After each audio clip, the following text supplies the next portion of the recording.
it's not an afterthought. It's a national story. Yeah. When the Broncos were bad, the nation didn't pay attention to us. No. They And just swept us away. that was something I used to make fun of back in the day. I used to literally make fun of, like, hey, they're in Denver. It's not Jacksonville where they just don't even pay attention, right? No, the spotlight is back on the Broncos because it was gone. And you could tell from their primetime games. You could just tell from their national attention. You could tell from what people expected of them. Now, and still not many, but not everybody is expecting them to be Super Bowl contenders. Bo Nix is the 20th quarterback or whatever Mina Kimes and Ben Solak say. Like, all that junk that we still have to hear, people still know the Broncos are going to be there in the end. Yeah. So they are back, and they are back because of Sean Payton. So when Davis Webb says that, I just have to nod my head in agreement. Yeah, that's well said. And you know what? It's like I got friends all over the country, big football fans, and like I can tell, like, oh, they're not asking me Broncos questions because they don't care. Right. We're not getting calls to be out-of-town guests on other stuff because they don't care that much. And, yeah, that has certainly changed over the last 3 years. I still have a, in the back of my head, and I'm sure it lives in the back of Davis's head, but it's pure speculation on my part, a little bit of like, he's really talking up the Broncos about how great the organization is. Now, he's got to do it with the Pinners, so he's got the best owner in sports, not just football and all of sports, that he gets to gauge that experience off of. But I still think there's something in the back of Davis's head of like, oh, damn. So that means I'm not going to be the coach of the Broncos. Yeah. Because he's not. He's never going to be the coach of the Broncos now. Yeah, well, I mean, you'd have to go away and then come back. Like a Mike Shanahan type of thing, right? Where Mike Shanahan was here, then he went away, then he came back as head coach. Maybe that's what Davis Webb does, and maybe in the meantime the Broncos get a Super Bowl or two with Sean Payton as their head coach. That's the plan. You set this thing up to have this sort of foundation, this base, this core group of players with the right head coach, with the right quarterback. It's time to go. It's time to go win. And I'm not sure who asked this question, Kevin. I don't know if you can help me out or Cease, you know. But whoever asked about him being criticized as a play caller, I enjoy that kind of questioning. Here is Davis saying, I got the thick skin to handle it. Yeah, I think so. My dad was a coach for a long time, so I heard that. I was a backup QB for a while. Everyone likes to back up. It is what it is. That kind of comes with it. Our whole deal is just let's score some points, let's have some fun, let's have a different attitude on offense, let's get up with some excitement, celebrate with your teammates, no dumb penalties, and let's just play clean football because our defense is really good too. We got a really good team. Again, a really solid answer. I like the fact that he's being asked about being criticized because it's going to come. It's what you just said. We did it to Sean Payton all of last year.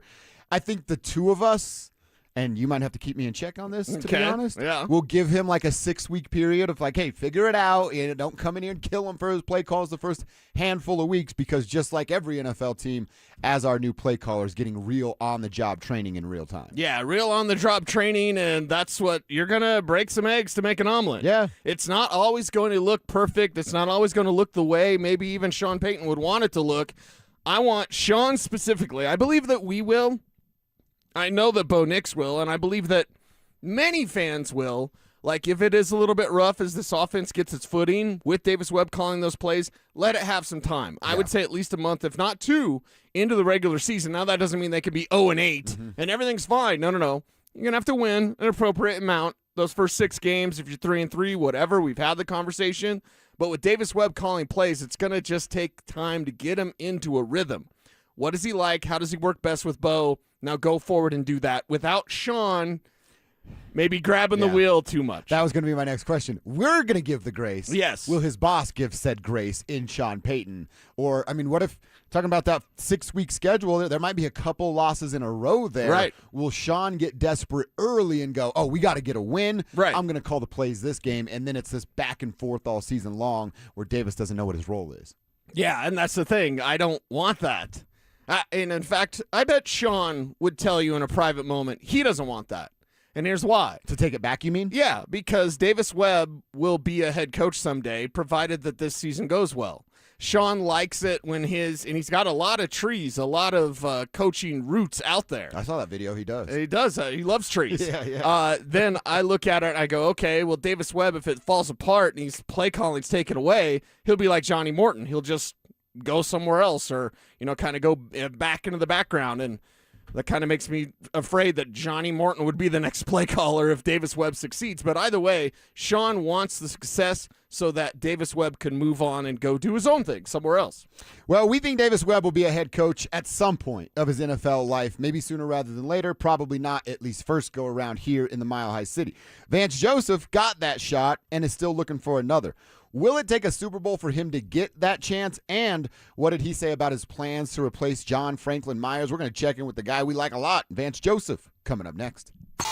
Bonneville International Radio Station contests are open to participants at least 13 years of age and older that are residents of the state of Colorado. Unless otherwise specified, employees or agents of the station, Bonneville International Corporation, other area radio stations, or an entity associated with the contest may not enter. Full general contest rules are available at DenverSports.com. It's no secret that the checkout line feels a lot heavier. If those daily essentials are ending up on a credit card, those double-digit interest rates are quietly draining your bank account. If that debt is starting to feel heavy, you're not alone. And if you're a homeowner, you've likely looked at your mortgage rate and thought, I can't touch that. With American Financing's Smart Equity Loan, you don't have to. It allows you to wipe out high-interest debt and lower your monthly overhead while keeping your primary mortgage intact. It's a surgical strike against debt. Unlike a fluctuating HELOC, the Smart Equity Loan is a fixed-rate loan, giving you a predictable monthly payment. At American Financing, there are never any upfront fees to find out what you qualify for. Guys, talk to a salary-based mortgage consultant today. Experts who are paid to help you save, not sell you more than you need. So call them at 303-695-7000. That's 303-695-7000, or visit them online at americanfinancing.net. NMLS 182334, NMLSconsumeraccess.org. If you're considering sedation dentistry and want to learn more about it, Clarkson Dental can help. When it comes to your health, you want to make sure you know all the details. The highly trained professionals at Clarkson Dental have your answers. Learn more at coloradosedation.com. Denver Deck Builders will not only build you a high-quality deck, but as owner Ron Gibbous explains, so much more. Oh, you want to use the space underneath your deck? We'll put a dry below in there, and then it won't rain under there when it's raining up above. If you want to spend time on your upper deck, put a roof over it. The customer service of our salesmen getting to know each individual customer's needs is what helps people to spend more time on their deck. Start planning your ultimate outdoor living space, Denver Deck Builders. Go to ddbonthefan.com. If you have unfiled taxes or are in debt to the IRS, this is important news. Did you know the IRS has programs specifically designed to help people struggling with tax debt? Powerful tax assistance programs that can save you thousands if you qualify. No one knows these programs better than the experts at Optima Tax Relief, America's most trusted tax resolution firm, A-rated by the Better Business Bureau. Their award-winning tax attorneys and licensed professionals have resolved over $3 billion of tax debt for their clients. One call to Optima can start the process, helping to put an end to your worries about wage garnishment, asset seizure, and other aggressive IRS actions. Find the best options to solve your tax problems. Call the experts at Optima Tax Relief today for a free consultation. Call 800-343-6460. 800-343-6460. 800-343-6460. Optima Tax Relief. Some restrictions apply. For complete details, please visit OptimaTaxRelief.com. I'm Rob Wilhite of the Wilhite Law Firm. A lot of new firms aren't even from Colorado, but we are. For 47 years, we've known Colorado law, we've fought for our neighbors, and we won for our community. If you've been injured, call 303-GOOD-LAW. This Father's Day, put the focus on Dad's happy place, his garage. Shop more ways to organize, more ways to build, and more ways to spend time together. With low prices guaranteed at the Home Depot. Get him a rolling toolbox or a wall-mounted organizer to keep it all in place. Or save on power tools like the Ryobi 2-tool driver drill combo kit for just $99. Make Father's Day about building something together with a little help from the Home Depot. Exclusions apply. See homedepot.com/price match for details. Indeed presents hires you can't afford to get wrong, like a data analyst. Hey, what model did you use for these quarterly projections? Astrology. If Mercury's in retrograde, sales tank. If Venus is rising, we crush Q4. You built our revenue forecast off horoscopes? Yeah, the Zodiac never lies. This is the job for sponsored jobs. This is what happens when you don't sponsor your job on Indeed. Next time, get matched with quality candidates with Indeed sponsored jobs. Visit Indeed.com/hire now and sponsor your job today. You're listening to Dover and Cecil on Denver Sports 104.3 The Fan.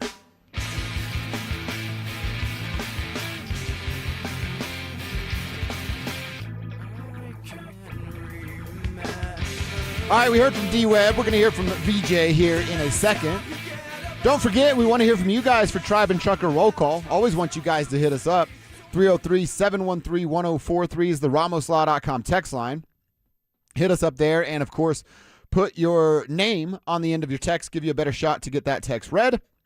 Cecil's over on youtube.com/DenverSports, monitoring what's happening on the Tribe Chat. That thing's powered by our friends over at Champ Honda, so get in and participate over there. Dave in Monument got in. He said, glad Cecil got to experience his basketball team winning an NBA title. It had been a long time coming. Really good weekend for sports overall. It's Monday, and I'm rocking with y'all for 4 hours today. Nice. Dave, we appreciate that. Good work. Tribe and Trucker Roll Call. Who are you? Where are you? What you doing for a buck out there today? Let us give you a little love on the show. All right, Cease, I want to hear from VJ a couple of things. We're talking about Davis Webb and the opportunity to become a head coach. Maybe not with the Broncos in his first go-around because Sean just got that 5-year deal, but Davis is excited for the guy that gave him the opportunity. Vance Joseph, we know he's been a head coach. It was right here in the Mile High City. Did not go well, but he didn't have much control over what was going on. And then his name popped up again this offseason because of the success he's had as the Broncos DC. So last Thursday when he met the media, he was asked about that as well. Not getting a head coaching job, but being right back here in the Mile High City to get over the hurdle and bring the Broncos a Super Bowl. It was a process, Obviously, I didn't get a job last year, and that's okay, and my focus now is to get back in position, and that's winning games for the Broncos, and being a great defense again. It's a process that's it's different every single year, and I can't be concerned about the outcomes. Just keep pushing forward, winning games, and being in position to interview. That's an honor, by itself, so I am not discouraged. My focus is the Broncos defense right now, and I do want to be a head coach, but it's seasons for that. And right now my focus is strictly on our defense being better this year. I really like that. The gratitude for the position that he's in, but then I do still have these dreams to chase, and I'm sure Vance wants to do it and do it the right way without, John telling him what to do and not to do. So I think that's a very interesting dynamic with these two coordinators. Davis is going to take a little time unless they are outstanding this year and win the Super Bowl. Vance, all right, well, he didn't get to go this time. So are they both in the same spot? Like if the Broncos go out and win Super Bowl 61, and it's theirs until it's not. Yes, it is. Are they losing both coordinators? Yeah. Probably, right? Yeah, you're going to look at that. And good it's problem gonna be, to have, but we'll still be like, whoa, that's a pretty quick change there. It's going to be jarring to the system because you're going to already get used to Davis Webb. And if you win the Super Bowl, obviously something went well with your offense. We already expect your defense to be top dollar with the gold flea collar and with more turnovers. Now, with more turnovers. I think they don't need to set a sack record again this year. No. As weird as that may sound, like they've set the sack record the last 2 seasons for the team. Could use some more turnovers. I would take 10 less sacks for 5 more turnovers. Hell yeah. Right? Because you're getting the ball back. Maybe one of those is a pick 6. Jaquan McMillan out there doing his thing. So I look at it and I go, yeah, it's going to be an awful problem, but it's going to also come with the Super Bowl championship. And here's the scary part. They might lose both just by either getting to the Super Bowl or getting back to the AFC championship. They could still lose both coordinators. So might as well go win the whole damn thing if that looks like your future. And you know what? And maybe the offense gets here, but right now we're talking about the defense, and I think they're, ahead in the race between the two sides. VJ's really good. I like VJ a lot. You like VJ a lot. The horses on this roster, it's almost plug and play. You're going to change some terminology, and you might change a couple of looks of where guys have their hands in the dirt or do not have their hands in the dirt. But other than that, you still got the players, right? And they make that thing go. So whomever the next DC would be, you'd go, all right, plug and play, and you continue to be a top 5 defense. Wherever the offense goes this year, we're requiring them to get inside the top 10 from 14 a year ago. Bo's taking another step. Waddle's here. Maybe you identify the future tight end. Maybe Jonah Coleman looks as your, hey, there's our future running back, at least for the first 3-4 years of his NFL career. You might be in that same position, just with less, skins on the wall, I guess, for lack of a better term. Well, whoever takes over the defense is going to have just all-star players. Yeah. Whoever takes over the offense will see how much, are you going to be like Davis Webb or are you going to be better than Davis Webb? We have to figure out how this season is going to go for the Denver Broncos before we can have that sort of conversation. But you're going to get a collection of talent, and this is what happens when a team is built the right way. And you can tell the health of this team based on the foundation. This team has a really good, solid foundation. And that's a Sean Payton thing. Sean Payton almost immediately, and Greg Penner talked about this the first year when they spent a bunch of money, Mike McGlinchey, Ben Powers specifically. And then, of course, Greg Penner was like, we're not doing this every year. Mm-hmm. But they spent on the trenches. They went and got Zach Allen, who's been a career best player under Vance Joseph away from Arizona. He used to be the guy that was like, yeah, but he cleaned up because of J.J. Watt. No. Zach Allen, the most dominant defensive tackle in football, period. So when you're trenches and you've got your offensive line set and your defensive line is set, so much so that you can let a John Franklin Myers go. Mm-hmm. The trench work that has been done was an emphasis for Sean Payton as soon as he got here. You want to change the team? You change your trenches because that's where the game is won and lost. Well, and I think there's something for Sean playing a chess, a couple steps ahead of the rest of us of like, yeah, I know I need to identify a quarterback, but that will come. Let's protect him when he arrives and put those players in position. Yeah, now what if he had gotten here and it's like, it's not going to work with Russell Wilson and immediately started scrambling things, but your offensive line wasn't good? He fixed the offensive line essentially to prove that the problem was Russell Wilson. Think about how petty Sean is. Now, he did it because that's what he did in New Orleans as well, is he built the offensive line, he built the defensive line, but really in Denver, he's like, oh, Russell took a bunch of sacks? Yeah, it's not on the line. That's on him. That's a quarterback stat. He calls it, right? Exactly. That's on him. So because it's on him, he was able to showcase how it was him, replace him with Bo Nix. Now sacks aren't a problem. There's a new level of respect now that you kind of broke that down of like, not only do I like him, I'm going to build my roster better to show you how bad he is, and then we're going to get rid of him and bring in the real guy. Well, I mean, when it's an $83 million price tag, you need some evidence. Yeah. You can't just ask Greg Penner to throw away $83 million so a quarterback goes away. You have to give him the evidence, and he did. Like, why do you want? He's not any good. Well, it's $83 million. They're going to need some more proof of that. And then spinning around into sacks 17 times in a season, we'll get that Here's your proof. You're exactly right. Thank you, Sean. Wow. Appreciate that, Coach. We never get the exactly right from Coach. I know. Well, mark the date, Alex. Anytime we talk bad about Russell Wilson, he's like, you're exactly right. We got to do that more. You brought up. He did. You brought up losing JFM, and we've talked about it, the guys that can fill that void or the bodies that they're going to throw at the problem. But I've told you before, 7.5 sacks. Can they replace that number? That's something else that Vance Joseph was asked about on Thursday. Well, he was an impact player, and after watching the cut-ups, man, you kind of realize, what you're missing there. But we've drafted to that position, fairly well. So we got some young guys that we expect to step up and play. That's their job. That's why we drafted those guys. As you win and get better as a team, you're going to have guys that move on and get paid. You can't pay everyone, so we chose to let JFM walk and draft his position so those guys behind him have to play well. I mean, that's the business of football, right? Yeah. He's kind of breaking it down. Yeah, you want to keep JFM. I think everybody there wanted to keep JFM. JFM wanted to be a Denver Bronco. Yeah. Just the math wasn't mathing, and you can't keep everybody, especially JFM would have been doing a disservice to himself had he taken the deal that the Broncos could have or would have been willing to offer him. Well, you only get a couple chances to make – I know they're all going to be fine financially, but this generational wealth, he had to do it, man. He had to do it, and Tennessee was glad to pay him. Yeah. So now I'm happy for JFM. He's not going to win anything. His team's going to struggle, but he's going to get well paid, and that's what it's all about. That's why you play, so that you can put yourself in that position. And the Broncos have put themselves in a position where they have to let good players go because they are stacked. If they weren't as stacked up front on the defensive line specifically, let's talk about JFM. Do you believe that Greg Penner would have found a way? Because, again, with Greg Penner, they could give John Franklin Myers his contract with a minimum salary, yet everything's a bonus. Yeah. If they wanted to. Yep. If they wanted to. But this team is structured so that they can let good players go. So because of that, I'll go back to our original conversation. I think this team is structured, and you brought it up with the defense.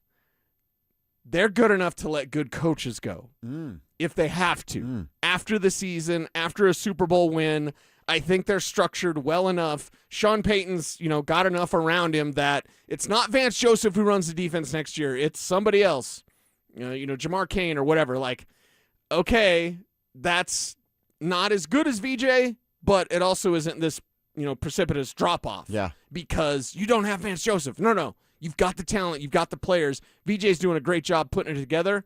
the next guy will do a great job putting it together as well. Yeah, it's nice when you have the roster that it looks like. And by the way, we'll see if it's a bonus, but the roster does need some turnover from younger to older guys. The Avs are in that same sort of situation right now of like, you can get rid of JFM, save some money, and have a guy perform close to or ceiling is JFM on a rookie contract. That's, again, good football business for the Broncos to be taking part in. Yep. All right, we got to take a quick timeout. Want to come back to a couple things. We're going to talk a little Rockies because there's some bad news with the Rockies, but some fun stuff with what went on yesterday in Las Vegas. 23 runs in the series finale. Now, they lost the first two, but they set a franchise record on Sunday. We'll talk about that. Then, of course, the bad news. We heard about Ethan Holiday's season-ending surgery a couple of weeks ago. Well, now it's time for Chase Dollander and that conversation, and it's coming at you next. You asked for it, you got it. Backed by popular demand, it's the Drives Brouhaha. Big social brouhaha. This summer, Zach and Phil are back on the road bringing their party to you. Last stop, Arvada. June 26th from 2 to 6 at Arvada Beer Garden. That was quite a brouhaha. Come find out what the commotion's all about. Head to DenverSports.com/drive for more details. Guaranteed to bring the brouhaha. Denver Sports 1043. The Fan. Progressive knows you could have easily taken the freeway, but you took the scenic route to see a waterfall and an oddly busy boiled peanut stand. Discovering the unexpected is exactly why you bought an RV, so protect it with a bundle from Progressive. Because although you may be 3 hours behind schedule, you're 6 jars of jam richer and possibly enrolled in a butter-churning workshop. Switch to Progressive and protect your RV, boat, or motorcycle by bundling with your home and auto insurance. Progressive Casualty Insurance Company, affiliates, and third-party insurers. Not available in all states or situations. This is the story of the one who keeps multiple buildings running smoothly day after day. Plumbing that flows, HVAC that hums, cleaning supplies that keep surfaces sparkling. That's why she counts on Grainger. With easy reordering online and 24/7 support, Grainger helps her keep the products she needs on hand. So shelves stay stocked and buildings stay ready. Call 1-800-GRAINGER, click Grainger.com, or just stop by. Grainger, for the ones who get it done.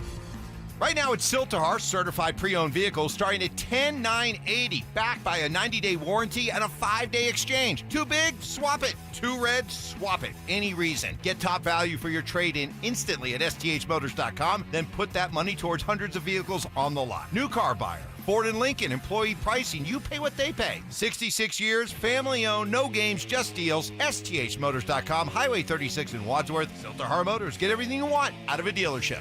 Don't miss the Tree Farm's Father's Day sale, now through Father's Day. The Tree Farm has been family-owned and cared for since 1980. See what's on sale at thetreefarm.com. Now get 25% off all sizes of flowering shrubs, including lilac, spirea, butterfly bush, and more. 3-year-old old-fashioned purple or white lilacs, now just $67.46 each. Now through Father's Day. Come see. I-25 to exit 235, then 5 miles west to the Tree Farm. Performance matters in intimate moments. Don't let ED ruin them. This is Jeff for the Rocky Mountain Men's Clinic, and I want to assure you that if you're like the vast majority of guys, you don't have to suffer with ED anymore. In fact, you might be pleasantly surprised at how the right treatments could positively impact your love life. At the Rocky Mountain Men's Clinic, our advanced medical therapies go far beyond pills. We have treatments that are effective in well over 90% of cases, and we offer specific and combinative treatments that can dramatically enhance both your performance and your stamina. You could even last up to an hour or more and bring a far greater level of intimacy to both you and the one you love, perhaps performing like you haven't in years. So call us today and find out why our advanced treatment strategies offer so much more. Your first visit is just $99 and gets you blood work, a medical consult, and if medically advised, a test dose. And if that test dose doesn't work in the office, your visit is free. Call 720-440-7900 or go to RockyMountainMen'sClinic.com. Rocky Mountain Men's Clinic, advanced medical science to improve men's lives. The hot weather is here. Stoke here from my team. ROX Rocks Heating and Air. Has another company told you that you need a new air conditioner? Time to throw in the challenge flag. Rocks Heating and Air offers no obligation, free second opinion. There are amazing financing options and incredible rebates too, only from the best. ROX Rocks Heating and Air. Now play that jingle. HVAC service, installation, repair, ROX rocks. Heating and Air. If you're practicing real estate in Denver but still not getting the results you want, listen up. Agents who are winning in this market aren't guessing. They've got the right training, the right systems, and the right support. And that's exactly what you get at Weichert Realtors Professionals. Proven strategies to win more listings, technology that keeps you connected anywhere, and coaching that actually helps you close. Take your business to the next level. Call Tim Davis at Weichert Realtors Professionals at 303-302-4000. Each Weichert franchised office is independently owned and operated. Try Taco Bell's $5, $7, and $9 Lux boxes. Limited time at participating stores while supplies last. Prices vary. Freezes and specialty drinks not included. Tax extra. Want real Broncos talk? Cecil Lammy and Andrew Mason bring the heat on Orange and Blue Today. The most passionate intelligence and in-depth Broncos coverage in the game. Weekdays at 5 p.m. on the Denver Sports 104.3 The Fan YouTube channel. Hit subscribe at Denver Sports 104.3 and never miss another take. Orange and Blue Today, powered by Ramos Law, official injury law firm partner of the Denver Broncos. Denver Sports 104.3. The Fan. It's Dover and Cecil on Denver Sports 104.3 The Fan. Ballin' hard on another hemisphere. Somebody tell them people Mr. Him is here. Whoa, whoa. Oh, that makes you want to dance when it hits, right? Mr. Him is That's here. good. Little new TI right there. I like it. Nice work, Alex. All right, we want to wrap up our first quarter. We're going to talk a little bit about the Rockies in just a second. I got to remind you that our third annual Be a Mentor, Be a Fan Youth Football Camp's coming up next Saturday, June 27th at Denver South High School's All-City Stadium. If you've got kids between the ages of 8 and 14 that want to come get some hands-on coaching from former pros, former Broncos, like Mark Schlereth, Philip Lindsay, Brandon Stokely, and a staff of coaches from Denver South, that's what is on the line. Plus, all proceeds are going to benefit Big Brothers Big Sisters of Colorado. For more information and to register your child, head to denversports.com/camp. CCU and I will pick somebody this week to take care of their camp fees. Nice. And we'll send somebody on behalf of the tribe, the Dover and Cecil show. So stay locked in to figure out how you could possibly win those tickets. All right, a couple things we got to do with the Colorado Rockies, and we'll get to the bad in a second. There was some bad from the weekend. Well, they dropped 2 out of 3 to the A's in Las Vegas. They're now 5-7 in the month of June. We're trying to keep a track and see if they bounce back from May, where they were 8-21. Not great. But they scored 23 runs in the series finale yesterday. 24 hits. Couldn't have had that earlier. 23 runs. Yeah, could maybe spread some of that out throughout the games. It's a franchise record. Hunter Goodman had not 1 but 2 home runs. Willie Castro, not 1 but 2 home runs. TJ Rumfeld, Kev's guy, 1 home run. Troy Johnston, my secondary guy, a home run. And 1, 2, 3, 4 different RBIs. Cole Carrick, the rookie, who's showing up and hitting the dang baseball. A couple more hits. He's up at 250 right now. So, let's hit it for everybody. 23 runs. Should have saved some for the other games. Yeah. 6 dongs. That was what yesterday was all about. 6 dongs. 6 of those things. 1 of them from Hunter Goodman was just like the straightest line over the fence that I've ever seen. Yeah. And almost destroys the wall back there. Look. The Rockies struggled this weekend, but yesterday was a bunch of fun. Yesterday was enjoy those little small moments. To have a franchise record in runs and just the way that they did it, and what was it in the 6th, like 14-6, whatever? Dude, they didn't score in the third, 6-9, and that was it. Yeah, in the 5th, it was 14-6. You knew it was going to be a weird day when you get to the 5th inning and it's 14-6. So, yeah, those type of days, you just, hey, everything's working. Everything's working. You just kind of chuckle and you go on. That's baseball. Some days you're going to be cold as ice. Some days you're going to be red hot.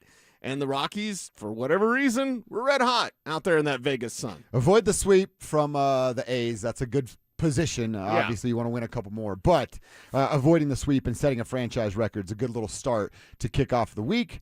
The bad news, we got it from Warren Schaefer. He said that Dollander's UCL issue appears to be trending towards surgery. The Denver Gazette was the first to report that, for those of you that care about that game.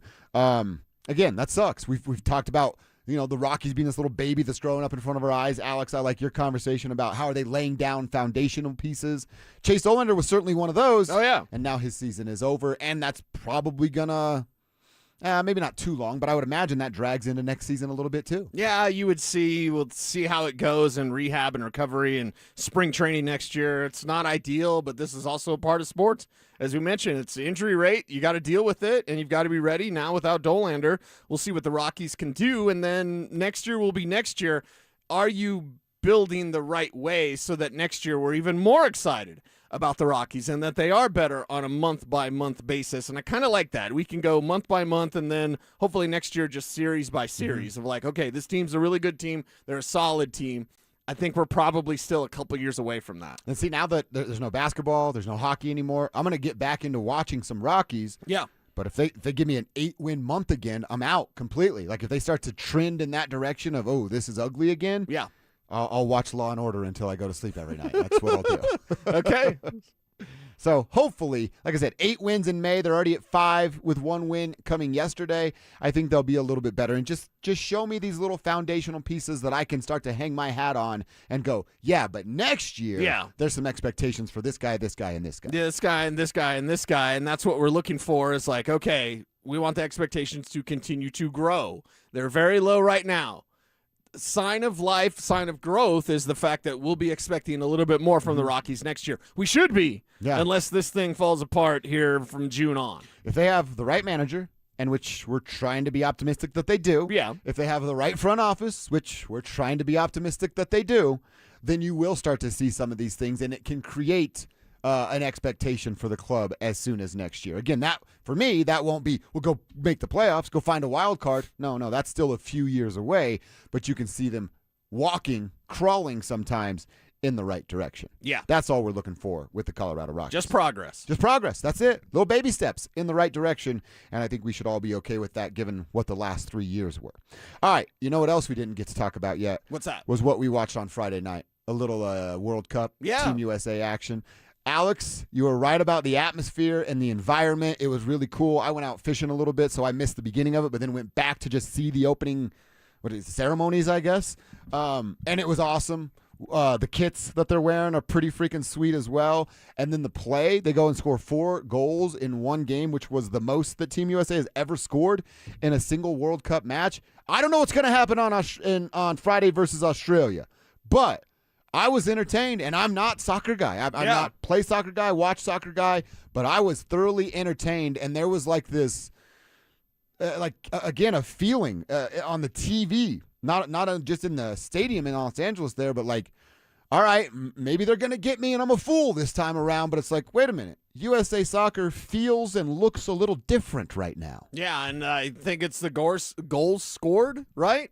Because we're all like, the Simpsons reference is like, ties, you bet. And all your favorite stars like Baliaga 2, Arriaga, and Pizzazo, right? No, we got some action because we got some scoring. But, Alex, we know that doesn't happen all the time. But as you understand the game, you see the defense and you understand like, oh, that's why it's 1-0 a lot of the time. So was it USA's offense or Paraguay's lack of defense? I think it's more so the strategy that the U.S. came in with, because the best way to kind of explain the way that Paraguay likes to play is more like the L.A. Kings. Oh, okay. They kind of like to play a little more back, a little more defensive, really try to clog up the middle there, make it hard for you to kind of work. And I thought that would give the U.S. a little bit of trouble. They were very good at getting behind, timing their runs correctly, making it very hard for them to play the way they wanted to play, put them on the back foot early so they had to change their entire way of playing in that second half, and now the U.S. gets to dictate the rest of the way. Something that I didn't think the U.S. was going to be great at doing, honestly, but they looked fantastic, a new way of playing. The coach is really teaching them a good system that they can hopefully keep building on. Balogun, their striker, I think that was the first time since 1930 that a U.S. striker tallied more than 1 goal in a game. Wow. So very impressive stuff from the U.S. I thought they looked great. Not back to 1930, but back to 2022. They've scored more goals in one game than they did in the entirety of the World Cup 4 years ago. That's embarrassing. They scored 3 goals in 4 games. Wow. 4 years ago. That sucks. Yeah. Sucks for Team USA. So wait a minute, Alex, are you telling me that the better team can actually dictate the way the game is played? Is that what you just described? Look, if you ask Jared Bednar, he'd say that I'm crazy. You knew where we were going. You knew where we were going. I think they can. Very good. All right, well, we'll wait until Friday. Mexico back on the pitch on Thursday, On right? Thursday. So we got Thursday, Friday for the teams that we will be watching and seeing what's going down. So we're fired up for it. It was, honestly, like the value of entertainment. It was all there for pregame, the 90 minutes, they had like 10 minutes of total stoppage time, and then the breakdown of everything that went down. I was entertained, and I'm not soccer guy, so looking forward to seeing what Friday will bring in game number 2 of the World Cup for the United States. All right, let's get into hour 2. We like to call it quarter 2, and Cecil, the NBA season's officially over. The rest of the league is open for business. The Nuggets can now re-sign Payton Watson today. If they wanted to. They could start to make moves and trade players today. They could start to do those kind of things. Will they be aggressive or sit on their hands? We'll kick that around coming up next. Parents, looking for a fun way to get your kid active this summer? Are you kidding me? DenverSports 104.3 The Fan's third annual Be a Mentor, Be a Fan Youth Football Camp is back. Brought to you by Walmart. Saturday, June 27th at Denver South High School's All-City Stadium. Your child, ages 8 to 14, will learn the fundamentals of football in a safe, hands-on environment from people who played the game at the highest level. We're talking former Denver Broncos Mark Schlereth, Philip Lindsay, and Brandon Stokely, along with a trusted coaching staff from Denver South. Don't give them room to breathe! And every dollar raised goes to Big Brothers Big Sisters of Colorado. So your family is giving back just by showing up. Sign up today at DenverSports.com/camp. That's DenverSports.com/camp. Hey guys, Mark Schlereth here from my friends at Xfinity. What if you had the most reliable, fiber-powered Wi-Fi and the price didn't change for 5 years? Thanks to Xfinity's summer savings event, you don't have to worry about that part of your future. Now through June 22nd, get gig Wi-Fi for just $50 a month for 5 years with equipment and unlimited data included. No strings, no commitments, and get online in minutes with same-day Wi-Fi. You're guaranteed 5 years of Wi-Fi that finds and fixes problems before you even notice them, like super intelligent Wi-Fi that keeps you protected from online threats. Plus, you can even try Xfinity Mobile free for a year. Lock in your price and unlock the possibilities during the Xfinity Summer Savings event. Get it now at Xfinity.com. Restrictions apply. Requires paperless billing and auto pay with stored bank account. Taxes and fees extra. After 12 months, regular rates apply to Mobile Select. Xfinity Internet required. Speeds vary. Use of fiber coaxial cable. To 15-year-old Harper, buying an $80 vintage rock t-shirt is a great investment. To Harper's mom, this logic has a few holes in it. So she helped Harper open a Wells Fargo Clear Access banking account. With no overdraft fees and tools to track spending, Harper's learning, one heavy metal tee at a time. However you make money work, Wells Fargo can work with that. Terms apply. Visit wellsfargo.com/deposit disclosures for fees and details. Less than 4 in 10 kids aged 6 through 12 are playing sports regularly. 4 in 10 kids? Let it sink in. Just 4 in 10 kids. ESPN is building a nationwide coalition powered by Disney called Take Back Sports, with the purpose of training more coaches, expanding access, and creating community-driven sports programming that puts kids and fun first. We're working on that story. We hope you'll join us. Visit takebacksports.org to learn more. Harry Douglas here to tell you about Fruity Rainbow 5-Hour Energy Shots. It's a fruity candy flavor explosion, and I mean explosion. Fruity Rainbow 5-Hour Energy Shots, a zero-sugar treat that's sweet tooth approved. These can take care of my candy cravings and provides a tasty caffeine kick without all the sugar. Fruity Rainbow 5-Hour Energy Shots. Get candy-flavored chaos with Fruity Rainbow 5-Hour Energy Shots. Available online at 5hourenergy.com or Amazon. Hey guys, Mark Schlereth here from my friends at Cudarelli Vision. Here's my story. I wore glasses growing up for a long time, and then when I hit my 30s playing for the Broncos, I ended up having LASIK surgery, but when I hit my mid-50s, I needed those readers for everything I did, whether it was going to restaurants trying to read menus, whether it was reading statistics, studying film, I needed those reading glasses. Well, I decided to go see Dr. Cudarelli at Cudarelli Vision for a refractive lens exchange, and I can tell you firsthand, total game changer. And you can join Dr. Cudarelli for his live webinar this Wednesday at noon. Learn more about refractive lens exchange from Cudarelli Vision. This free webinar is the perfect opportunity to meet Dr. Cudarelli and have him answer all your questions like, is RLE for me? Am I a good candidate? What's the recovery time? What's the cost? Is there financing? Cudarelli is Colorado's most experienced with over 90,000 vision correction procedures, and he can tell you when it's time for you. Make sure you join that live webinar this Wednesday at noon. Register at ColoradoRLE.com. That's ColoradoRLE.com. Okay, I admit it. At 303 Law 4040, we like to have a little fun with the made-for-TV lawyers who pretend that they're from Colorado. In reality, they live in places like Chicago, Arizona, Texas. Heck, one guy flies in from New York City.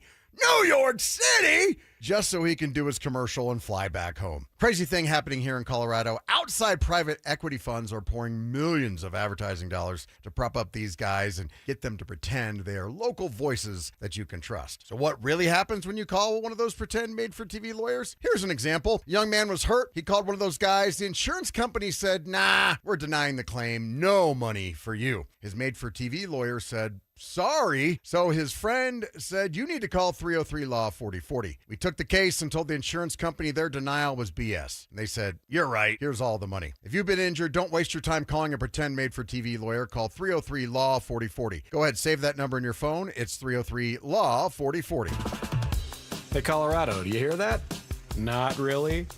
That's the sound of your neighbor Gary mowing his lawn at 6 a.m. with his new electric lawn equipment. Gary got 30% off with a statewide discount on all new electric lawnmowers, trimmers, and leaf blowers. Don't sleep on this great deal. Statewide discount only through the end of 2026. Learn more at simplestepsbetterair.org. Again, that's simplestepsbetterair.org.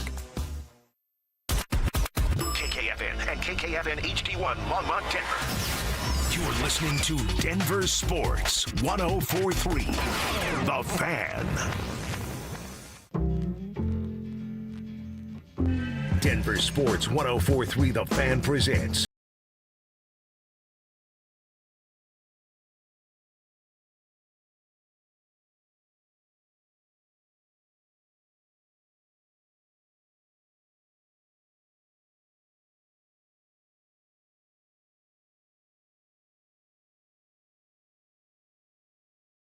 Trucker, who are you, where are you, what you hauling? Hit us up at 303-713-1043. That's the RamosLaw.com text line. Put your name on the end of your text, get you a better shot of getting a shout out. And then over on YouTube, Cecil's all over our YouTube page. That's youtube.com/DenverSports. Click on that Dover and Cecil stream. If you got another click in, you hit subscribe and then participate in Tribe Chat. That's powered by our friends over at Champ Honda. Jeff from Denver's checking in. I got to ask Cecil, how'd that tequila taste? Yeah, that Big Al bottle, the old Casa Azul, tasted pretty good. And, yeah, I don't know if you wanted to go through it today, but I started, because I got weird writer brain. I started texting myself, like, just stuff I was thinking after the Knicks championship.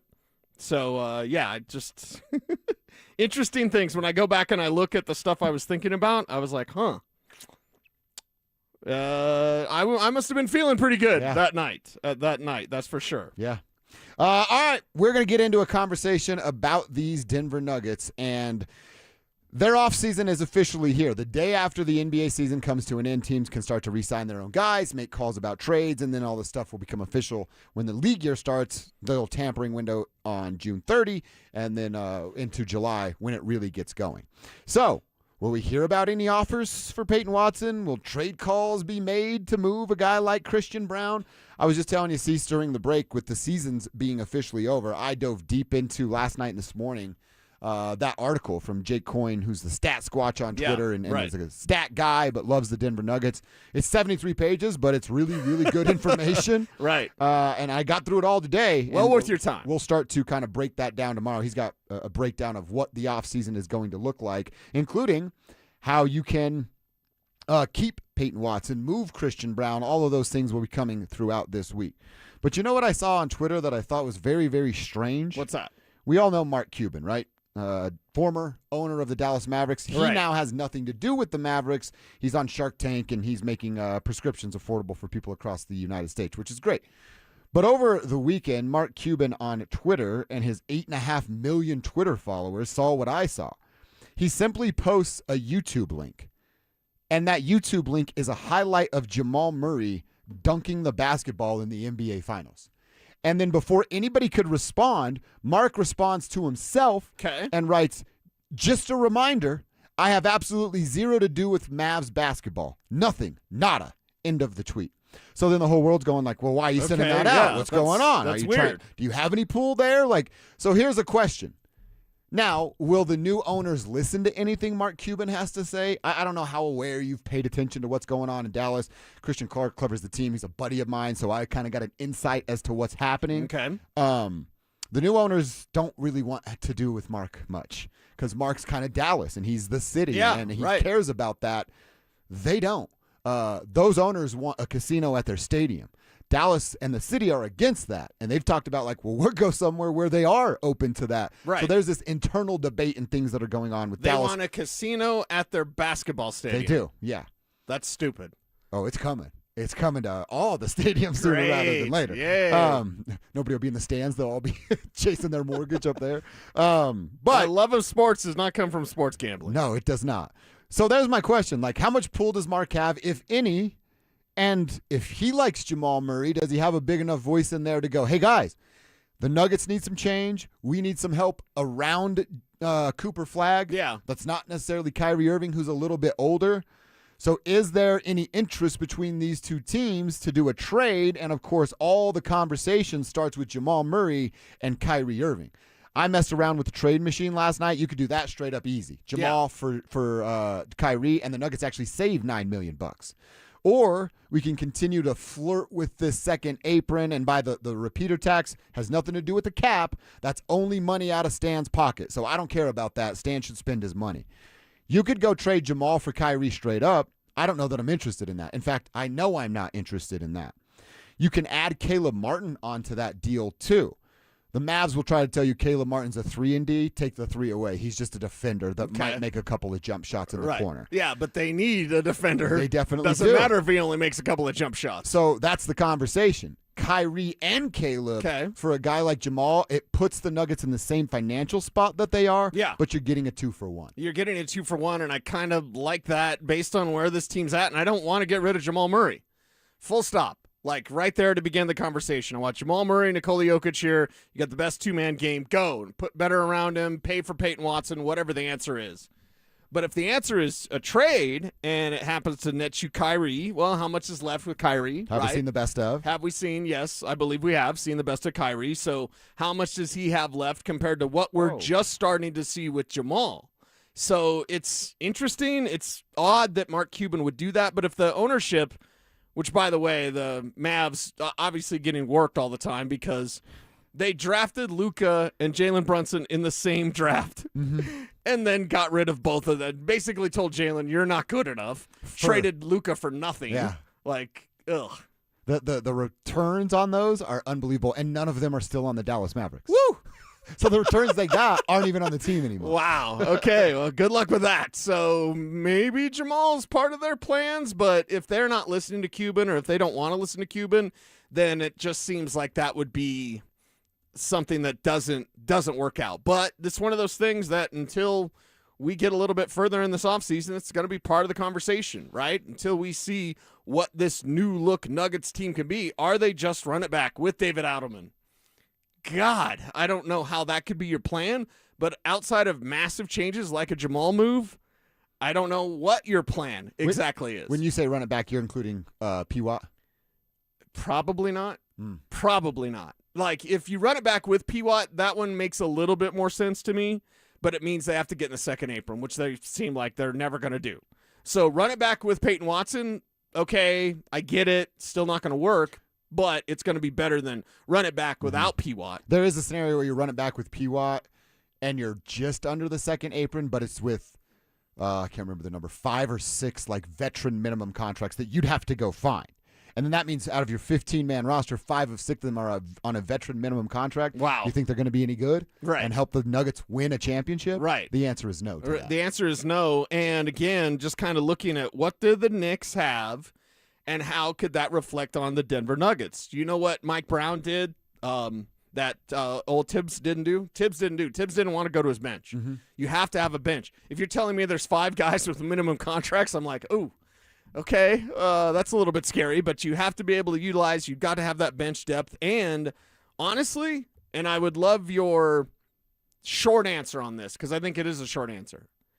Isn't the best answer for the Nuggets just to pay Payton Watson and stop with the trade machine and just, okay, run it back with P-Watt. Hopefully AG's healthy because AG's kind of like the older Nuggets version of OG, right? Yeah. If I just kind of look comparatively speaking, that's the best answer, isn't it? Just pay for Payton Watson. I mean, is there nothing? Is there does a little the devil version pop up on your shoulder and go, hey, you want to play this game that you played with Christian Brown last year and do it with Payton Watson? Payton Watson had a great year, but he gave us a pretty small sample size, and now I'm just supposed to fork over $20 million for the next 4 years? What if he sucks like CB sucked after he got his deal? Now you'd be paying 2 guys $20 million that aren't what they were supposed to be. That's $40 million of your cap of unknown of Payton. He's been good, but that doesn't mean he's going to remain good because we did this dance with Christian and look where it got us. Well, we'll counter that and say the unknown is going to be there with you make a move for Kyrie. Well, that's an unknown. Oh, yeah. I'm out on that. I say no to what's that. he got left? What's in the tank He's with 34 Kyrie? with 2 major injuries. Exactly. So, there's unknown there. I think there's unknown in everything. Life's a risk, Carnal. You said it yourself. So, I think that's something the Nuggets are going to have to consider here. What kind of risk do you really want to take when you have Nikola Jokic, when you have a window? It's not opening, but it's not closing either. It's still there. And what's the blueprint to take down San Antonio? Because I really think they're gonna run roughshod through the West. There might be some more conversation with Dallas because a PJ Washington in a return for something might be something I'm interested in, but I don't know how you get there and make the Nuggets better. And again, the same question I'm going to ask every time Jamal's name gets brought up, because I'm with you. I'm a no on this trade. What's Kyrie Irving do that Jamal Murray cannot do? Especially at 35 or 34, going to be 35, when Jamal is 29, going to be 30. I think Jamal Murray's a better basketball player right now than Kyrie Irving. Yeah, for sure. And that's where, if you're the Denver Nuggets, you got a lot of work to do and a lot of things to consider. Tribe helps tribe. Help us out here. Do you like any sort of deal that would include Jamal Murray gone? And then do you like a deal that includes Jamal Murray and then Kyrie Irving as part? It can't be one for one. But as part for what comes back to the Denver Nuggets. The only advantage of 1v1 would that the Nuggets would save $10 million. But I'm not in the business of saving the Cronkies any more money. I did that for a decade. All right, let's continue our Broncos conversation. Davis Webb said adding Jalen Waddle is a lot like when the Bills added Stephon Diggs when he was there. So does that mean Bo's in line for that same sort of Josh Allen third-year jump? That conversation's coming up next. Broncos country, Sean Payton is locked in. The head coach and the Broncos have agreed to a new 5-year deal through 2030, keeping him paired with GM Jordan.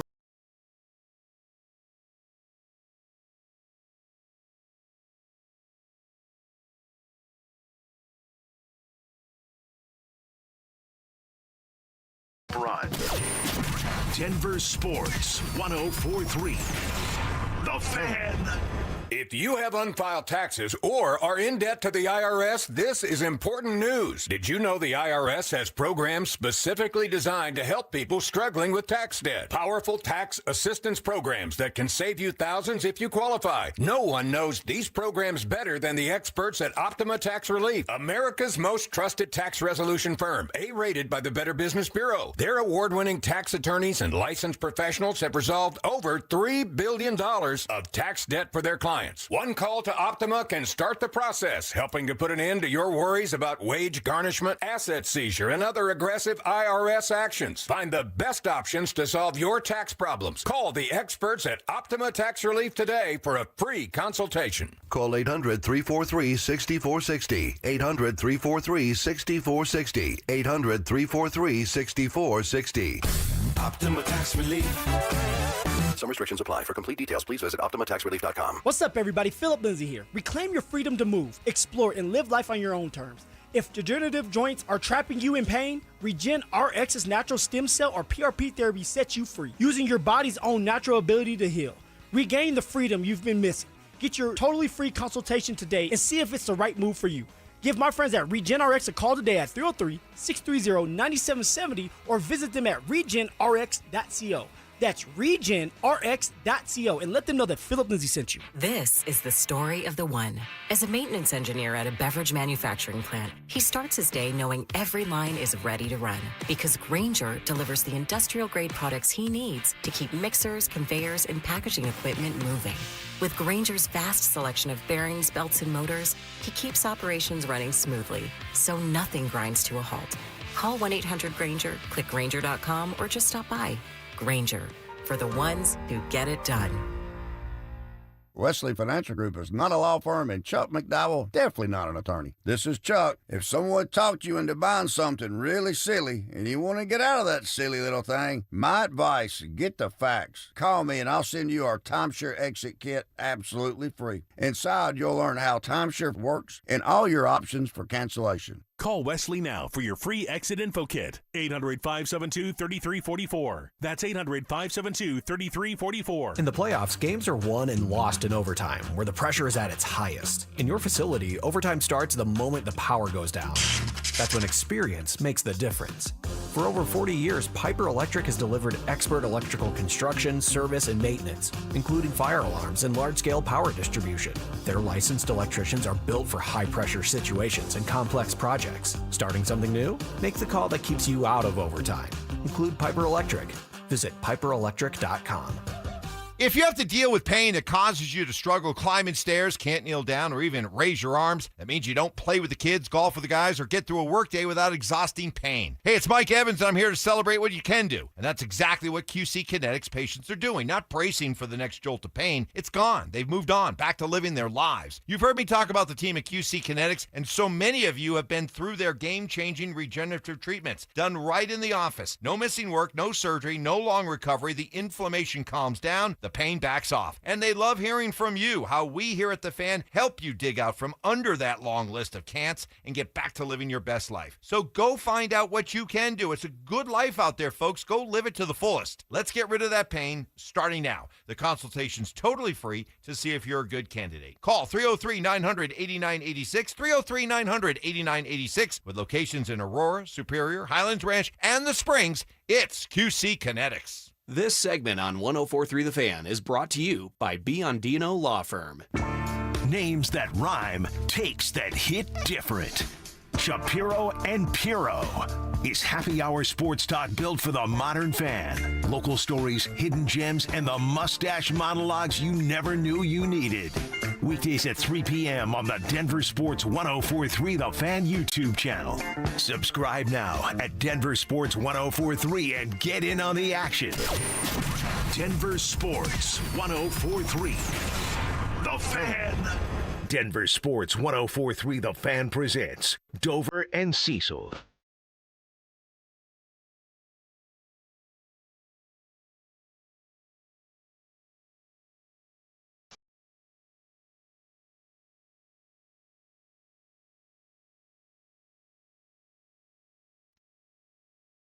All right, we're back to a Broncos conversation. Want to talk a little bit about Jalen Waddle, the addition that he brings, and we've talked a ton about it.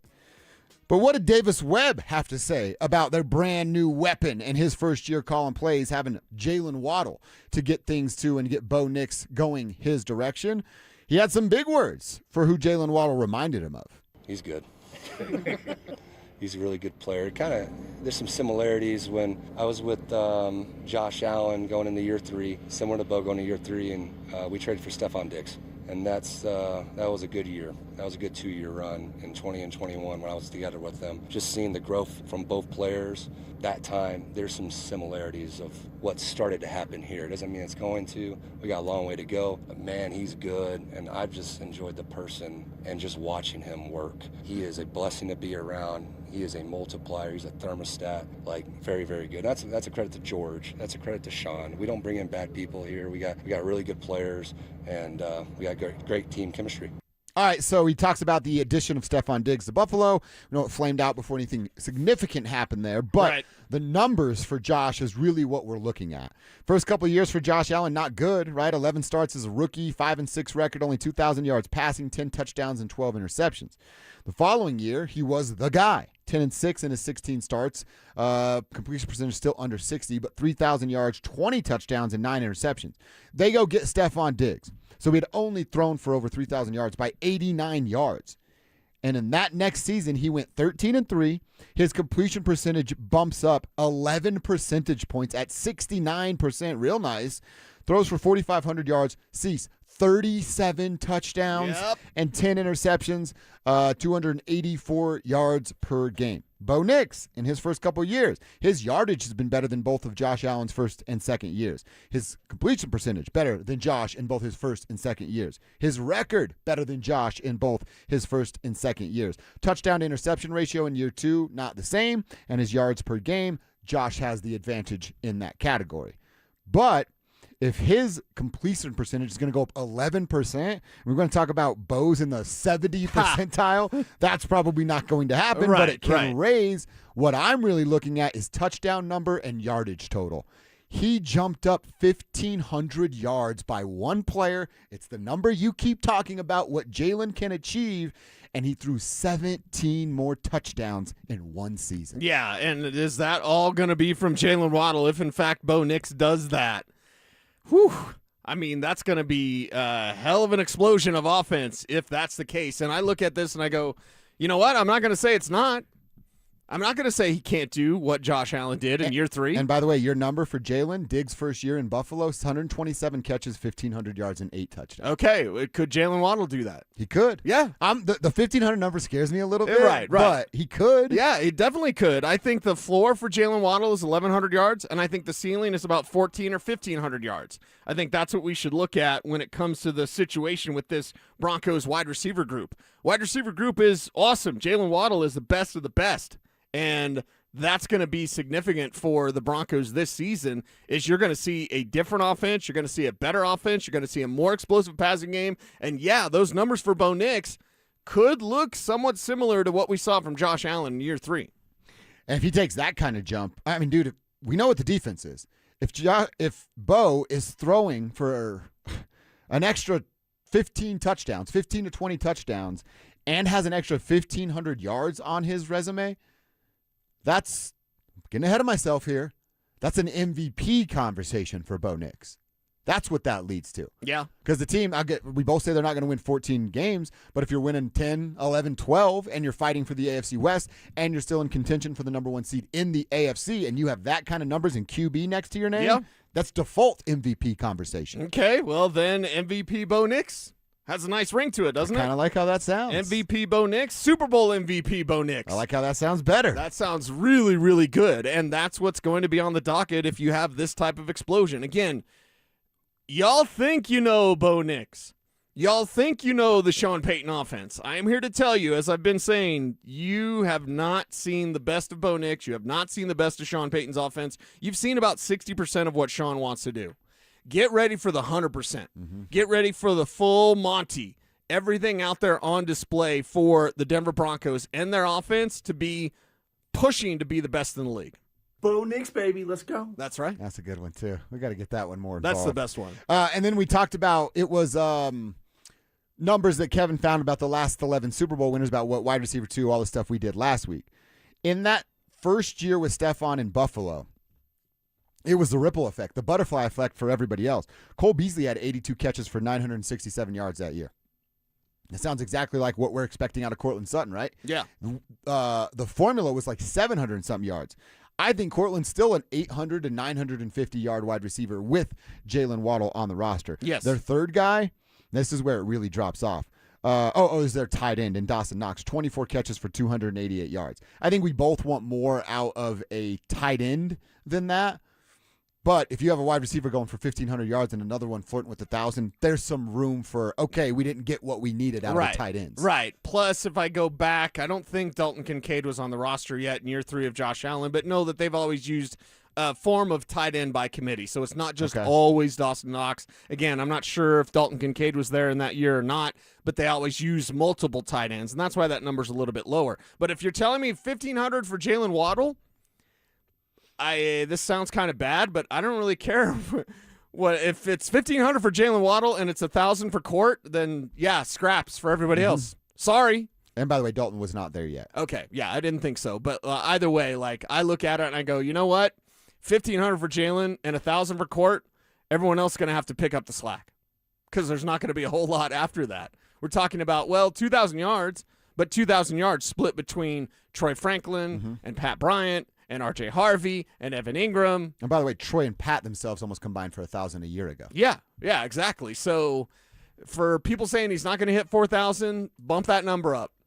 Bo's probably going to hit 4,000, and at the end of the day, he might push for 4,200, something like that. I'm not going to say 4,500. That seems a little large for right now, but it's there. It's possible. I think 4,000 for me is like the floor. He has to get to 4,000.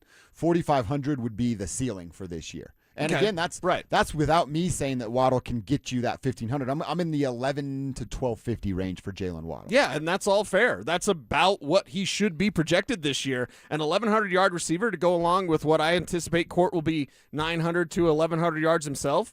You have 2,000-yard receivers. How does that look? What does that look like? What's the offense operate like? How efficient are they? How many touchdowns are they scoring? That's why it could be better than ever with Bo Nix and the Broncos this year. Demaryius Thomas has the most yards for a Denver Bronco. He had 1,600 yards in the 2014 season, 1,619. Emmanuel Sanders has the second most at 1,404. Our boy B. Marsh back in 2007 has the third most at 1,265.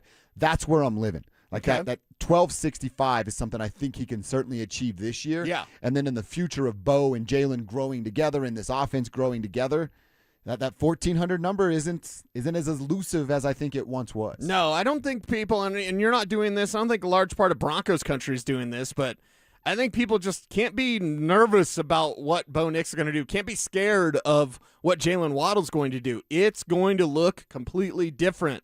And by different, I mean explosive. By different, I also mean dangerous. Who was dangerous on the Broncos roster last year? Seriously, who was dangerous? When you face the Denver Broncos, who was the player you're like, crap, we got to face that guy? Bo. To a certain extent. Yeah. Right. Other moments are like, we get to play Bo. Who's the playmaker? It's Cortland. And he's a catch guy, possession guy. Yeah.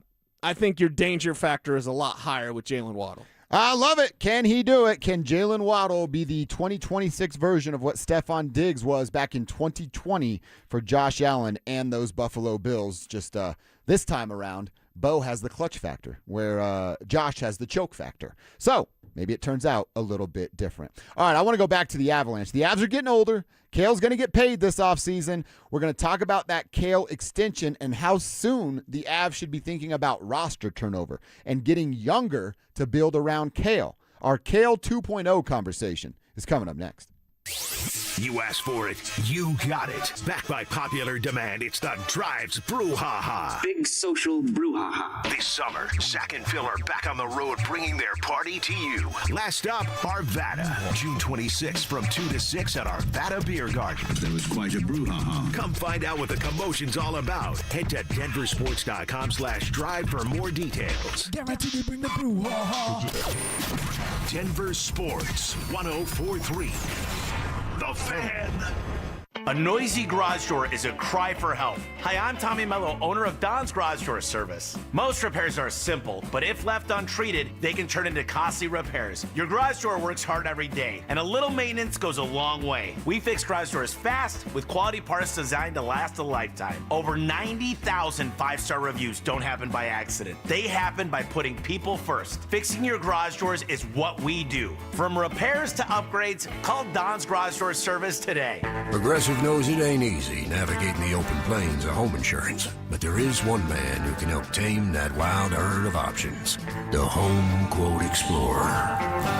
Note, Progressive's Home Quote Explorer is not a real person, but an online tool that lets you compare home insurance. He's the type of fella who helps you decide on the right insurance, even if it ain't with him. Again, not a person, just an online tool that helps you find great home coverage. A real pioneer.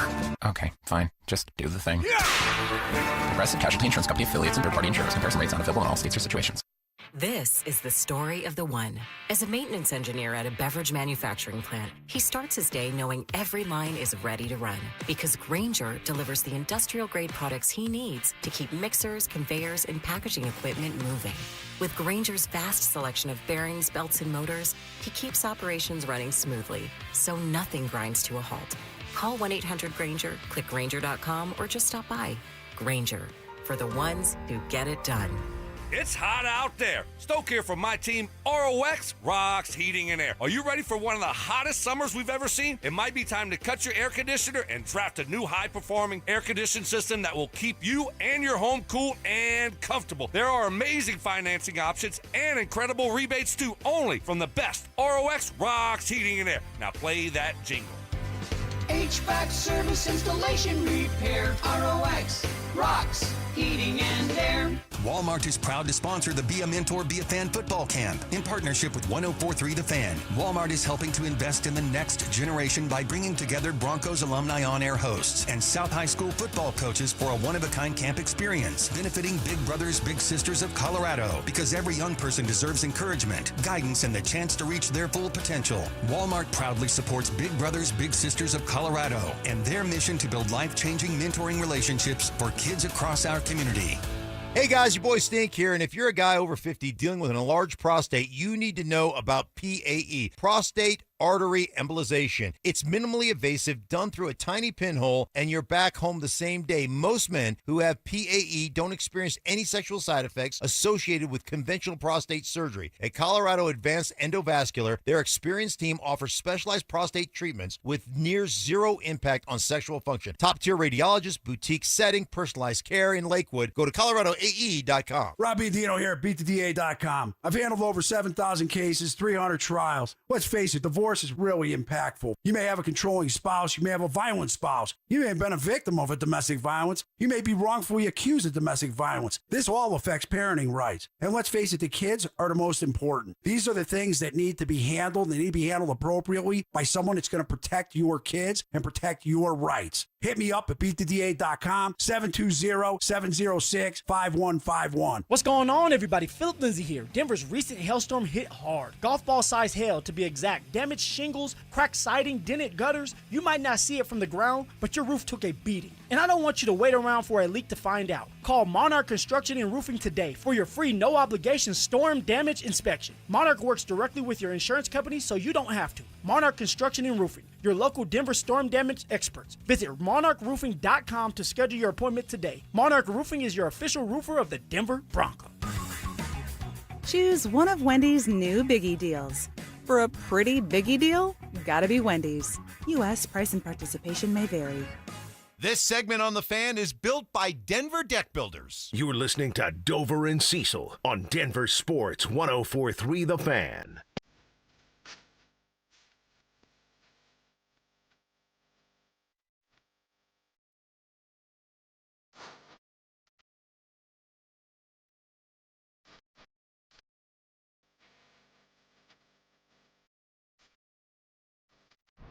See, so I'm getting a look at the Seattle Seahawks Super Bowl rings for the first time.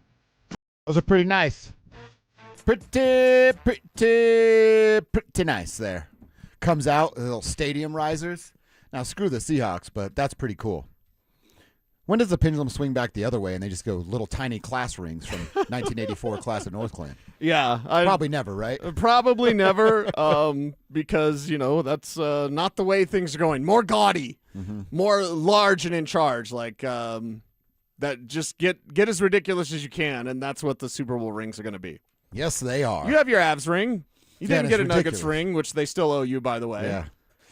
KSC being cheap, they can't kick you down another Nuggets ring. It ended well, too. I thought our relationship ended well. Yeah, and the Nuggets ring is actually incredibly cool. Your Avs ring is cool, but the Nuggets one is exceptionally cool. I like hockey. I love basketball. A little bit of a difference. But I'm grateful for it, and who knows, someday I'll be on hard times, I'll sell that bad boy and bounce back. You're going to take it to old Rick at Pawn Stars? Best he could do is $20. I'm like, I'm down on my time, man. I'll take it. Hopefully that never happens. All right, let's talk a little about the Avalanche and this Kale 2.0 conversation. You and I were kind of teasing on this last week when we were doing end-of-season stuff and then the presser with Joe and Josh. and all the things that came with that. So Kale 2.0, it really matters. And there are some conversations that we need to have based on this Kale 2.0 deal. Well, remember Super Joe said, hey, our priority is getting Kale signed. But then I keep talking about it, this team needing to get a little bit younger. All these core guys are into their 30s. Some of these core guys are in their mid-30s right now, or will be by the time the season is over. So is it right now that this conversation has to be had? We're going to have it, but are they having it down there of like, hey, let's start to think about roster turnover to build around Kale rather than cater to Nate and the boys, the Nates, the Gabes, the Vals, the dudes that are a little bit older on the north side of their 30s. Right. Or is that something for next year's conversation that it actually is cup or bust this year, or at least they say that, and if they do not win the Stanley Cup, not only is Jared Bednar going to be gone next year, there are some major and significant roster changes coming. So are we ahead of this? Yeah. Or are we on the right timing of the Kale 2.0 roster construction conversation? I don't think we're at 2.0 just yet. Okay. I just That's don't. fair. Now, I could be wrong, and they're totally reshaping everything, but I think this group gets another run at it, and it's tough to win the Stanley Cup. It just is. Now, they get a better run. They get a different run. They get a different look. Maybe the goaltender situation is handled differently by Coach Bednar. Maybe their power play is better. Like, there's certain things. If you had seen a window maxed out with the core of players, you'd be like, okay, well, that's pretty much all they can do. We haven't seen that. They won the President's Trophy, and we still didn't see the most dominant version of the Colorado Avalanche because their power play stunk. Unless you face Minnesota, and it's just because their PK stunk. Mm-hmm. But it's like, if we had seen maximum potential, if we had seen maximum production from the Colorado Avalanche this year, if we had seen everything that they did comes up roses, and then they fall short, and you're like, oh my God, how did that team fall short? Then I would say maybe it is time to focus more on Kale and a younger core around him. Right now, that I don't think that's the case. I think you run it back, you give these guys one more chance, and they know what's on the line. Everybody knows. Bednar's on the line. The future of this core is on the line. The future of all these great players that we love is on the line in 2026 and 2027. See, and I think you're right that it's a year early. And one, because of Bednar, it just lines up this way by luck, honestly, and coincidence, if you want to call it that. They don't have to make these drastic changes right now because they have 17 returning contracts. Right. 17. You don't have a lot of room to maneuver anyway. You can make some trades. Chris McFarland was really good at doing that ahead of deadlines, and we'll see what Joe or new general manager, if he's in place by the time we get there, decides to go down that same route. But it's kind of just set up for them to, I know some people hate it, run it back, see what it is, and then you go, hey, if it's not the result that we want, there's some tough conversations to be had. Bednar's not getting re-upped. He's fired. He'll move on. There'll be a new coach. What happens with some of these guys that are getting a little bit older? Do you have to move the Arturi Lekkonens, the other core pieces not named Nathan MacKinnon? Because I don't think you're moving Nathan MacKinnon ever. You just have to think about what Kale's future looks like based off of an old MacKinnon. Right. And he might not. I mean, McKinnon's skill is speed and agility, right? That's about 2 years from being gone. Yeah, and when that's gone, what is this game like then? How do you adjust? How do you grow and mature? I look at it similarly to when John Elway couldn't run anymore. Mm-hmm. It's like, okay, well, you better start winning from the pocket. When Nathan MacKinnon's speed is gone, what does that look like? We're fixing to find out. He'll be here forever and ever and ever, Av for life. But then he's just a grumpy, slow guy. Don't want that. Nobody wants a grumpy, slow guy. But either way, I think it's a little bit too early to say, like, revamp everything, change everything. No, as unfortunate as it is, and the way that it worked out, getting swept by Vegas, run it back, have a better plan. Have your power play be better. Have a better plan for those low-event, defensive-minded teams that you possibly could face, because they're not going anywhere. No. I say that about the Spurs in the West with the Nuggets. Well, guess what? Dallas, they're not going anywhere. Vegas, they're not going anywhere. You have to be prepared for these obstacles that will be in your way. Something that Joe Sakic talked about last week is exactly this. So you and I are on the same page. They're probably a year away from major, major changes. And without a cup, some of that stuff's going to take care of itself. But what did Joe say to the idea of this team getting younger? Listen, we're gonna do, if we feel it's gonna help us or make us better, we're gonna look at all options to try and get better. mean, we don't have the picks right now. Like we to bring somebody up, yeah, it's one thing, but picks and prospects, we have a few prospects that are going to compete for that. But for the most part, unless we're looking at trades and which we will to see what can make us better, we're going to look at that and try and do something. But it's not really an age thing right now. We feel like it's an older team, but we've been building. We were young 10 years ago, and this group's come a long way. And now we're in that window, and this team deserves to try and win. But we're going to do whatever we can. If it's to get younger, we'll look to try and get younger. But we want to make sure this team has the right pieces to try and compete. All right, so it sounds like he's on our same page. Yeah, right. We're staying with his core. The line that he said we were young 10 years ago is pretty interesting because he's right about that. Yeah. But it doesn't sound like he's ready to make any significant moves to adjust this roster's age right now. Anyway. Right, and not to make any significant moves, but to just line them up again and say, go out there and win this time. The power play, I'm not going to say can be all the difference. There's some things Coach Bednar will have to do differently, no doubt. Perhaps that's how he treats the goaltenders. That's a whole other conversation. But for me, with the quality that you have, there's no need to make changes for change's sake. Mm-hmm. The Denver Nuggets need a lot more changes than the Colorado Avalanche do. That's right. Period. Mm-hmm. The Colorado Avalanche are still closer to that parade than the Denver Nuggets, and I think, honestly, it's not impossible, but very, very unlikely that we get a parade for the Nuggets, perhaps maybe even ever in the rest of the Nikola Jokic era. And even Joker 2.0 or whatever you want to call it. This Avs team seems like they can go get another cup, maybe even one more with what they currently have. That's be better on the power play. I want probably a little bit more depth on the blue line for offensive defensemen. Okay. I know that's very difficult to go out and just find, but I think that's another area where we'll keep an eye on this offseason. But always nice to hear from Super Joe. We'll revisit that conversation a little later because I do want to get into some of that depth conversation that you're bringing up. Want to remind everybody what's happening on June 27th. That's not this Saturday, but next. Our third annual Be a Mentor, Be a Fan football camps going down at All City Stadium. If you've got kids between the ages of 8 and 14 that want to get some hands-on coaching from former Bronco players like Mark Schlereth, Philip Lindsay, Brandon Stokely, as well as a staff of coaches from Denver South, come hang with us on June 27th. Get signed up at DenverSports.com/camp. All proceeds are going to benefit Big Brothers Big Sisters of Colorado, and we're going to take care of one camper's fees this week at some point. So you got to be locked in to figure out how that goes down. We got to check our X. What's on our Twitter timeline that we want to talk about? Well, let's start with how awesome Jameis Winston is, and that's coming up next. Parents, looking for a fun way to get your kid active this summer? Are you kidding me? Denver Sports 104.3 The Fan's third annual Be a Mentor, Be a Fan Youth Football Camp is back. Brought to you by Walmart. Saturday, June 27th at Denver South High School's All City Stadium. Your child ages 8 to 14 will learn the fundamentals of football in a safe, hands-on environment from people who played the game at the highest level. We're talking former Denver Broncos Mark Schlereth, Philip Lindsay, and Brandon Stokely, along with a trusted coaching staff from Denver South.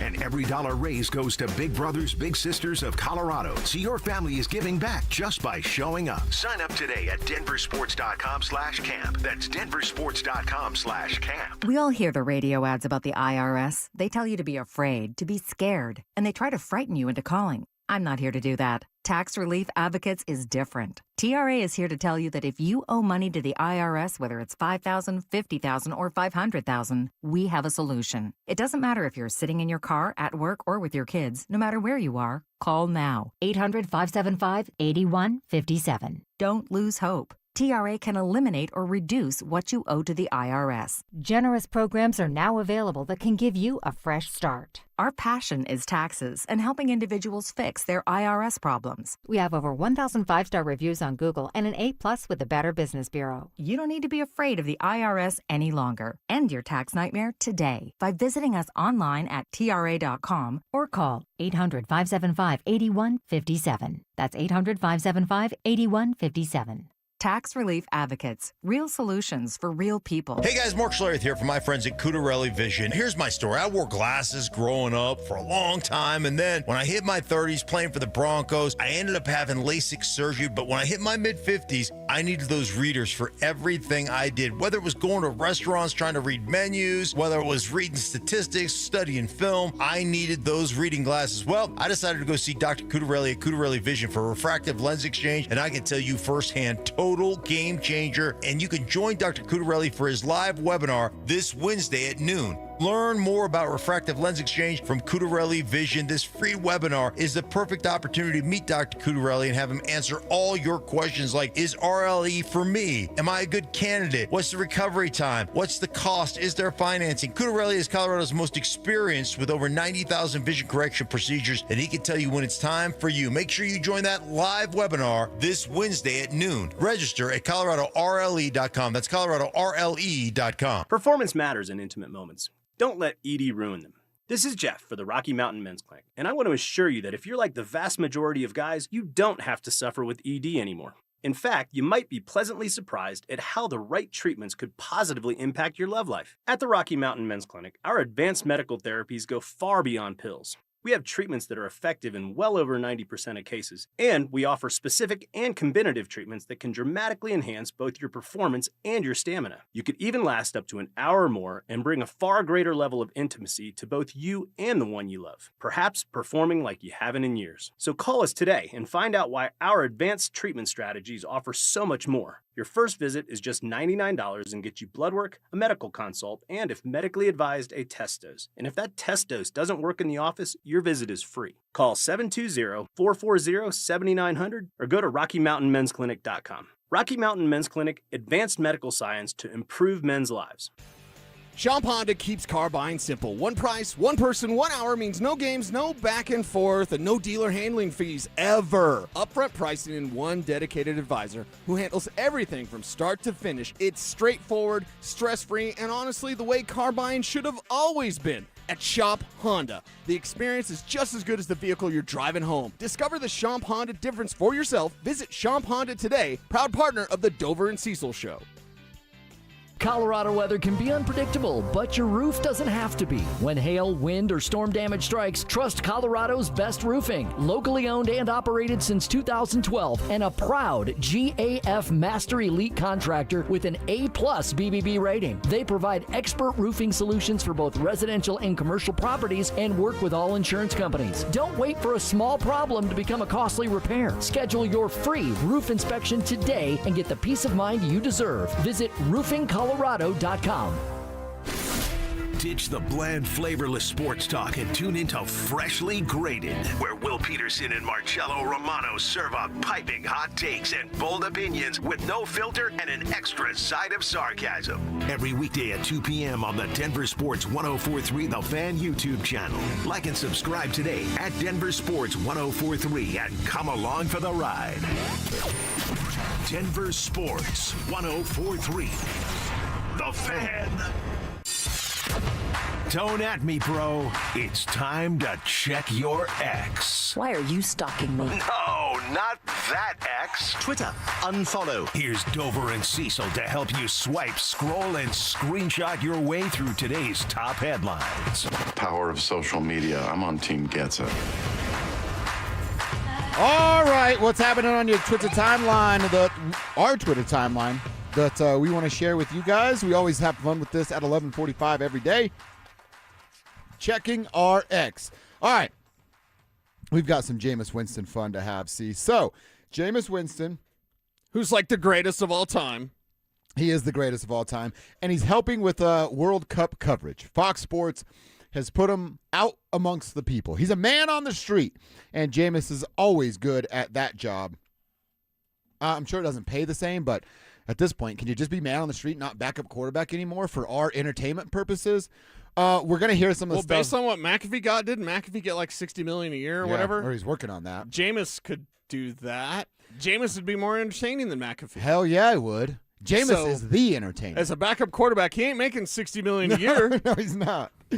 So there were a couple things. One, we're going to get into him kind of being man on the street. But I don't know if you saw Team Japan and their fans. One, the players, the Team Japan for the World Cup, after their match, go to the locker room, change, shower, do all their stuff, clean the locker room, fold their clothes up for the people to do the laundry, and it looks spotless when they left.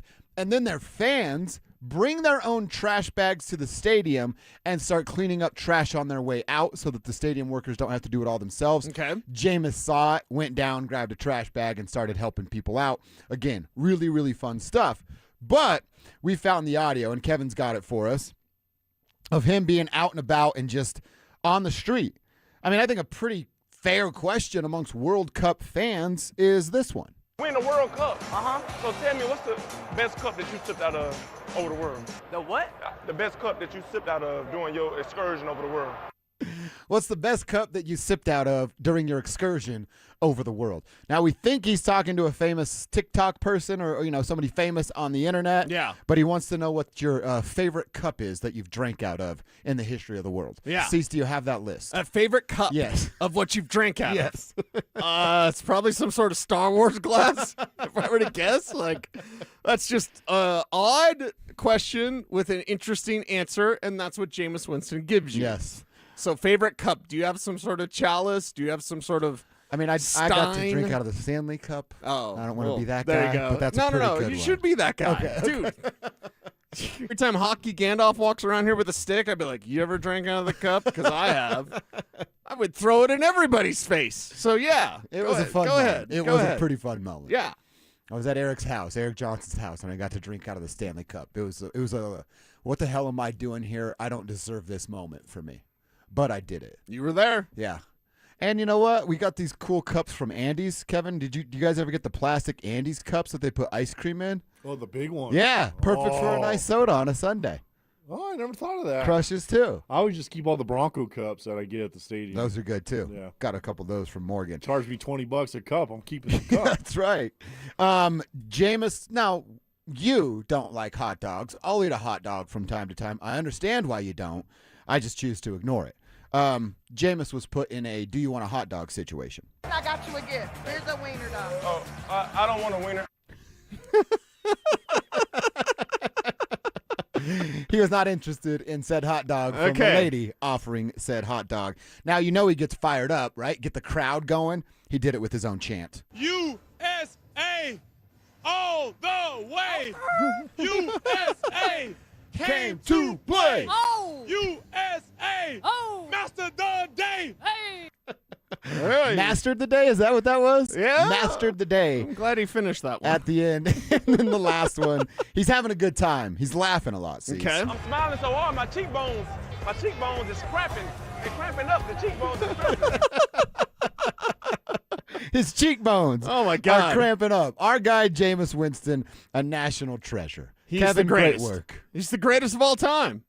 And now we have these to play more when we're going between tweets. I got you a gift. Here's a wiener dog. Oh, I don't want a wiener.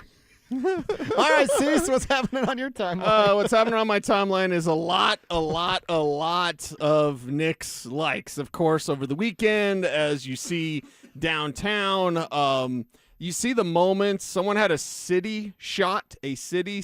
They were up in Manhattan, like in a skyscraper, and they were like looking down at the streets of New York.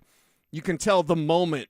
Oh, really? That OG throws that basketball. Yeah. I want to know who caught that basketball, by the way. I thought the same thing when he threw it. I'm like, dude, hold on to I that. know. Whoever, there's going to be a fight for that basketball because you have the basketball, and I would never give it back.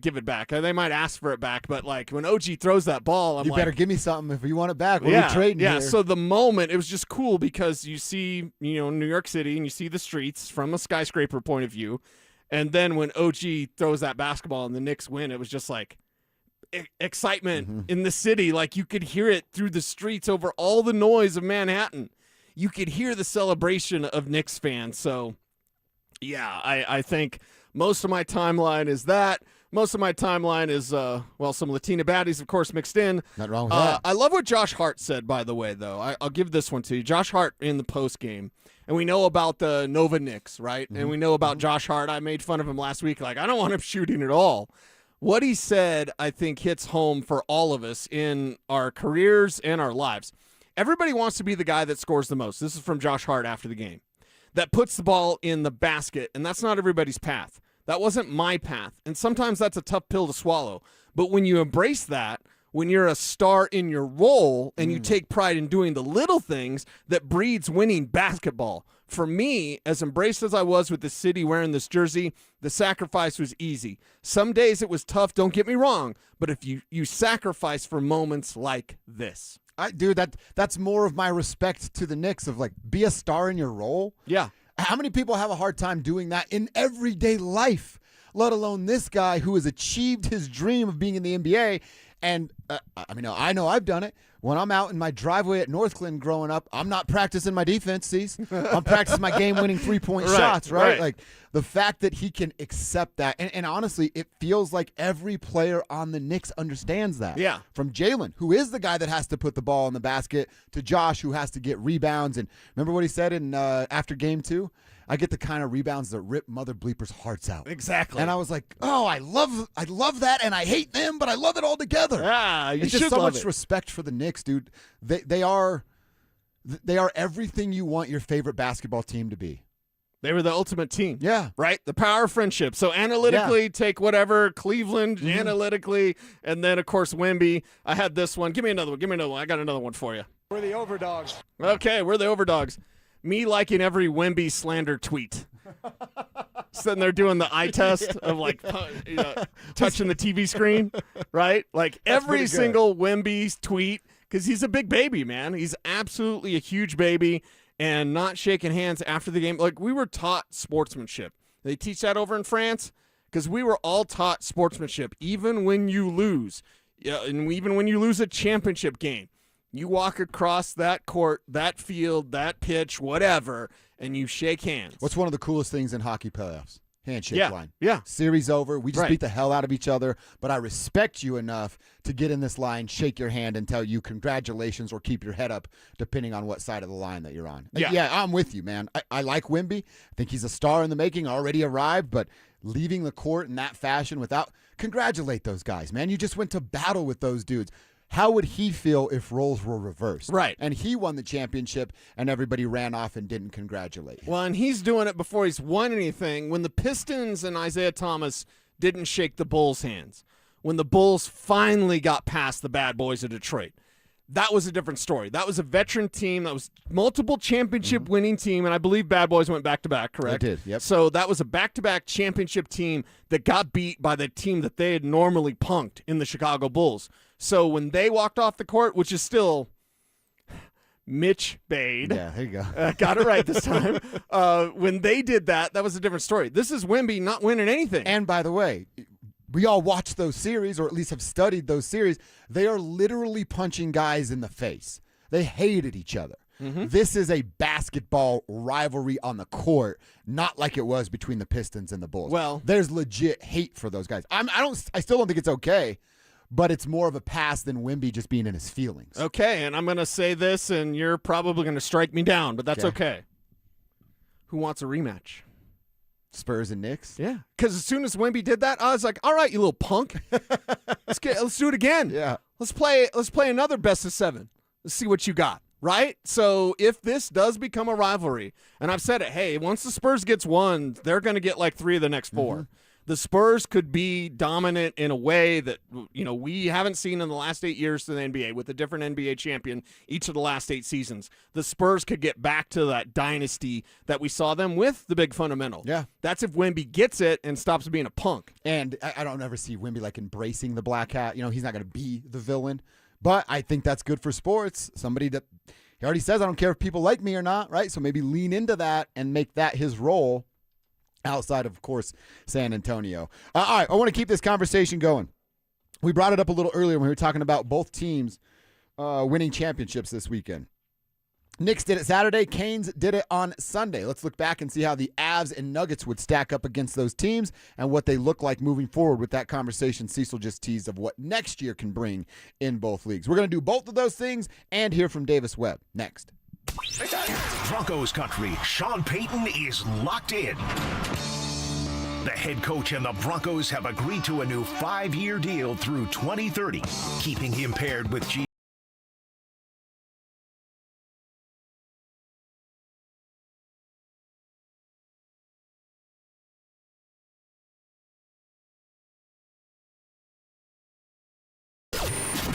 Denver Sports 104.3. The Fan.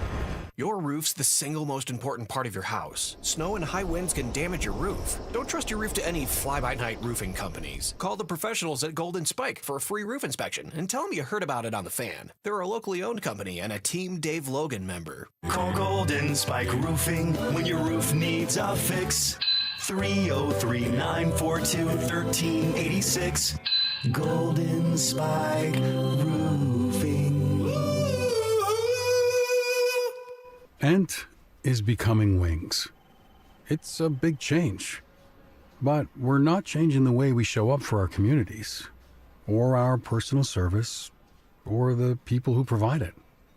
We're not changing locations. We're not even replacing the coffee machine. But we are changing our name. We'll probably even get some new pens. It'll be a big day for pen people. Ent Credit Union, insured by NCUA. Hey, it's Mike Evans. Let's talk about your hair. If you're losing it and desire it back, then do what I did and go see Dr. Tanya Pauls at Advanced Hair Restoration. Their simple one-day treatment offers life-changing results that I can personally attest to. Guys, it's not magic, but close to it. They put hair where you need it the most, and bam, it grows. It's actually science. Advanced Hair has it all. Top-rated Dr. Tanya Pauls, modern technology, and best of all, you get your very own natural hair that begins regrowing the very next day. Advanced Hair even guarantees it to grow for life. So schedule your free consultation today. Call 720-459-HAIR and you'll get $250 off and 250 free hair grafts. That's 720-459-HAIR. Advanced Hair is the winner of Westward's Best of Denver, and they've changed tens of thousands of lives, including mine. Become inspired with the before and afters at advancedhair.com. That's advancedhair.com. When an 80,000-pound semi-truck collides with a passenger vehicle, the results can be devastating. I'm Rob Wilhite of the Wilhite Law Firm, and for nearly 50 years, my firm has been fighting for seriously injured truck accident victims in Colorado. These are complex cases that require serious resources and experience. We bring both to every case to get you the maximum compensation you deserve.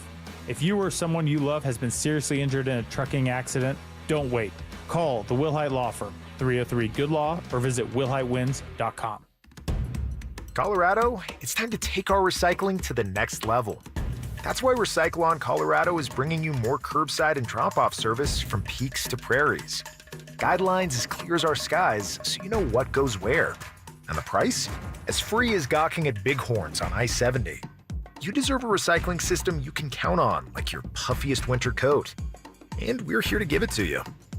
Learn more at recycleon.org/Colorado. Brandon Stokely from my friends at Roller Auction, leader in Colorado auctions for over 40 years. They conduct over 150 auctions every year, selling tens of thousands of items at the price you set. Auctions are held regularly for Colorado government agencies, and they always have big-ticket items at great prices. That's why I love Roller Auction. And almost all bidding is conducted online in real time, and it's open to the public. Anyone can participate. Check back regularly. New auctions are added weekly. Be the first to know about new auctions available for bidding when you sign up for email notifications. Go to rollerauction.com/thefan.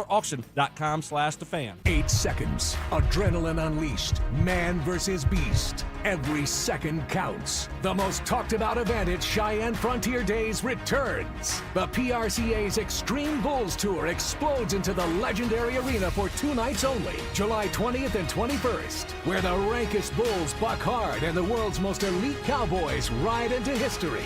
Don't miss the Extreme Bulls, only at Cheyenne Frontier Days. Tickets on sale now at cfdrodeo.com. KKFN and KKFN HD1 Longmont, Denver. You're listening to Denver Sports 104.3. The Fan. Denver Sports 104.3 The Fan presents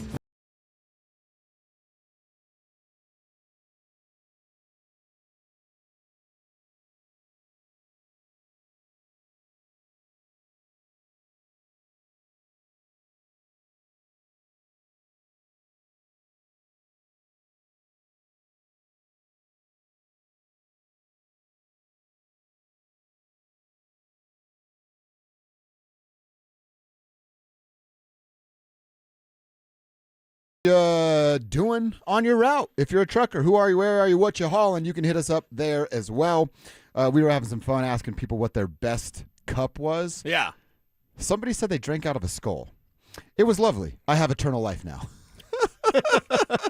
Okay. To quote Ron Burgundy, I don't believe you.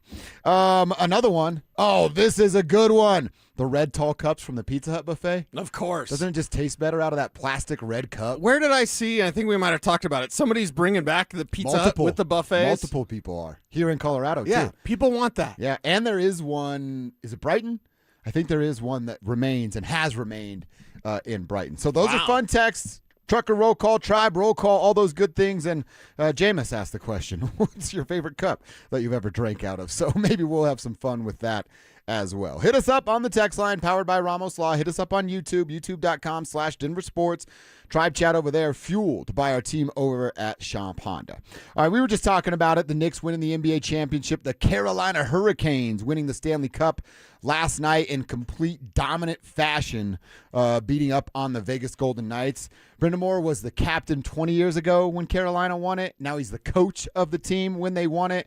I did see some of those fun videos. One, on the ice, I don't know what the hell he was doing. He looks like he was going to go pick the cup up. Yeah. But then he threw it in the air, took his hands off of it, and caught it as if it were like a person he was wrapping his hands around to hug. Terrifying and weird that he did it. How heavy is that thing? 35 pounds. Okay. You had to drink out of that. I didn't get to pick it up over my head, but I feel like I could have. Yeah. I was already in a place I shouldn't have been. I'm like, I'm not going to ask if I could pick it up over my head. They're going to kick me out. But you got a drink out of it. I did get a drink out of it. That part was a little strange. And just the complete dominance. I will say, I was rooting for Carolina just because I don't like Vegas. It's more hate for Vegas than it was for love for Carolina. Right. Watching the Hurricanes do to Vegas what Vegas did to the Avalanche, I know it's a consolation prize, and that's all I can get right now, but I freaking loved that last night. Yeah. They were lost little puppy dogs that literally couldn't get a shot on net, a la the Colorado Avalanche in Game 4 of that So series. with all the combinations that Jared Bednar threw on the ice, why didn't the Avs figure that part out? Great question. I think I would put more of it on the players than Jared, but Jared's not free from blame either. Jared's not free from that either, and he did try a lot of things. He tried a lot of different things. But you had a team that was swept because they were too often they were getting frustrated by the low event hockey, and they were getting frustrated by Vegas's defense, and they never broke through. They could never get that break, and then when they did, they would have a 3-goal lead, and Vegas would march back and win. So that had to be disheartening as well. But can you take what Carolina did, just like the Knicks did with San Antonio? Can you take what Carolina did against Vegas? Can you reverse engineer it and say, this is what they have that the Avs don't have? Because the Avs have a lot, but they didn't have the ability to fight back like Carolina did. No. Well, you know what else Carolina had? They didn't have goaltender controversy. They had Freddie Anderson take him to the spot, and then Bussy come in and be the guy at 27 years old, and he said it. I'm not in this position without what Freddie was able to accomplish. That was kind of weird, too, afterwards in the game of, celebrate. He got the cup right after the captain did Freddie. It's just a weird situation, but they knew who their goaltender was and never wavered. In the playoffs, they knew. I think perhaps, and I'd like to hear your take on it, and the Tribe Helps Tribe, we've got to let us know, was Scott Wedgwood's kind of surge at the end of the regular season. I'm not going to say what doomed the Avs because that's too hyperbolic. But do you think that had it just been kind of normal where McKenzie was the guy, but Scott was really good? And again, I'm not the McKenzie Blackwood guy. You were more of the Scott Wedgwood guy. I was. But was it Wedgie's, insane play at the end of the regular season, which holds less weight now? Was that something that perhaps was detrimental for this team? Because then Jared Bednar is like, oh, Wedgie's our guy, when he should have been playing it like McKenzie is the guy and Wedgie's the, in case of emergency, good thing we got that guy. I will say this, that I thought the decision was being made right because Scott was playing better, because he was in net most of the time. Right? Momentum, exactly, and that's kind of what Jared was living by. But there is this weird... It always felt like Jared wanted McKenzie. And I told you, he was just waiting for the chance to pounce, and then he took that opportunity. If he always wanted that, and in Jared's mind, McKenzie was always the guy, Why didn't you give him more opportunity at the end of the regular season when you're kind of in the mode that you're in, especially when you locked up the President's Trophy? Why not just put him between the pipes and see where it's at and then make your decision going into the postseason based off more recent games instead of just, oh, no, Scott's the hot hand, we're going to go there, and then kind of panic when he was no longer the hot hand and play the back and forth game. Right. And did the hot hand just run out of juice at the end? So that could have been like, that part is where we give it to Bednar of like, dude, if you really wanted this guy to be in net for the postseason, give him the chance to ramp it up in the regular season so that we, the fans, us in the media, all see what you're doing. Right. And then McKenzie would be more battle-tested because he had the end-of-the-season run that he didn't get because Wedgie was essentially standing on his head. And then you heard what McKenzie said. It's really tough to come in here cold and not have any recent games under my belt to show up and win. Juxtapose that to what Blackwood said. Or excuse me, Wedgwood. Too much lumber, too much wood. Am I right, everybody? What Scott Wedgwood said. You remember what he told TNT? I remember everything. Alex looks confused. Tell him. Okay. Tell him. This is for Alex and for you out there. Wedgwood said, like, oh, it's easy for me to come in cold. Oh, right. McKenzie said the exact opposite. So Bednar, again, it's players' execution. But the handling of the goaltender situation did not turn out the way that you wanted because you had one guy that was nervous about being cold going in, and you had one guy he's used to being cold going in because that's who he is. It's his whole life. Exactly. Or his whole NHL life. So, again, love the lumberyard. But, man alive, it would have been nice if Mackenzie Blackwood was the guy, and then Wedgie was your – hey, Blackwood's really stinking. Let's put in Wedgie and see what we get, and the results probably would have been different. You know what? You're probably right. Now that we are, end of NHL season, and the Avs were not a part of the Stanley Cup final. Yeah. And I think that it can go back to, I mean, we're not talking about a 10-game sample size. You could have given McKenzie the last 3 games of the regular season. I was going to say 4. Yeah, 4 sounds nice. We can meet at 4. That's fine. And then make that decision. And like I said, it always felt like Jared wanted one specifically anyway. Why didn't you just make room for him? Well, and you mentioned the President's Trophy, then my mind goes, were you trying to get to that? And then because remember, a lot of the guys were like, okay, let's just shut it down. They got the President's Trophy, whatever. And then let's shut it down. Was it that effort of trying to get there? Because look at, again, how Vegas got there. Vegas got there winning 39 games. Vegas got there with firing their coach and being like, let's just make a run. And every game was hyper important. There were games where the Avs kind of mentally just took off. Hey, we got the President's Trophy, just, whatever, get through, get healthy. And then it bit them in the ass because they weren't able to stay healthy. And at the end of the day, was it concentrating? This is why I don't like, hey, they get the President's Trophy. I don't give a damn about the President's Trophy at all, because if that was your emphasis, like, let's just go and let's play really hard and then get the President's Trophy and then shut it down, you might get the results that you just saw. Comparatively speaking, if you were a team like Vegas that were like desperate to keep winning, the Avs seemed to lose some of that desperation, and that haze kind of carried over to the Vegas series. Yeah, it did. And look, it seems as, all right, we just watched Carolina beat Las Vegas, and I know Vegas swept the Avs in the Western Conference Final. But if we go, all right, your top tier is Carolina and Vegas. They just made it to the Stanley Cup Final. You can't really argue that. Your second tier still includes the Colorado Avalanche right at the top of that second tier. No doubt. So they're still within striking distance of being a champion with this core. So I don't, like with the Nuggets, and I'll ask you about that. All right, the Knicks, it was the Knicks and Cleveland for the Eastern Conference Final, and, of course, the Thunder and the Spurs for the Western Conference Final. If we put those 4 teams on the top tier, I can't look at you with a straight face and say the Nuggets are right underneath those teams. I just can't. There are 4 or 5 teams in front of the Nuggets that I would have to put on that second tier before I got to Denver. Yeah, and that tells you the health status of both. So we saw champions crowned in hockey and in basketball, and with the Avs, you go, yeah, that could be them. Little thing here, little tweak here, whatever. The Knicks were crowned the champion, and I don't see the Nuggets really even being in the conversation. They'll be the 4 seed next year, or the 7 seed, or the 2 seed, or whatever they're going to be. And it doesn't even matter. It doesn't matter. You got to get to the postseason. You've got to have the heart. You mentioned it. Like, what do the Knicks have that the Nuggets were missing? It's right here. It's right there in their chest. It's heart. And you can't coach that. You either do want it or you do not want it. And it felt like when the Nuggets realized that they couldn't hang with the Wolves, They tucked it away, packed it up, and went home. Okay, I'll do this player by player. Cat and Joker. Joker's superior, obviously, but like, okay, that eliminates that. But Cat cares more. Cat does care more. Jalen, Jamal. Jalen's a superstar. Yeah, I can't. Brunson's an absolute superstar. I changed my whole tune. Jamal's on an R-star, but it's Jalen. Jalen's a superstar. Dude, he scored 45 points in the closeout game of the finals. OG and AG. I mean, bodies breaking down. It's OG. I was gonna say it's OG, right? If we did this 4 years ago, it'd be Aaron. It's AG, But right? It's OG. But now. AG's kind of their version, right? Who's the Bridges? Who's Bridges? And then who's Josh Hart? Speaking of Hart, like Bridges would be your Payton. Okay.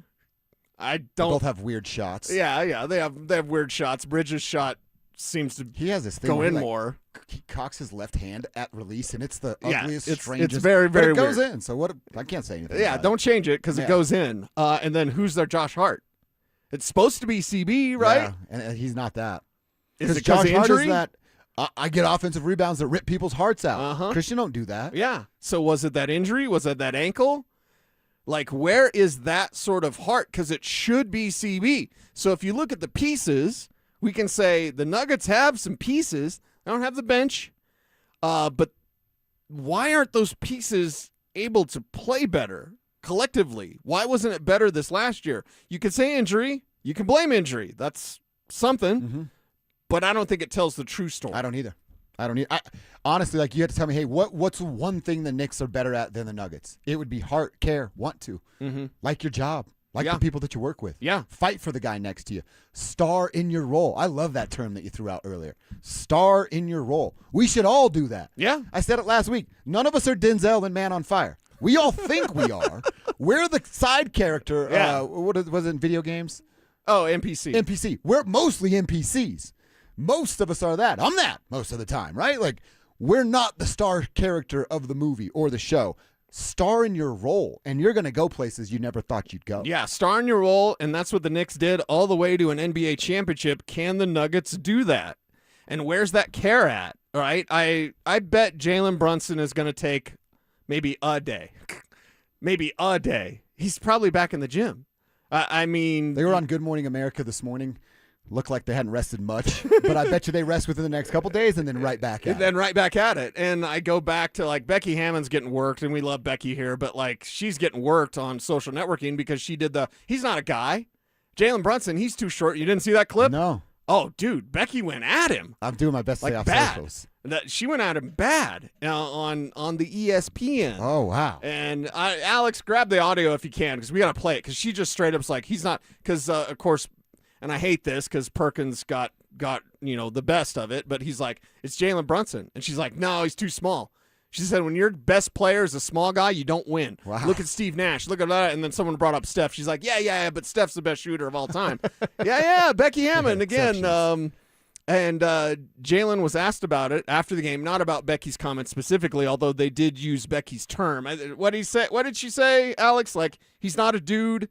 He's not a dude, I think is what she said. I'm paraphrasing. It's more or less like you can't win with someone like at his level. Okay, find the audio if you can, because I'd love to play it for Dover. It's one of those things where they used her words to ask Jalen about it. Like, what do you say to those people now? Right. And he goes, I didn't respond then, and I'm not going to respond now. Perfect answer. You get hardware, that's your response. Yeah. He's the NBA Finals MVP. Yeah. He's the only Knick to score 40 or more points in a Finals game. He'd let his game do the talking. He doesn't have to say another word. Right. He is literally the king of New York. Right. He's a legit superstar, the best Knick of all time. I don't care what Papa Brunson says. Papa Brunson. Calling it Patrick Ewing. Come on. Just got to stop with that, Papa Brunson.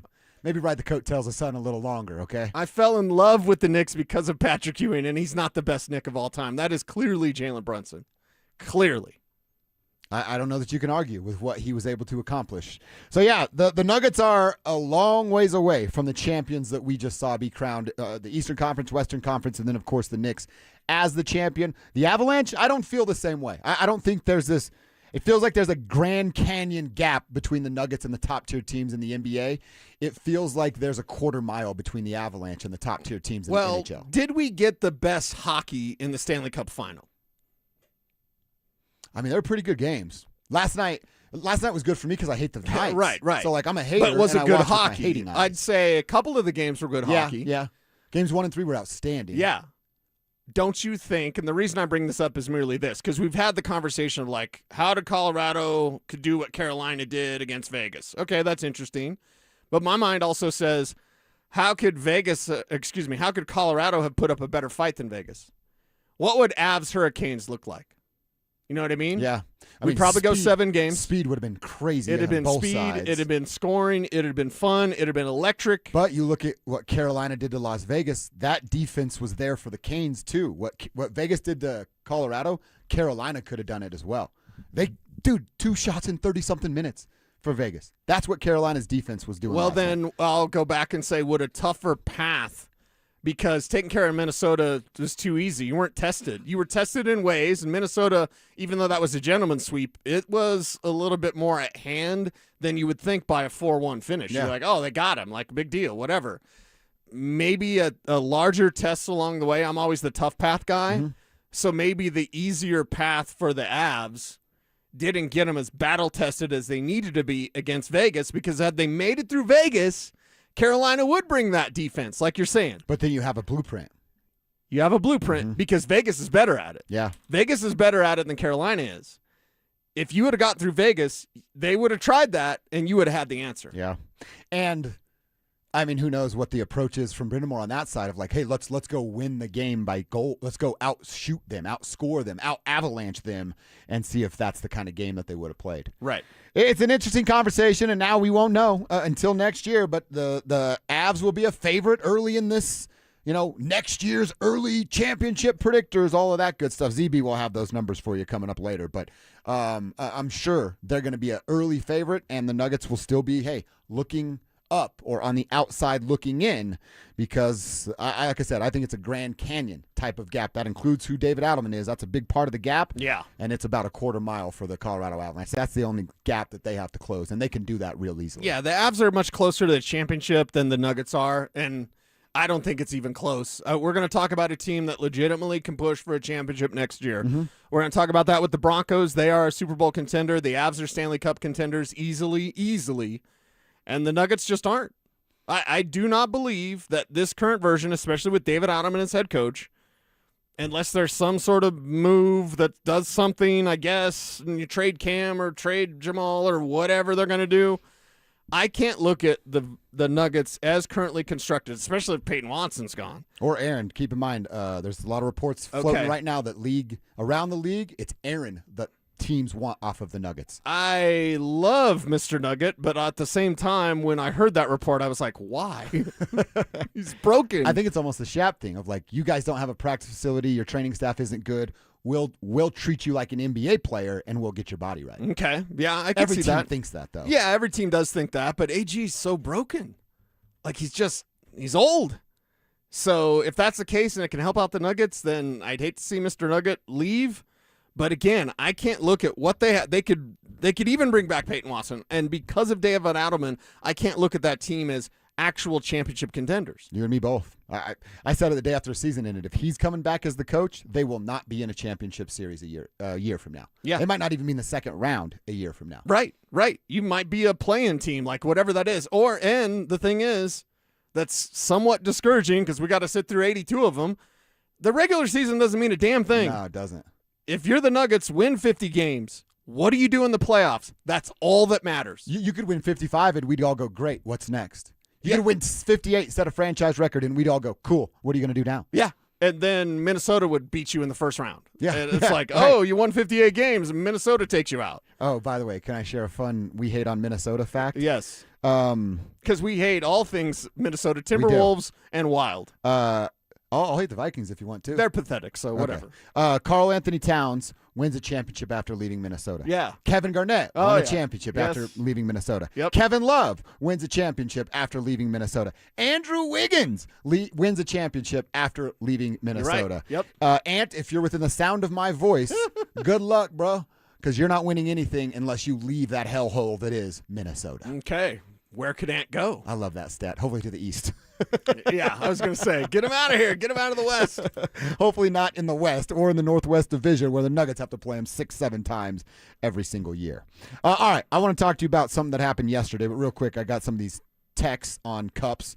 Millhouse wrote in, my dad used to have a metal cup that he used to make milkshakes. Swear to God, it makes water taste 5 times better than any cup. Okay. Because it's just so cold. Dude, if you get that cup a little wet, then freeze that part and then pour your water on the inside, that's going to be a complete game changer.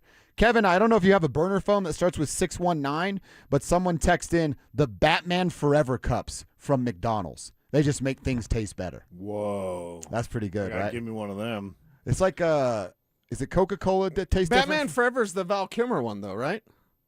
Yes. Yeah. I actually don't mind that one. I know people took issue with that. I'm like, no, I think... Because of Val? Because Val Kilmer I thought he did a great job. Nicole Kidman? It's better than the George Clooney one, and it had Nicole Kidman. Yeah. Val Kilmer rips, dude. He's Iceman. Yeah. Yeah, How Val do you Kilmer not was, respect Val Kilmer? Val Kilmer was a great Batman, in my opinion. I think so, too. Better than Ben Affleck. Oh, Ben Affleck was bad. He was the worst. He was, well, the Twilight guy, although it was actually okay. The movie was okay. Pattinson was. I would take Pattinson over Ben Affleck. Over Ben Affleck? The girl in the Pattinson one. Zoe Kravitz. Yes. Kowalski analysis. Would, yeah. She made the movie good. Made the movie good. That was the last movie I saw in theaters, was the Twilight Batman. Wow. It was a while ago. You got to get out some more. I know. To the theater. I was going to say, you do get out. It's just to the basketball court and the golf course. And now the lake. Now the fishing season's here. Nice. Went nice. fishing on Friday. Caught absolutely nothing. But it was still fun. Wait, fishing is for catching?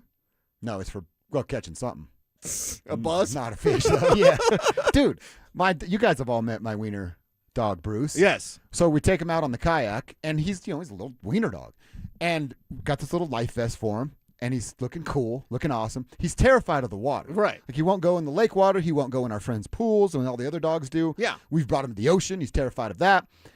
He gets up like on the top of the kayak. And my lady is like, he's going to jump out. And if he jumps out, you got to get him. And I'm like, he's terrified of the water. He's not going to jump out. He's got a life jacket on. Stop freaking out. And exactly. And he's got a life jacket. And he's a dog. They swim off of instinct. And I'm talking my Kelsey, stop. You're being ridiculous. This dog is not going to jump out. And then there goes Bruce.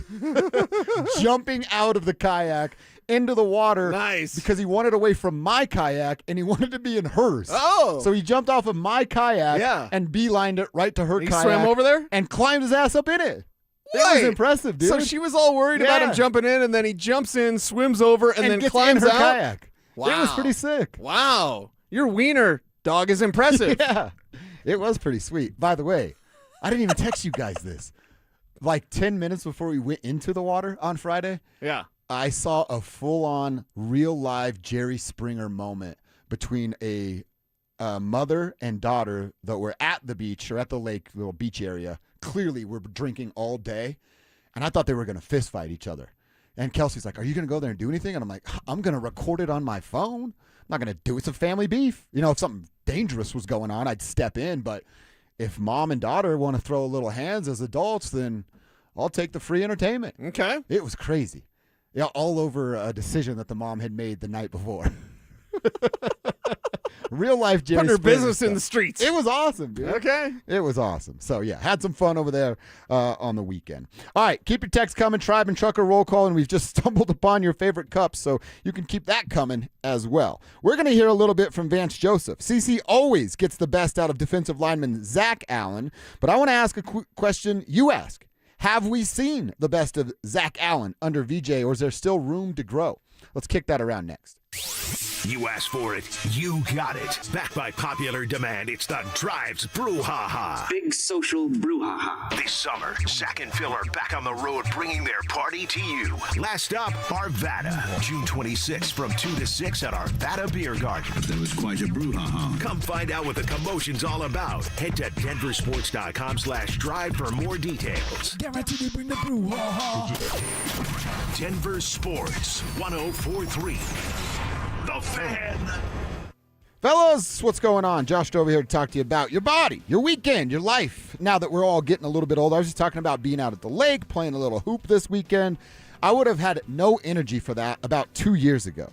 Until I was introduced to my team over at Rocky Mountain Men's Clinic, and I learned about our bodies and the natural testosterone that's producing in our bodies or stops producing in our bodies as we get into our 30s and certainly into our 40s. I didn't want to be tired all the time. I wanted to feel like I was getting the most out of my workouts that I do every morning at home, just to feel better. That all went away. I wanted to take control. I wanted to get my life back in order, and that's exactly what Rocky Mountain Men's Clinic gave me. I set up my first appointment at RockyMountainMen'sClinic.com, went in, they drew my blood, they told me what my options were. One of them was to sign up for testosterone treatment right there on the spot. I did it. Got my first pain-free booster shot. Felt great. In about 10 days, I started to realize and see some of the differences, and here I am a couple years later with all the energy. Sex drive is back where it was when I was in my 20s. I'm sleeping like a normal human being, and that gives me the energy to work out in the morning. So if you feel any of those symptoms I just rattled off, you just feel like you're getting old and you don't want to feel that way anymore, I promise you your testosterone levels have something to do with it. Get them checked now at RockyMountainMen'sClinic.com. Featured therapies are compounded and have not been evaluated nor approved by the FDA. Provider prescription required. See website for details. Did you really think Pure Talk was just going to sit back and watch America turn 250 years old without doing something awesome to celebrate? Of course not. That's why they're raising $250,000 for America's Warrior Partnership by the end of July. America's Warrior Partnership is on the front line of preventing veteran suicide. They've had extraordinary success, and here's how you can help. When you switch your cell phone service to Pure Talk this month, you'll be invited to round up to support America's Warrior Partnership. No pressure, but if you do, Pure Talk will match your donation dollar for dollar.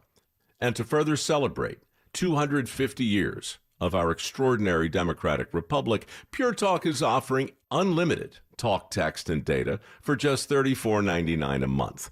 Dial pound 250, say Mike Rowe. That's pound 250, say Mike Rowe. And happy birthday to us. For many of us, it's happened before. Your hair is thinning, crown's disappearing. Maybe the hair loss has you feeling your identity is lost altogether. The solution that worked for me, it's an incredible yet simple one-day treatment that starts growing your own natural hair the very next day. And it's guaranteed to grow for life. It's the Advanced FUE from Advanced Hair. We've all seen the pills and lotions that come with monthly subscriptions. They help retain what you have, but what if you want your own natural hair permanently in specific areas? From Advanced Hair's state-of-the-art facilities to world-class Dr. Tanya Paul's, it's not maybe your hair will regrow, it's guaranteed that your new hair will grow.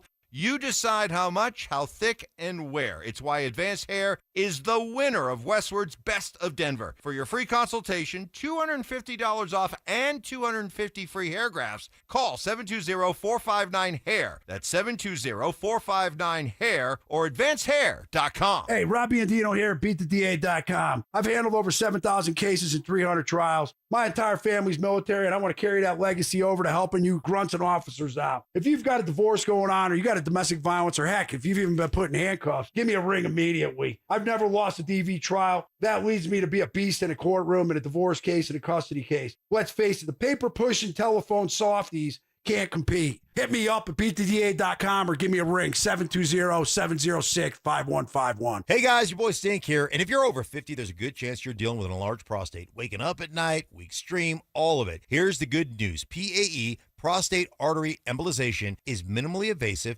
done through a tiny pinhole, and you're home the same day. Most men who have PAE don't experience any sexual side effects associated with conventional prostate surgery. At Colorado Advanced Endovascular, their experienced team offers specialized prostate treatment with near zero impact on sexual function. Lakewood location, personalized care. Visit coloradoae.com. Experience the new National Western Center, where agriculture, entertainment, and education meet. Explore what moves you. NationalWesternCenter.com. Denver Sports 104.3 The Fan presents Dover and Cecil.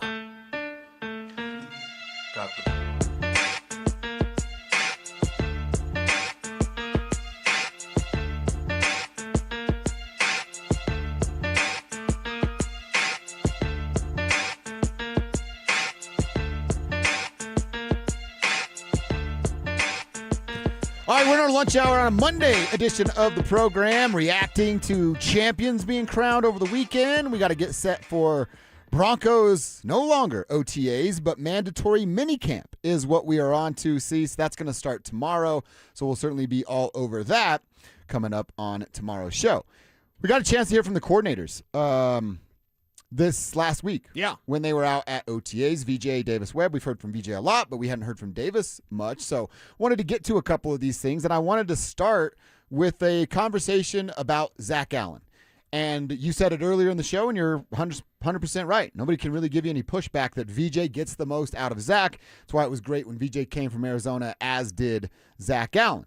Vance was asked about Zach last weekend, and then I want to ask you the question of all right, he's going to talk about how good he is every year.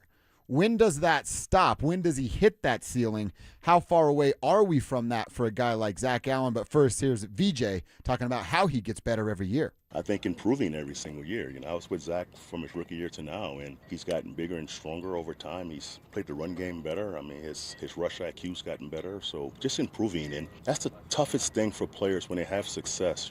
Can they go back to the drawing board and improve? And that's again human nature. Hey man, I'm already a Pro Bowler. What's next? But you have to improve. If you're not improving in this league, people are going to catch you.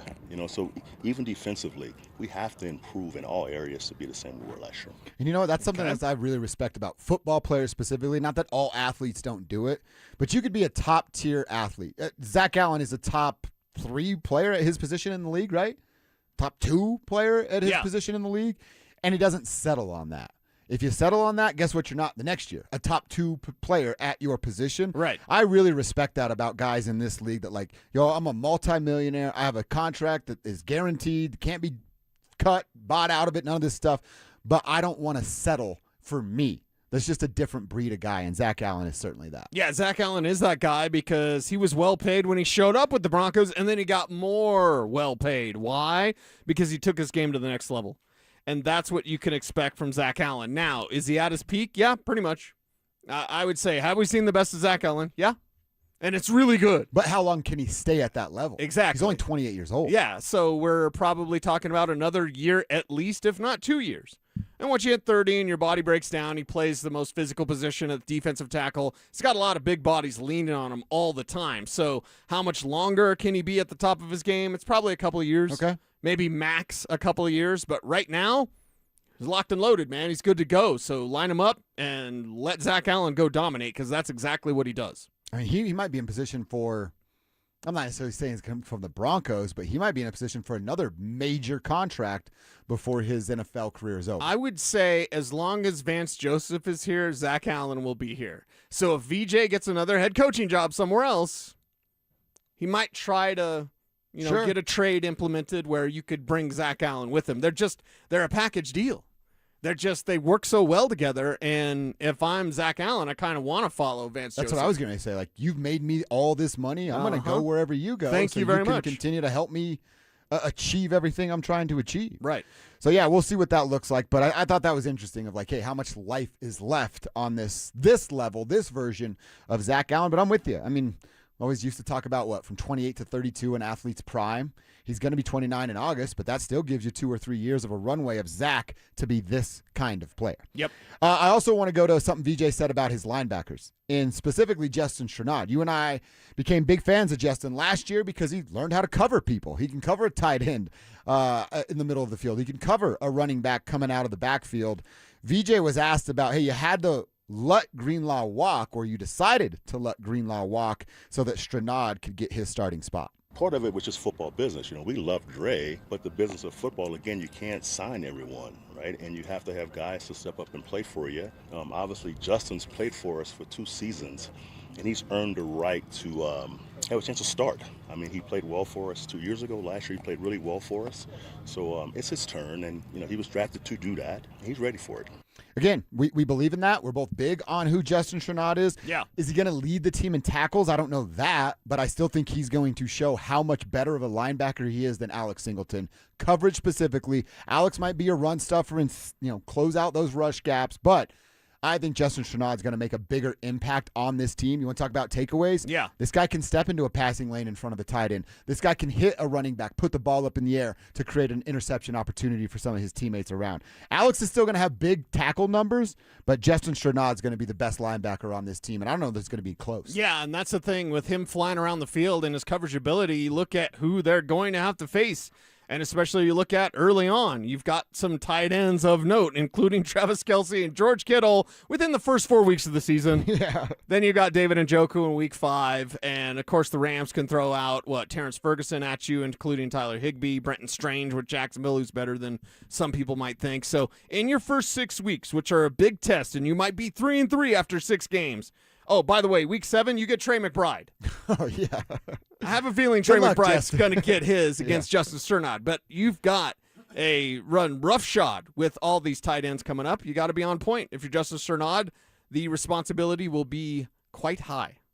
And I think he can handle that responsibility. Yeah, he's ready for that responsibility, but know that you're facing Trey McBride, you know, probably not going to go as good as it can for you. Those are like, when you face those kind of tight ends, those pass-catching tight ends, like, hey, did I keep him under 100 and did he not score a touchdown? Right. That's a great day. 90 yards receiving and not a touchdown would be a great day against guys like that. Yes. Yeah. That's kind of what you're aiming for, because you've got to slow them down at some point. And a lot of these passing games will be leaning on 1 or 2 more tight ends. So as the tight end position has changed in the NFL, and there are more pass catchers now, and even a team like the Rams utilize a lot of 3 tight end sets. Now they finagle the system because Puka Nacua is declared as a tight end. Well, that doesn't matter if you're Justin Strnad. If it's declared as a tight end and my responsibility is that spot, I've got to cover Puka Nacua. So A tough break, Justin. as the tight end position changes, I think the responsibilities for your off-ball linebackers will change. Okay. I'm pretty high on what Justin Strnad's going to be this year for the Denver Broncos. It's like Greenlaw is out of the way, and that's a good thing for Justin Strnad. It's a good thing for Broncos fans. It's a good thing for the Broncos because Justin's better than Dre. Yeah, and that's the thing. If you're the Broncos, you've got a really good start now with Singleton coming back, doing his solid stuff, and then a couple of guys in Torrin York, the undrafted kid from Texas A&M who looks good, and then Red Murdoch, the Broncos daredevil. How can he work his way onto the field other than just being a 4-5 special teams guy? Is he your future Justin Strnad in a couple of seasons? That's what you're really looking forward to. So all of a sudden, this team goes from never paying attention to off-ball linebacker to they've got a nice collection. Unproven, some of them, Yeah. Red Murdoch specifically, but they're better off than they were not that long ago. But, dude, that's such a major part of a general manager's job. You're thinking a year 2 out and going, I got to get a guy so that when this happens, there's something the coach can do to I can't say plug and play, but close to that, right? Have a body to throw at the problem. All right, we were talking about movies last segment, about what we've seen in the theaters, and my last one was the Twilight Batman. We got a texter that said the last movie he saw in the theaters was in 1991, Backdraft. Why? You just don't like going? You don't like the movies? Popcorn costs $30. I get that. That's too much money for popcorn. Yeah. But that's a long time to be away from the movies. That is a long, long time to go without what I feel is a treat. It's an absolute treat to go see the movies. So go see the movies. You a drive-in guy? Do they have any drive-ins? There was one in Colorado up in Fort Collins that I think the Fort closed. Collins one is back still now. open? And then the one off of 88th, it's like 88 Drive-In. I don't know. It's up north where I grew up. I don't know where Thornton is. Oh, yeah, it's up there, Coach. In your Alex, face, Kevin. That's not cool. Nice work, Alex.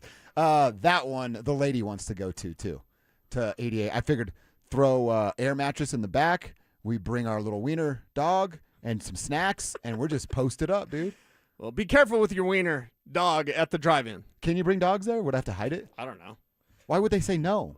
I don't know. All I know is when I was a kid, we used to hide in the horse trailer before we'd go see a drive-in movie. So all of us kids would pile out in the horse trailer and be like, no, we don't know how those guys got here. And then you don't even watch the movie as a kid. You just run around the lot. Yeah, you just run around and play. Drive-ins were sick when I was a kid. Me and Chris Wallace used to just go and run around while his parents were watching movies the whole entire time. Trying to, like, steal ice cream and, all the stuff you do as a kid. It's fun, dude. I got to get to the drive-in sooner rather than later. All right, want to get to a conversation about where the Rockies are after the weekend. And remember that Mahomes contract from last week? $500 million coming Patrick's way. I got a question based on that contract's timeline I want to throw at Cecil next. Parents, looking for a fun way to get your kid active this summer? Are you kidding me? DenverSports 104.3 The Fan's third annual Be a Mentor, Be a Fan Youth Football Camp is back. Brought to you by Walmart. Saturday, June 27th at Denver South High School's All-City Stadium. Your child ages 8 to 14 will learn the fundamentals of football in a safe, hands-on environment from people who played the game at the highest level. We're talking former Denver Broncos Mark Schlereth, Philip Lindsay, and Brandon Stokely, along with a trusted coaching staff from Denver South. And every dollar raised goes to Big Brothers Big Sisters of Colorado. So your family is giving back just by showing up. Sign up today at DenverSports.com/camp. That's DenverSports.com/camp. As a social influencer, my days can be busy. 4 a.m., I hit the gym. 4:32, protein smoothie. 5:08, save time and money bundling my home and auto insurance with Progressive. Wait, if I bundle and save time, what would I do then? Just sit here and reflect? Like, why am I qualified to influence anyone? And how those weights are hollow? And half of my followers are bots. You could save time and money bundling your home and auto when you switch to Progressive. It's one less thing to worry about during your already busy day. Progressive Casualty Insurance Company affiliates and other insurers. Not available in all states or situations. I know that hiring can be challenging. You need someone to match your role perfectly. Well, now you can meet them fast on ZipRecruiter. Build your team, build it sooner. Meet your match on ZipRecruiter. Just head to ZipRecruiter.com/free right now to try it for free. That's ZipRecruiter.com/free. Meet your match on ZipRecruiter. Try it free. Dan, I'm not looking to get rich, but I'm not sure what to do. It's something we hear a lot at 303 Law 4040 from people. They've been hurt. They just don't know what to do next. Should they talk to the insurance company? Who's going to pay their medical bills? What if they have to miss work? They don't want to call a lawyer, and they certainly don't want to sue anyone, but they just don't know what to do. Here, take one of our small town clients. He was seriously hurt on his neighbor's property. Tough as nails, salt of the earth guy, and all he was looking to do was the right thing. He said, Dan, I have to live in this town, and I want to be able to hold my head up high when I walk down the street. So if you're talking about suing my neighbor, I'm not interested. I explained that we probably wouldn't have to sue anybody, and we certainly weren't going to hurt his neighbor. In the end, we got him $1.5 million, and he could still hold his head up high in that small town. If you've been hurt, you don't have to feel guilty for calling 303 Law 4040. We are here to help and fight for what's fair. We don't farm you out to a call center. In fact, we give all of our clients our cell phone numbers. We hope you never need us, but save that number in your phone just in case. It's 303 Law 4040. That's 303 Law 4040. A family office is a team built to handle the three biggest financial responsibilities a family faces: wealth management, tax strategy, and estate planning. Most firms only manage your investments and refer the rest out, hoping everyone stays aligned. At Trajan, we built something different. Your wealth, tax planning, and estate planning are handled together inside one firm under one roof. There's no guessing whether your CPA, advisor, and estate attorney are truly in sync, because our team works together every day on your behalf. When your financial life becomes more complex, your advice should become more coordinated, not more fragmented. One plan, one trusted team. Call Trajan today, 855-TRAJAN-1. That's 855-TRAJAN-1. Trajan Wealth, an SEC-registered investment advisor. Additional services through Trajan Estate and Trajan Tax. Additional disclosures and accreditation at TrajanWealth.com. Colorado, it's time to take our recycling to the next level. That's why Recycle-On Colorado is bringing you more curbside and drop-off service from peaks to prairies. Guidelines as clear as our skies, so you know what goes where. And the price? As free as gawking at bighorns on I-70. You deserve a recycling system you can count on, like your puffiest winter coat. And we're here to give it to you. Learn more at recycleon.org/Colorado. Hey guys, did you know that 1 in 4 men over 40 have low testosterone? They have low energy, low sex drive, low motivation, and barely recognize themselves. But 100% of them can get it all back and feel like themselves again at Low T Center. Low T Center is the original TRT clinic, changing lives since 2009. Their expert providers work to tailor TRT plans to every man to get his levels back to where they need to be. They can help you get your energy, your focus, and sex drive back. They can even work with most major insurance providers. So head over to FixMyLowT.com and book your free testosterone test. FixMyLowT.com. Stream Stokely and Evans with Mark Schlereth, Dover and Cecil, The Drive, and all your favorite shows on the Denver Sports 104.3 The Fan app. Powered by Advanced Tax Solutions. Denver Sports 104.3 The Fan. You're listening to Dover and Cecil on Denver Sports 104.3 The Fan.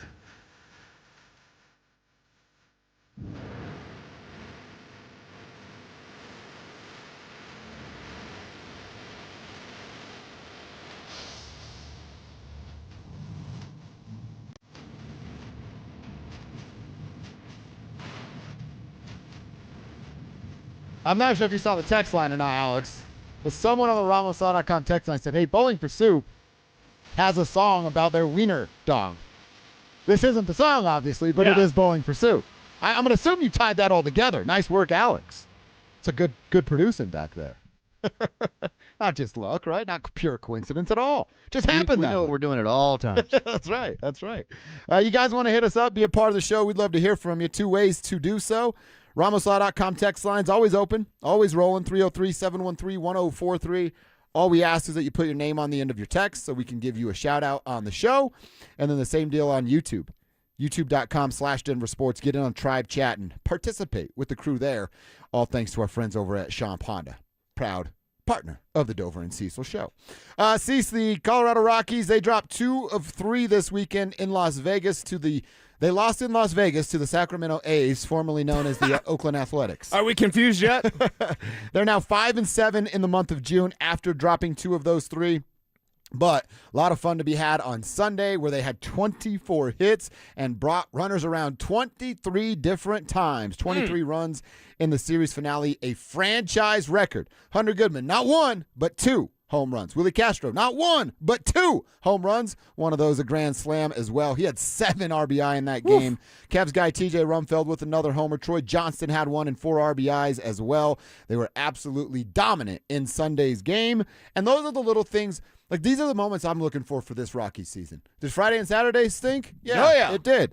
But with Sunday, a whole lot of fun, and I can take that part away from the weekend and go, hey, the Rockies gave me some value. That's where I'm at in my Rockies fandom this year and probably next, to be honest. Yeah, and we're almost there to the series-by-series thing. We're going month by month right now and just saying, okay, what was their record last month?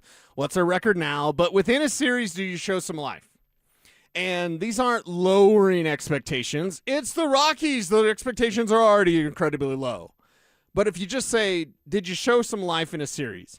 And if you can have more series, you even lose 1 game and you lost 2, right?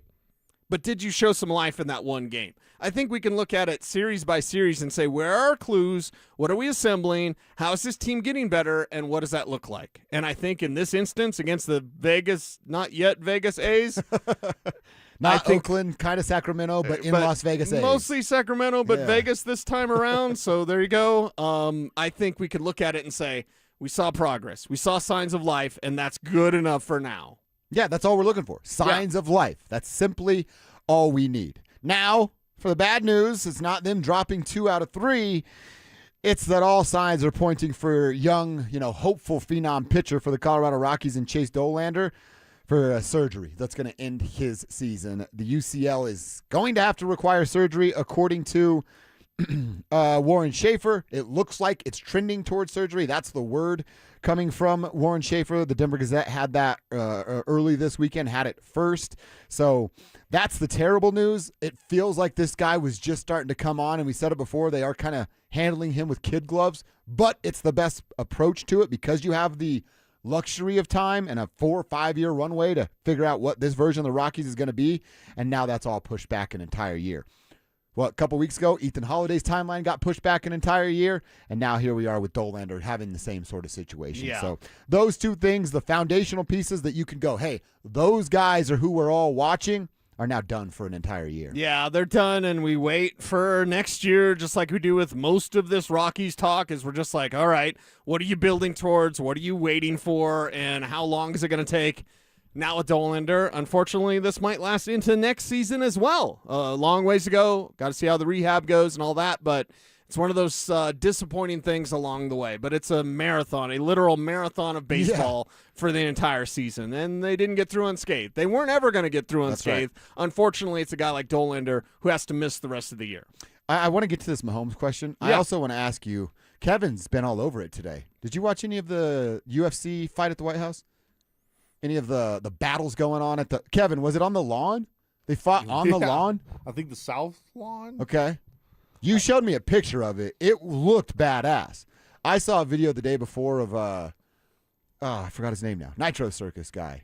Travis Pastrana. He did a backflip on his dirt bike, I'm assuming over the same lawn, maybe over the octagon. That looked pretty sweet. Honestly, I kind of forgot that it was going on, or I might have taken it in. Kevin, shoot me a text next time. I thought you were just watching the biggest sporting event of the night. I know. I was My watching bad. Spiderhead. So it was good. It lived up to the hype. It was awesome. It was so good. They said the main event might have been the biggest upset in UFC history. Wow. Joe Rogan said it was arguably the best fight he's ever announced. I mean, this guy, I'm struggling with the name. Justin Gaethje. Yes. Colorado guy. He trains here in Denver. He actually trains with Ty's brother at times. And he went to UNC. Oh, okay. He went to UNC. Not Carolina, but No. Northern Colorado. Yeah, wrestled up there. And he's 37 years old. He was older than the younger guy. And the younger guy was undefeated.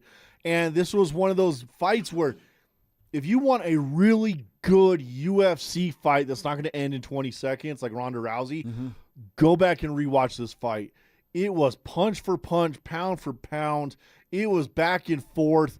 They tried to call it after the third round because one of the guys, he couldn't see out of his eye, allegedly. Doctor came up, was like, nope, it's over. And they convinced him, the doctor, and the judge to not call it. So the doctor said no, and then they let him win out? And then they still let him go back out. And then then it was then they ended up having to call it after the fourth round. But it was a really, really good fight. I'm not a UFC guy, but I stayed up to watch that fight, and it was like, whoa. Well, and you showed me, dude, Justin Gaethje, Colorado kid, wrestles at Northern Colorado. They play his music or whatever, right? Like his music comes on. He's in the Oval Office with an American flag around his body, staring at what I can only assume is the Declaration of Independence, and then goes out to beat the crap out of He didn't try to steal it? No, Nicolas Cage wasn't there. Okay. But like that moment, how freaking cool. The dude from Northern Colorado walks out from the Oval Office and beats the hell out of somebody on the White House lawn. That's pretty sweet. And they say he was, at times, plus 600 to win. And then by the time the first pitch got landed, he was plus 370. Oh, wow. So it was I'm kidding you not, this is one of the biggest upsets for it to happen for an American at the White House who came out of the Oval Office with an American flag. It does get more American. That than was this, sick, man. dude. It was, yeah. It was so good. Told you how I feel when I see it get all this American pride. I want just American tattoos all over my You body. want American Dew? Yeah. Is that what you want? Alex did say on Friday I'm in line to get that American Eagle tattoo when USA scored their first goals real quick. So maybe that's what's coming up. All right, well, it was fun. I'm a little upset that I missed it. I'll go back and watch that fight via YouTube later on, Kev. All right, so let's get into our final hour. Hour number 4, we're going to start with an NBA conversation. NBA teams can start to make some moves, re-sign their own guys, start to talk about trades, and Mark Cuban, who says he has no pull left with the Mavs, he sent out an interesting tweet that included Jamal Murray over the weekend. What was that about? And is there a trade with the Mavs that makes sense for the Nuggets? We'll answer that coming up next. Broncos country, Sean Payton is locked in. The head coach and the Broncos have agreed to a new 5-year deal through 2030, keeping him paired with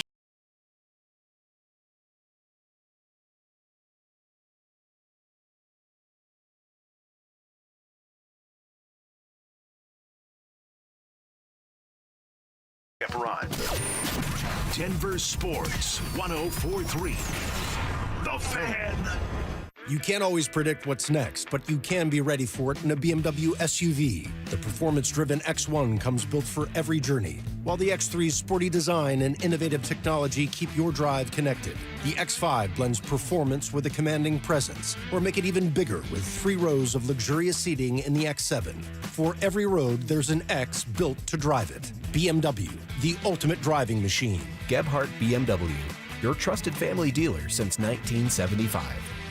Mike Rowe here with another random fact. Those cracks on your walls aren't just cosmetic. They could mean your home is sinking. Whether it's drywall cracks, exterior cracks, or sticking doors or windows, do yourself a favor. Call Groundworks. I spent some time working with these guys, and they're the real deal. Their people are trained and certified to stabilize your foundation. Schedule a free inspection with Groundworks, the foundation and waterproofing experts. Licensed in all states where work is performed. See website for details. Getting a little older doesn't have to mean, well, getting older. This is Jeff for the Rocky Mountain Men's Clinic. And if you're feeling low energy, can't sleep, can't lose weight, are struggling with brain fog, or your sex drive is off, it's time to change it up. At the Rocky Mountain Men's Clinic, our advanced medical strategies featuring TRT, GH peptides, NAD+, GLP-1s, PDA, and more treat low T and other hormonal issues to help you shed pounds, have more energy, enhance your body composition, improve sleep, increase your sex drive, and so much more, getting you back in the game again. So don't be older. Be stronger in the gym. Be sharper at work. Be better in the bedroom, and be more confident in every part of your life. So call us today and find out how our advanced treatment strategies could change the game for you. Your first visit is just $99 and includes blood work and a medical consult. And if you start on one of our advanced treatment plans on the day of your appointment, your visit is free. Call 720-440-7900 or go to RockyMountainMen'sClinic.com. Featured therapies are compounded and have not been evaluated nor approved by the FDA. Provider prescription required. See website for details. Water is essential to life. Humans are 60% water. Water carved the Grand Canyon and it pummels boulders into sand. But a little water leak in your roof can cause mold and deterioration of your home. Let Denver Roof Pros stay on top of your roof with our preventative roof service plans to prolong your roof's life and protect your home and the people you love. Check it out at DenverRoofPros.com. No matter if it hails,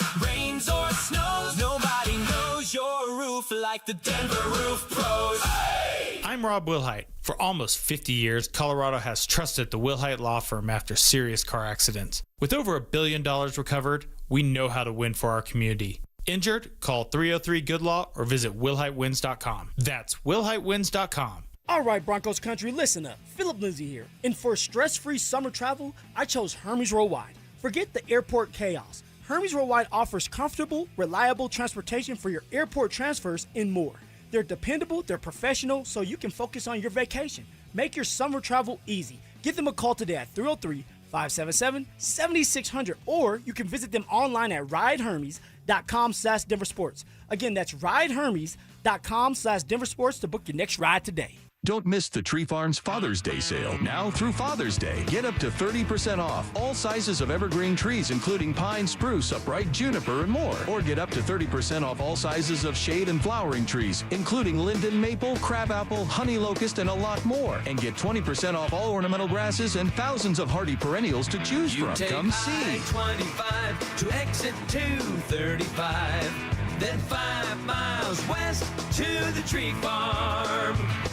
Hi, this is Larry Jager with SCL Mortgage, letting you know about our second mortgages for anything you need, including home improvements, paying off debt, and more. Visit us at myspecialmortgage.com or call 303-790-2222, NMLS number 1200716.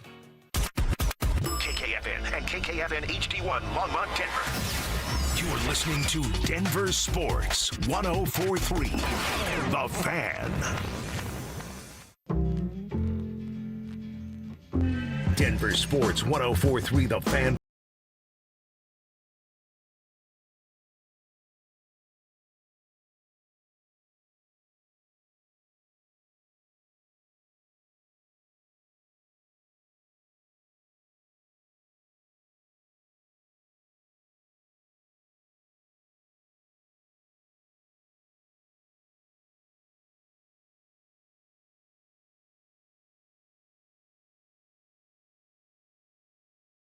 As well with Denver Sports tonight. We're live, we're local, and we are the best sports station in Colorado. We are talking all the things you're talking from 6 a.m. to 7 p.m. every single day of the week. All right, I want to get into some Nuggets conversation. Before we do that, I want to remind everybody about what's happening on June 27th, a couple Saturdays from now. It's our third annual Be a Mentor, Be a Fan Youth Football Camp. It's happening over at All City Stadium, a part of Denver South High School. If you've got kids between the ages of 8 and 14 that want to get a little hands-on coaching from former pros, former Broncos, like Mark Schlereth, Philip Lindsay, Brandon Stokely, and some coaches from Denver South staff, that's what's going down.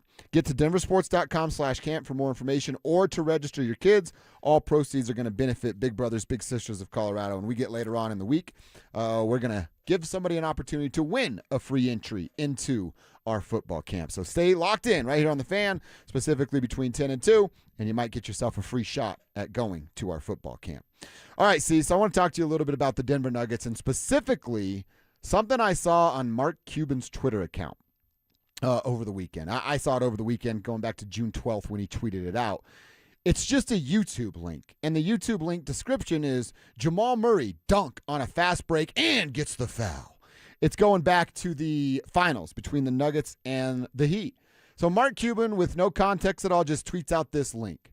And then the first response is Mark responding to himself saying, just a reminder, I have absolutely zero to do with Mavs basketball. Nothing, nada. And then all the responses to that were like, well, what are you doing? What's this mean? Are you still tight with them? So on and so forth. I don't know any of that. I do know a couple things that Dallas is trying to do. I do know that Mark didn't necessarily get along with or agree with the future plans of the Dallas Mavericks when he got himself out of the situation. But this just can't be a random tweet going up on a Friday night, right? This has to mean something. So I would imagine Mark Cuban likes the idea of Jamal Murray being a member of the Dallas Mavericks. Oh, yeah. What would it cost for them to get there? And how much better would Jamal make the Mavs? And in this instance, Kyrie coming back to the Nuggets, would Kyrie make the Nuggets better at all? So I started to play with this, throw it up in the old ESPN trade machine. And if you just wanted to go straight up, Jamal for Kyrie, you could do that. And it saves the Nuggets about $9 million. Okay. But the trade machine has this little feature on it that says, hey, with this trade, this team is plus this many wins because of the deal. And this team is minus this many wins because of the deal. Jamal Murray brought the Mavericks 10 more wins. Kyrie Irving brought the Nuggets 11 more losses in this trade. And again, it's just based on stats and analytical reasons. We'd have to see the eye test and how you play along Nikola. But just numbers-wise, it looks like the Nuggets would lose that trade. Kyrie Irving's 34, going to be 35 this year. Jamal's 29, going to be 30 as we're into the basketball year. You and I both kind of feel the same way about Jamal. I've completely changed my mind. The guy's done everything we asked him to do. I don't think he should be punished for that by being shipped off. I don't want to punish a guy because their owners are too cheap to hire a real NBA coach. That just seems bass-ackwards. I really had to figure that out from earlier. I just don't like that idea. Yeah. Then what if I told you, all right, we can throw in another player, right? If it's all right, you're going to go get Kyrie Irving. Who else you got? And then on that same Mavericks team, it's not sexy. It's not going to make you go, oh, my God, I'm in. But Caleb Martin's a guy on that team. We'll all be familiar with Caleb because he was on the Heat when the Nuggets beat the Heat for the championship. He's a guy that can get streaky and make a couple threes, and you go, okay, there's some bonus from that guy. He's really just a really solid defender. He is sort of, he's a basketball player, so take this with a grain of salt, like a tougher guy, you know what I mean? Sure, not going to get punked the way the Nuggets were punked against Minnesota. So it's a little intriguing to me. I just can't get off my case of wanting to get Jamal Murray out of here. Kyrie and Caleb Martin, 2 for 1, doesn't make the Nuggets better. Jamal's better by himself than both of those guys are combined. Right. And so Mark Cuban can do this for whatever reason. My mind goes, there. It's not a zero reason. Like, you just don't do that. Oh, agreed. Willy-nilly. You don't just randomly pick a YouTube link for Jamal Murray and then send that out to your couple million followers. You do it with intent. You do it with purpose. You do it to be ornery. You do it to stir the pot. You do it to get people to talk. You do it to get the Mavs to perhaps think about perhaps making this sort of deal. It's the Mavs, so whatever it is, they're going to do it wrong. So they probably wouldn't do this deal as the team that drafted both Luka and Brunson in the same draft and don't have anything to show for it. No. So it's weird. Cuban's a weird cat anyway. I'm not saying he's a bad cat. He's just weird. He's just odd. So it's odd that he would choose this in this time to tweet out a link for Jamal Murray. Could the Mavs put something together? Sure. Is it interesting for the Nuggets? Not at all. Not in my opinion. And not just because they would lose 11 more games with Kyrie. It's like Kyrie's old. Yeah. Jamal's not yet old, and we just started seeing like playoff Jamal in the regular season. I kind of want to see what that looks like again before you bail on him for 100-year-old Kyrie Irving. I like to use my golf analogies right on. You're on hole. Like Kyrie's on hole 16. Sure. And he's limping up to 17's tee box. Jamal's on hole 8. Yeah. It's about halfway. Yeah. You know what? About to tee off on the 9th tee Sure. box. Yeah. Getting ready to go and play some of his best golf, if you will. Yeah. Play some of his best basketball. We have not seen the best of Jamal Murray. While we've definitely seen the best of Kyrie Irving, there's no need to trade Jamal. No. I know people get excited or desperate but David Adelman's your coach. Why in the world would you make a massive move? And I still haven't heard one person that says, yeah, I'd be interested in trading Jamal Murray. Give me a trade that makes the Nuggets better. Everybody just falls into this herd mentality, and you go, oh, you got to do something. You got to trade Jamal because you could get pieces for it. No, you can't. You really can't. He's getting $49 million next year. You're going to have to be close to that salary. And if you think you're going to get a player that can score at Jamal's rate, be a clutch player, I know what he was in the postseason, but throughout the year, who he was, and then be all-world defensively, that guy doesn't exist. Right. There aren't players like that. So there's this pipe dream that I think a bunch of lazy radio people live in of like, oh, just go do this. Just trade him. Give a real example. You can't just say stuff without evidence behind it. And there's no evidence that trading Jamal Murray makes the Denver Nuggets better. I've seen 0 cases that make me believe that. The best plan for the Denver Nuggets cannot exist this year because David Adelman's their coach. The best plan for the Denver Nuggets is not having David Adelman as your coach, and that's not going to happen. So trade, moves. How about you sit tight, see what this thing looks like for another year, and then make some moves? How about you trade AG? As much as I love Mr. Nugget, if there's people that are interested and you could get out of that salary and get out of that age, because honestly, if you keep it, run it back, and you add Payton Watson, these are awesome. These are great ideas. David Adelman's still your coach. And at the end of the day, this team goes as AG's health goes. Isn't that the case? Yes. He's not real healthy. No, he hasn't been in 2 years. So when this team goes as AG's health goes and he hasn't been healthy in 2 years, that's bad for your team. So could you move on from AG if there's reported interest there? That's something worth exploring, but not trading Joker Jamal. Just you're keeping those two, and you're seeing what else you could put around him. So a texter wrote, just get Cooper Flagg for Jamal. The Mavs are stupid enough. Maybe in a couple of years, they might be stupid enough. Oh, my God. I can't imagine Kevin Kistner with Bo Nix here and Cooper Flagg. Oh, God. He already has every Bo Nix t-shirt. He would wear nothing but Bo Nix and Cooper Flagg merch. Yeah. That's all it would be. Yep. Yeah, and by the way, I'll ask you, and then I'll ask the tribe to weigh in on the RamosLaw.com text line, and as well as our Champ Honda tribe chat. Am I the only one with a little bit of, like, hesitancy towards Payton Watson's new contract? Not that I'm saying I wouldn't give it to him, but there is this little part in the back of my head that goes, yo, I just got by Christian Brown. Am I about to be burned twice by the same sort of situation if Payton's not who we think he is? That'd be $40 million, Cecil, to 2 players that can't live up to the hype. Does that not worry you at all? Even a little bit? Am I living in a world I don't need to be living in, just scared for no reason? I would say this, 2 things. 1, worry is the worst form of imagination. But 2, is it realistic to think that? Yeah, it's realistic. So it's a little bit different than worry. And also at the same time, he's going to get it. I mean, my final answer for you is this. I don't even have to phone a friend. It's just he's going to get it. So do you want him or not? Because that's what he's going to get.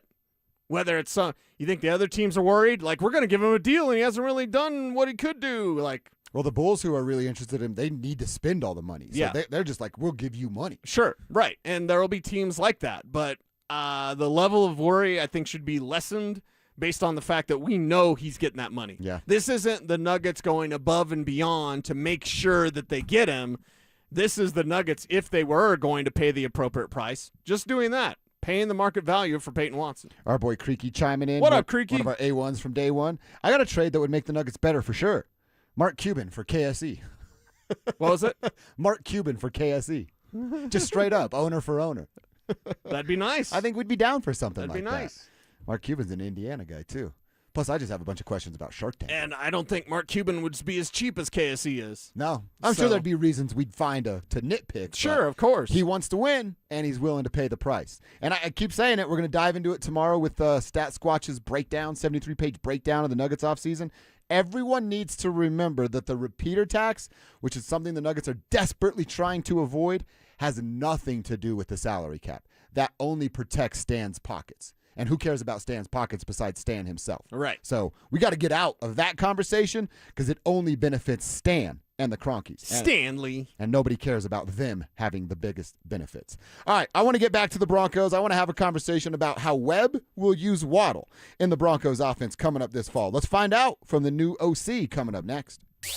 You asked for it, you got it. Backed by popular demand, it's the Drives Brouhaha. Big social brouhaha. This summer, Zach and Phil are back on the road bringing their party to you. Last up, Arvada. June 26th from 2 to 6 at Arvada Beer Garden. That was quite a brouhaha. Come find out what the commotion's all about. Head to DenverSports.com/drive for more details. Guaranteed to bring the brouhaha. Denver Sports 104.3. The Fan. You've heard the story. 5 years ago, I lost 60 pounds with soda, diet, nutrition, and I'm never going back. Haven't gained the weight back. Why? Because soda taught me how to eat, what to eat, and when to eat. Online, sodadietnutrition.com, or you can call them up, 866-800-SODA. And I got to tell you, losing 60 pounds, one, I get my confidence back. I get my swagger back. I look and feel 10 years younger, and I'm just moving better, man. The benefits of my weight loss have been innumerable. It's fantastic to live through this and to be this size and to be this fit as I am now, all thanks to soda, the dynamic diet. Because listen, every person has different food sensitivities, responses, lifestyles, habits, behaviors. A one-size-fit-all approach does not work. The dynamic diet from soda, custom made for you with your own nutritionist that can help you along the way with encouragement. We'll answer your questions, stuff like that. That keeps you on track, on plan, and it keeps the weight coming off. So check them out online, sodadietnutrition.com or 866-800-SODA, because soda is, everyone say it with me, state of the art. So, you're ready to propose, huh? Yeah, man. She's definitely the one. What are we thinking about the ring? I got my wife's at Hellsberg. I couldn't recommend a better jeweler. I could use some help with that. Man, go to Hellsberg. I had no idea how many details you need to consider. Did you know you can get a natural or lab-grown diamond? I didn't. Figure out what she wants. Trust me, they'll make it happen. Start your story with Hellsberg. Shop in store or at hellsberg.com. It's hot out there. Stoke here from my team, ROX Rocks Heating and Air. Are you ready for one of the hottest summers we've ever seen? It might be time to cut your air conditioner and draft a new high-performing air conditioning system that will keep you and your home cool and comfortable. There are amazing financing options and incredible rebates too, only from the best ROX Rocks Heating and Air. Now play that jingle. HVAC service, installation, repair. ROX Rocks Heating and Air. Man, I love this place. I've been surfing here since I was a kid. Now, seeing my grandson out on the water, it means everything to me. Watching him and taking in the blue waves, the sea breeze, the blurry horizon. If you have geographic atrophy, or GA, subtle changes in vision could mean it's progressing toward irreversible vision loss. Izervay is proven to slow GA progression and could help preserve your vision for longer, so you may keep seeing the world around you. Izervay, or avacincaptad pegol, is an eye injection. Don't take it if you have an infection or active swelling in or around your eye. Izervay can cause eye infection, retinal detachment, or increased risk of wet AMD. Izervay may cause blood in the white of the eye, blurred vision, or a temporary increase in eye pressure. Do not drive or use machinery until vision has recovered after an eye injection or exam. Ask your retina specialist how you can slow your GA with Izervay. To learn more, call 1-855-IZERVAY or go to izervay.com. Paid for by Astellas Pharma. For 90 years, Belco Credit Union has proudly called Colorado home. That's thanks to all our members who have helped us grow alongside our beautiful state. To celebrate our anniversary, Belco is offering a special low fixed rate on a new home equity choice line advance. If you've been waiting to start a new home renovation project, now's the perfect time. Go to belco.org/90 years to see full offer details. Equal housing opportunity lender. Membership eligibility required. All loans subject to approval. Belco. Banking for everyone. Your siding is calling. It has something to say. By the time siding looks bad on the outside, the real damage is already done underneath. And in Colorado, that happens faster than you think. That's why I trust Gravina's Window Center of Littleton. They start with what actually holds up long term. They have served Denver in the Front Range for over 50 years. And right now, get 20% off a James Hardy siding. Visit windowsforyourhome.com. That's windowsforyourhome.com.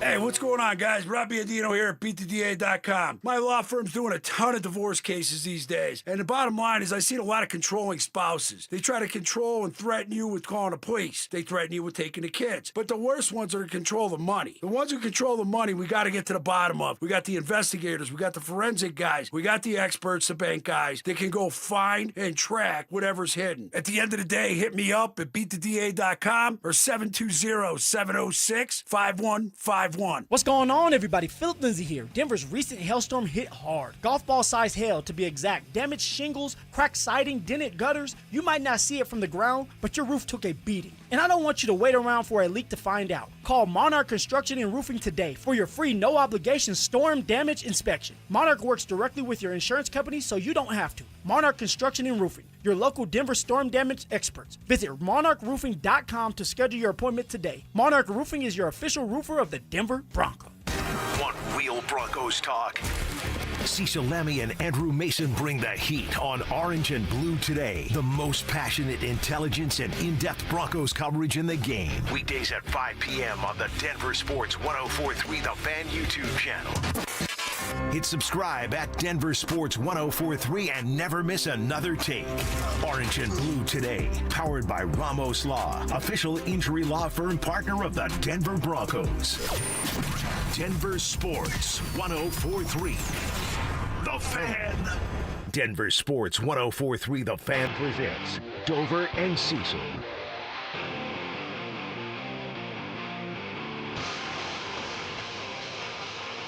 I got a sore neck. I shouldn't be headbanging. It's a nice one, though. Yeah, a little fly lead. Thank you, Alex and Kevin, for getting that on the show. Yeah, this is good. Both got some new music in. I like that, boys. Appreciate you back there. We are going to talk a little bit about Jalen Waddle, Webb's impressions of Jalen Waddle, and what Waddle brings to the table for our dude, Bo Nix. Still want to hear from you guys on the RamosLaw.com text line, 303-713-1043. Your name on the end of your text is going to get your text read faster if you put it up there. And then the same deal on YouTube. Our tribe chat, fueled by Sean Ponda. You already got to create your little YouTube name, so we'll get that. But you participate at youtube.com/DenverSports right inside that Dover and Cecil stream. So we're going back to 2020 when Stephon Diggs joins the Buffalo Bills. He and Josh Allen had a hell of a year. We know it ended badly, but that's more it's of a Buffalo. Yeah, and a Stephon problem. It's kind of who Stephon is. It ends badly because it's Buffalo. That's exactly right. So we look back at the numbers, and Kevin Kistner went and found him doing some great work on these numbers. The year before Stephon Diggs showed up in Buffalo, Josh Allen was all right. He had a 10-6 record. His completion percentage wasn't great at 58%, and he only threw for 3,000 yards. Had 20 touchdowns to 9 interceptions and was under 200 yards a game at 193. They go get Stephon Diggs, and then that following season, his completion percentage jumps up 11%. He threw for 1,500 more yards. He had 17 more touchdowns, and his yards per game went up 91 yards, if my math is right, and that's very questionable. But he improved in a major way. So Bo Nix in 2025 had a 63% completion percentage, threw for 3,900 yards, 25 touchdowns, and had 231 yards per game. Can his completion percentage jump up to the 69% range?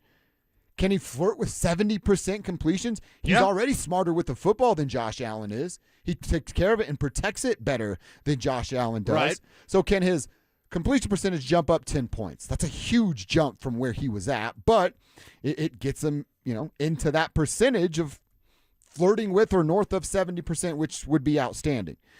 Can he go up 1,500 yards? I mean, that puts him in the 5,000-yard mark. That's a big, big jump. Yeah. But are we looking at, just the arrival of Jalen Waddle clearly puts him over the 4,000 mark and gets him closer to 4,500 than he ever would have been. So if Jalen Waddle can come in here, and he doesn't even have to give you the 1,500 yards that Stephon did that first year, although he's capable. If he gives you 11 to 12, now I'm going to raise it 1,300, right? We keep going higher and higher till I get to that 1,500. Keep going. That's Bo at 4,200 yards. That's kind of where the conversation starts, and throwing for another 25 to 30 touchdowns with 10 to 12 interceptions and a completion percentage of north of 69%. Nice. I think that's where Bo Nix can live this year because 4,500 yards is not out of the realm of possibility. 5,000 is in his career eventually. Perhaps not now. He could be a year ahead, than my projections for him. But 4,000 yards, that's almost, I mean, I'm going to say it's pretty much a given. Bo Nix at 4,000 yards, yeah. I always love when people soft sell it. Like, it's not 4,000. I think he'll get 3,850 this year. You're telling me over 17 games you can't get it under 150 yards? Like, stop selling the Broncos short. In fact, stop selling Bo Nix short. There's too many people out there that are trying to baby this situation with Bo Nix of like, well, the next step is 3,800. Like, no, the next step is 4,000, 4,200 yards, 4,500 yards. That's the next step for Bo Nix, and Jalen Waddle's going to change everything. Jalen Waddle's going to make you think like you haven't even seen Bo Nix. It's going to look different. It's going to look better. It's going to look more explosive. And the main word here, the word of the day, is brought to you by Sesame Street. It's brought to you by danger. The Broncos are going to be dangerous now. When before offensively, I asked earlier, Tribe Help Tribe, hey, how were the Broncos dangerous earlier? And I believe it was Tommy in our YouTube chat powered by Sean Ponda. He said, well, when JK was healthy. I was like, oh, okay. Yeah, I mean. That's a fair answer. It's a fair answer, but like how dangerous is J.K. Dobbins? J.K. Dobbins is a top 5 back when he's healthy, but is it like Derrick Henry dangerous? Is it Chris McCaffrey dangerous? Is it Bijan Robin dangerous? Like, I don't necessarily think that. Is it Jahmyr Gibbs dangerous? No. It's a different type of danger, but that was the most dangerous player. Wasn't Cortland Sutton. Certainly wasn't Evan Ingram. And the guy got hurt. So really, over the back half of the season, the Broncos' offense wasn't dangerous. Now with Jalen Waddle, they're going to be dangerous on every play and every snap and every time down the field, and every drive can end in a touchdown. Could they do that? Every drive ends in a touchdown. It's scoring abound for the Broncos.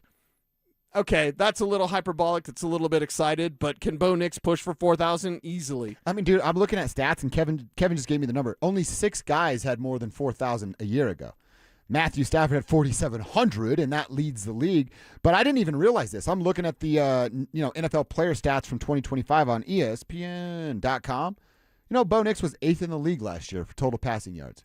The only players in front of Bosif was Caleb Williams, Trevor Lawrence, Sam Darnold, Drake May, Dak Prescott, Jared Goff, and Matthew Stafford. That's it.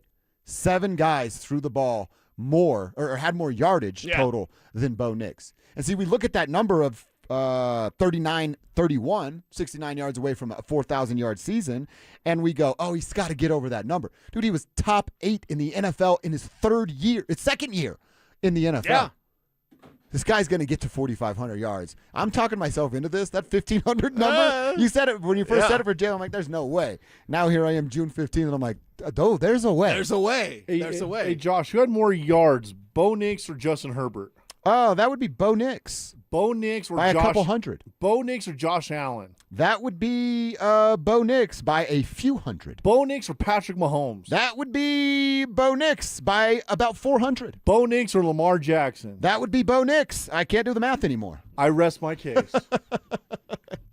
Amen. That's Kevin throwing his gavel if you were the court or you're the judge in the courtroom. Just, I'm done with this. So, yeah, dude, it's such a possibility for him to get here, and Jalen Waddle is just that missing piece. And by the way, you know what I was thinking about? Bo in college, all those, 61 games? You know why he was so successful? Well, one, he's good, and he had a good coach. You got guys on the outside that can make plays. You can utilize the middle of the field. They did it with their tight ends, but you can still do it with a guy like Jalen Waddle. The success that Bo had, the playmakers around him in a small way is being replicated with the Broncos. Now I'm just thinking about is Kevin Kistner in a judge's robe, because underneath that he'd probably be going commando and a Bo Nix jersey. Just the commando jersey? Though, lower body naked, upper body Bo Nix jersey. We got to get Kevin. When's the next haul? Oh, you got a birthday? Oh no, birthday already happened. We got to get him some Bo Nix boxers. So we can be head to toe. With Bo's face on the underwear? Yeah, exactly. Okay. You need Bo Nix boxers, Bo Nix socks. You need to wear a full Bo Nix outfit one day. Actually, no, because as Kev goes to represent the tribe and Dover and Cecil out at Broncos Park powered by Common Spirit, I don't want Kev, you might... I really hope Bo's not listening. Apologies, Kev, but you got a little touchdown shirt sometimes. Do you know what that is? Touchdown shirt? If you raise your arm, sometimes your shirt comes up and we can see your belly. It's because I got long arms. If that's what we're going to say, that's what we're going to say. But because of his long arms, he might raise his hand and then you can see his Bo Nix boxers. And then It's like the Patrick will be band. like, you got to get out of Yeah. here. You can't wear. Maybe don't wear it to Broncos. You just wear it here. Yeah. Don't be that guy that wears the T-shirt of the band you're going to see, and don't be that guy that wears your Bo Nix boxers when you're going to talk to Bo Nix. That's extreme. Very much so. Thanks, BJ knows. BJ knows. If I saw the Bo Nix boxer band, I would definitely share it on social. I'd take a picture of Kevin's boxers and share it on social. Yes, I would put your business in the streets. 100%. 100%. We are definitely crossing lines right now. Yes, for sure. I hope Kennedy's listening because now she has some gifts ideas I too. don't know. She won't text me back. Oh, come on, girl. All right, so that's how we feel about Jalen Waddle. Davis Webb liking his new addition, and Bo Nix, it's going to take him over the top. All right, I want to talk some Avs here. We go Nugs, Broncos, Avs all in our fourth quarter. That's what it's all about. The Avs still go as Nate goes, but soon this team's going to belong to Cale Makar. How soon should Joe Sakic start building around him? Let's hear from Joe and answer that next. Parents, looking for a fun way to get your kid active this summer? Are you kidding me? Denver Sports 104.3 The Fan's third annual Be a Mentor, Be a Fan Youth Football Camp is back. Brought to you by Walmart. Saturday, June 27th at Denver South High School's All-City Stadium. Your child, ages 8 to 14, will learn the fundamentals of football in a safe, hands-on environment from people who played the game at the highest level. We're talking former Denver Broncos Mark Schlereth, Philip Lindsay, and Brandon Stokely, along with a trusted coaching staff from Denver South. And every dollar raised goes to Big Brothers Big Sisters of Colorado. So your family is giving back just by showing up. Sign up today at denversports.com/camp. That's denversports.com/camp. Performance matters in intimate moments. Don't let ED ruin them.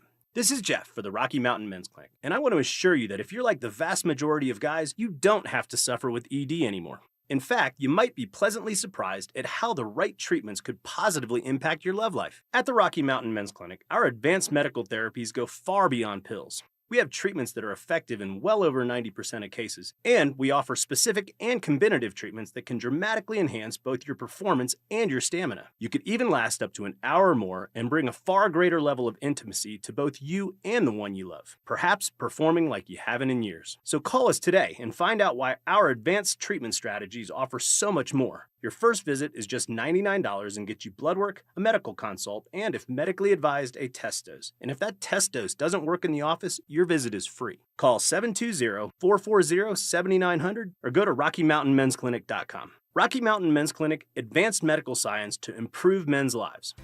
The hot weather is here. Stoke here from my team, ROX Rocks Heating and Air. Has another company told you that you need a new air conditioner? Time to throw in the challenge flag. Rocks Heating and Air offers no obligation, free second opinion. There are amazing financing options and incredible rebates too, only from the best. ROX Rocks Heating and Air. Now play that jingle. HVAC service, installation, repair, ROX, Rocks, Heating and Air. A lot of personal injury lawyers make claims about how good they are. But how do you know who's the best? At Berg Simpson Injury Lawyers, we've helped Coloradans for 50 years, and our results speak for themselves. We have 29 best lawyers in America, 19 super lawyers, and we're one of the National Trial Lawyers' top 25 most influential law firms. Compare us to other firms, then call Berg Simpson. If you've been injured, call Berg Simpson for free now at 303-790-2525. BergSimpson.com. Good lawyers changing lives. The new 2026 Honda CR-V was made for Colorado, and Champ Honda is the place to get one. Whether you're navigating city streets or heading up to the mountains, the CR-V delivers the comfort and capability you need for all of it. Champ Honda has the largest inventory since before COVID, so you have plenty of great options to choose from. And with their one price, one person, 1 hour philosophy, you know you'll be treated fairly with no games or hidden charges. And remember, they never charge dealer handling fees. Indeed presents hires you can't afford to get wrong, like customer service associate at a dry cleaning shop. Yeah, hi. I'm here to pick up my suit. Ah, yes. Here you go.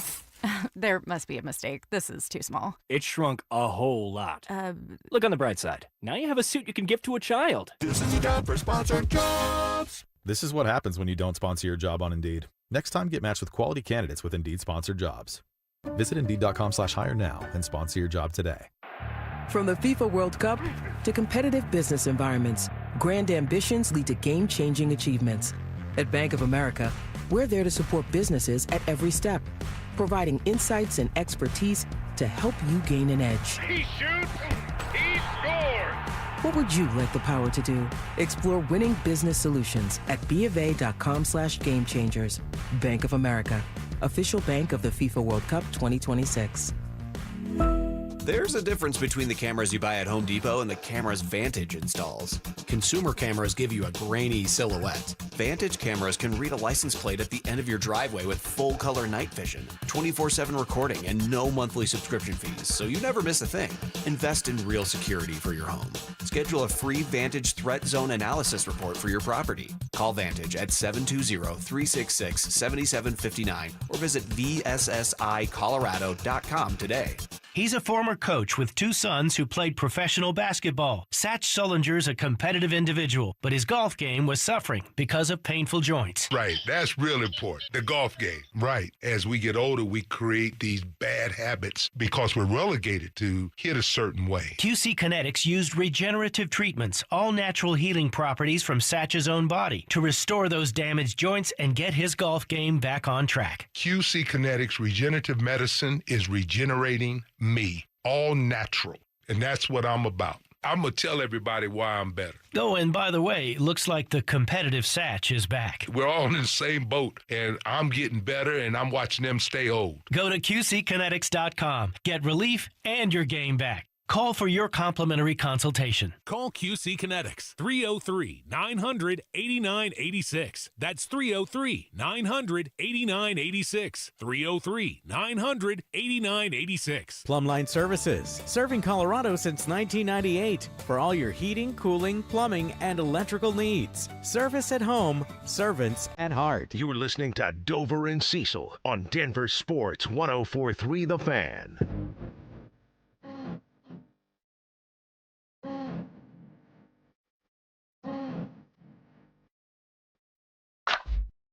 I'm really excited about, I don't know why I didn't realize he was top 8 in the NFL, but seeing this number for Bo Nix and Payton makes me feel good. Yeah, no, it's good. It's awesome, and it's one of those things with Bo Nix.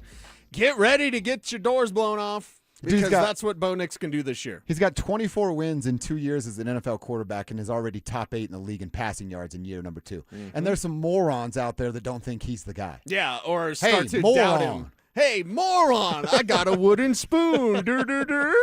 Yeah, I mean, come on. What are we doing? What are we doing here? Bo Nix is the real deal. He's a franchise quarterback, and he's set to be the best version of himself so far this year. Yes, he is. This year. And got Jalen Waddle. Exactly. Guys won 24 games in 2 seasons. Guys only been to the postseason, and we haven't even come close to seeing the best of him. Yeah. Just stay on that side. If you're pandering to choose a side, let me do it for you. You're over there now. Yeah. Good. Yeah. Plus, I got to quote Kendrick there. I feel good about that. Well, I'll quote Kendrick again because they not like us. That's right. That is right. All right, let's talk a little Avs. We'll get back to some Broncos conversation. Still a couple things I wanted to hear from VJ and Davis before we're done, and we'll do that coming up in about 10 minutes from now. But, Cale Makar, this conversation, you and I were sort of teasing it late last week about this situation that they're in. And the fact that the team's getting old, man, right? We're talking about all these core players outside of Cale being in their 30s, some of which are flirting with their mid-30s. And we know what happens to athletes when you get into that position, especially the runs that this team has had. And I was going to say deep runs, but there's only been a couple of those. But, they're getting older. So, Cecil, my question to you, my question to our Avs folks, our hockey heads out there, where's Mel, our hockey lady, and creaky guys like that are all over these kind of conversations? Are we ready to start talking about Cale 2.0, the same way we talked about Joker 2.0 and Will this offseason of like, hey, you got to build around this guy. You can't just get one. It's going to be disappointing when it's all said and done. Same conversations go for this group, and it can't be McKinnon 2.0, who's on the wrong side of 30, so it has to be Cale 2.0. Is this the offseason where we start to have those conversations and they, Joe Sakic in the front office, start to take action? Or is there still one more year with this specific group before you kind of, for lack of a better term, have to blow it up? Yeah, and that's the thing. That's what you're looking at because it's cup or bust. And heard that before. Yeah, it's said that before. It's cup or bust, and it's cup or bust, and it's cup or bust until it's bust. We're not yet to the bust. Leave it alone. We're not yet to that portion because that's when Jared Bednar's fired. That's when massive trades are made. That's when it is Cale Makar 2.0. It's like you live in my head. You knew where I was going. Yeah, that's because we goo. Yes, Alex. Oh my goodness, Alex for the top rope. But I look at it now. What's best for the Colorado Avalanche? As much as it sucks, you got to make another run. You got to make another run with these guys. It's not done yet. You're not tapped out yet. You haven't seen the max potential yet because this version with Marty, and I'm talking post-Mikko, like what can this team be post-Mikko? Because isn't that kind of, that's Nate 2.0. Uh-huh. Yep. So we've seen Nate 2.0. Cale 2.0 is going to have to wait. And it's going to have to wait for one more year of this version of the Colorado Avalanche. Then they make a run. Then they see what they can do in the postseason. And then we'll have a determining factor. Do they continue on with that? Is Jared Bednar then extended? Like, what's the answer there? We don't yet know. All I know is right now it's too premature to be saying, like, they need to make it's a major award. They need to make massive changes. No, they don't. They need to be better when it's crunch time. Mm-hmm. They need to be better against those low-event, defensive-minded hockey teams. That's where they need to be better. Yeah, for the Avalanche, there's some tweaks that need to be made with guys the guys that are there on the roster. Right. Your game needs to do this. You Right. need to be more more involved in this. I'm just glad you said more better. Yeah, now do the Nuggets. Almost caught myself. That's what I was going to do. And then the Nuggets, you go, well, that guy's not it. That guy's not it. That guy's not it. Right. That guy's not it. Right. That guy's definitely not it. I'm pointing at David Adelman in that one. Yeah. And you go, there's no tweaks to guys' game. This roster needs a makeover. Jared Bednar is a championship-level coach. I do not believe David Adelman is. Cale Makar, Nathan McKinnon, Gabe Landeskog, full stop. The Nuggets don't have three guys like that. So if this season, the one that we're about to do in the fall, goes and the Avs do not win a Stanley Cup, they get there and lose. Yeah. Or don't get there at all. Okay, don't get there at all is probably the answer. If they get there and lose, it's still bust. It's still time to fire Jared. I'm not saying it's not bust, but that's also a different level because it's winning a game after the second round. But my question was going to be, right now we're still in McKinnon 2.0 as far as roster construction. Yes. Bring guys around that can help Nate. If they do not win Lord Stanley's Cup next year, we don't cater to Nathan anymore. We cater to Cale. It's Cale's team. It's Cale's roster. Build around there. Right. And that's what you have on the line this season. This season, you got to make a run. It's worth making a run with these guys one more time. And if it's without Val, for example, and they move on from Nichushkin and whatever, then so be it. It's not like he showed up in the postseason anyway. Right. So maybe some minor tweaks. I look at the Avs and go, that's a championship roster that fell short. I look at the Denver Nuggets and I go, that is not a championship roster, and they have no shot at a championship until they fix their roster. And then they need a better coach. There's multiple layers with the Nuggets to get to a championship. Mm-hmm. With the Avs, it's just like, just get there again, man. Just make a better run at it. Stay healthy.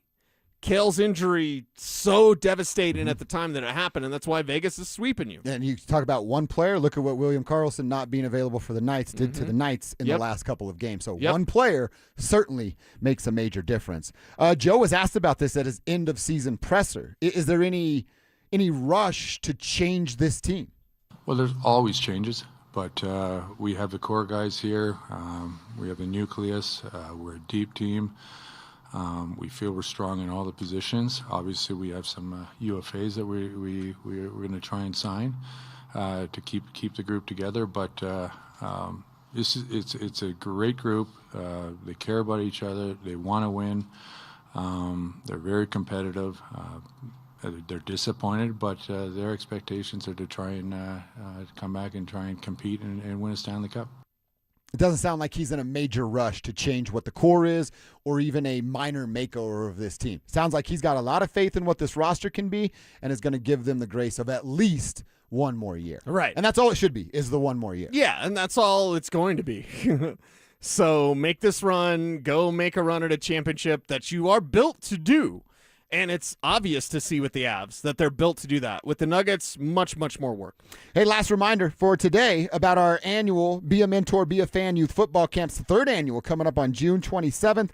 going down at Denver South High School's All-City Stadium. If you've got kids between the ages of 8 and 14, come get some coaching from former Broncos like Mark Schlereth, Philip Lindsay, and Brandon Stokely, as well as a staff of coaches from Denver South. Love Big Brothers Big Sisters of Colorado, and all proceeds are going to benefit that great organization. For more information about the camp or just to register your kiddo, get over to DenverSports.com/camp and get signed up. If money's tight, summer funds are low, we get that. Stay riding with us throughout this week, and we're going to give somebody an opportunity to get their camp fees taken care of from us. We'll pick up the tab for one camper's fees. So we'll tell you how a little bit later on this week. All right, final segment. Let's come back, wrap this thing up, put a bow on it for the drive. Like I said, a couple more things I wanted to hear from VJ and one from Davis Webb. And now we're all, proud Americans, right? I don't know if we're as proud or as cool as what Wyndham Clark did over the weekend to represent America.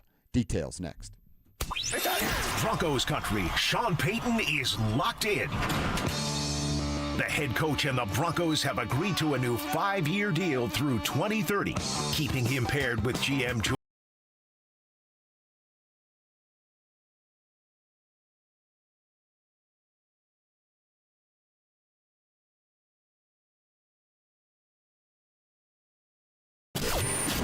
Denver Sports 104.3. The Fan. You bought an RV, and you got an automatic discount from Progressive by bundling it with your home or auto insurance. That's great, but a serious word of warning every RVer should heed. You don't need to talk about things like dry weight or dump stations. And you don't need one of those expensive water filter straws either. Because the most extreme thing most RVers encounter is a campsite without hookups. So just enjoy yourself and Progressive's automatic discount when you bundle your RV, boat, or motorcycle with your home or auto insurance. Progressive Casualty Insurance Company and affiliates. Not available in all states or situations. Hey, Green Gobbler here. So you've got a clogged drain in your bathroom. Water in the sink's overstaying its welcome. You're spitting today's toothpaste on top of yesterday's toothpaste. You hope that it go away. Yeah, clogs don't just go away. I make them go away. I'm Green Gobbler, the only clog dissolver you need. I'm bleach-free, safe for your pipes, and I work. Guaranteed or your money back. Because I never met a clog that was gonna unclog itself. Green Gobbler. Let the gobbler get Progressive knows you think the grass is always greener. Like maybe you ride a motorcycle. But today, it's raining. So you wish you had an RV. But if you did, you'd have to listen to some guy parked next to you at a campsite plays acoustic guitar. Now, before you start wishing you had a boat, remember, your brother-in-law would invite himself every weekend. Permission to come aboard, Captain? But one thing that is greener is the money you could save when you bundle your RV, boat, or motorcycle with your home or auto with Progressive. Progressive Casualty Insurance Company affiliates and third-party insurers. Not available in all states or situations. This is the story of the one who keeps multiple buildings running smoothly day after day. Plumbing that flows, HVAC that hums, cleaning supplies that keep surfaces sparkling. That's why she counts on Grainger. With easy reordering online and 24/7 support, Grainger helps her keep the products she needs on hand. So shelves stay stocked and buildings stay ready. Call 1-800-GRAINGER, click Grainger.com, or just stop by. Grainger, for the ones who get it done. The playoffs bring out the teams that are built to last through pressure, intensity, and long nights on the ice. When you're bidding an electrical project, you don't want a regular season performer. You want a team with a 40-year winning record. That's Piper Electric. From commercial construction to EV charging, fire alarms, power distribution, and preventative maintenance, their electricians are safety-driven, highly skilled, and ready for complex environments. So when your project goes out for bids, choose the team built for the playoffs. Visit piperelectric.com. Hey, Colorado, set the summer trend. Get a 30% point-of-sale discount on all new electric lawnmowers, trimmers, and leaf blowers statewide. Ditch the gas for powerful battery packs and breathe easier. Quieter equipment also means you can hear your go-to radio show while you mow. But don't wait. This hot deal only lasts through the end of the year. Learn more at simplestepsbetterair.org. Again, that's simplestepsbetterair.org. Hey guys, Mark Schlereth here from my friends at Xfinity. What if you had the most reliable, fiber-powered Wi-Fi and the price didn't change for 5 years? Thanks to Xfinity Summer Savings Event, you don't have to worry about that part of your future. Now through June 22nd, get gig Wi-Fi for just $50 a month for 5 years with equipment and unlimited data included. No strings, no commitments, and get online in minutes with same-day Wi-Fi. You're guaranteed 5 years of Wi-Fi that finds and fixes problems before you even notice them, like super intelligent Wi-Fi that keeps you protected from online threats. Plus, you can even try Xfinity Mobile free for a year. Lock in your price and unlock the possibilities during the Xfinity Summer Savings Event. Get it now at Xfinity.com. Restrictions apply. Requires paperless billing and auto pay with stored bank account. Taxes and fees extra. After 12 months, regular rates apply to Mobile Select. Xfinity Internet required. Speeds vary. Use of fiber coaxial cable. Names that rhyme, takes that hit different.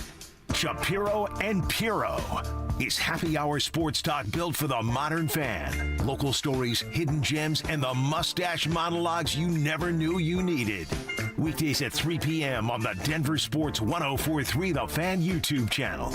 Subscribe now at Denver Sports 1043 and get in on the action. Denver Sports 1043 The Fan. It's Dover and Cecil on Denver Sports 1043 The Fan. Yo sé que tus padres no te quieren conmigo. No sé si será por mi tatuaje o la forma en que yo vivo. Dile que tú me quieres. Que no le haga caso a lo que le digan. All right, our final segment on a Monday. Just tell me you love me, Josh Dover. I do love you, Cecil. I'm all right saying that out loud. Yeah, it's okay. You can love your friends. Did you tell Big E you love him? Yeah. Yeah. Always. Much love. Most of my, like, if I'm hanging up on the phone, especially an out-of-town friend that I don't see regularly, I'm like, oh, I love you, bro. Talk to you soon. Yeah. And that's it. Yeah, it shouldn't be a big deal. No. I don't think it is. Do you love your friends or not? Yeah, exactly. Right? Like, I've known those guys for 25 years, you know? Like, yeah. We should love each other. Yeah, exactly. So it's all good. Shout out to my boy Joel. You met Joel. It was his birthday yesterday. We went and had a little birthday breakfast. Nice. Hanging out with the crew. Last year we were in Vegas for his birthday, and I can only imagine how much fun we had. There's been some stories. Yeah. He won $14,000 on his birthday last year. What? On a freaking... That the IRS knows of. Yeah, exactly. On a what is it called? The slot machine. Slot the pool machine, thing. yeah. $14,000. But then he didn't make me pay for the Airbnb, so it worked out well for all of us. Okay, I was going to say, that's good news for all of us. All right, I wanted to get into something Wyndham Clark did over the weekend. Now, Cecil, I know you're not a golf guy. You're certainly not watch golf on TV guy, and I understand that. I'm not even taking in the Canadian Open. I'm going to watch the big ones and some Golf Pass from time to time. But Wyndham Clark, who we love, right? Another Colorado kid. Kevin's talking about Justin Gaethje, so we got a couple Colorado kids doing well for themselves.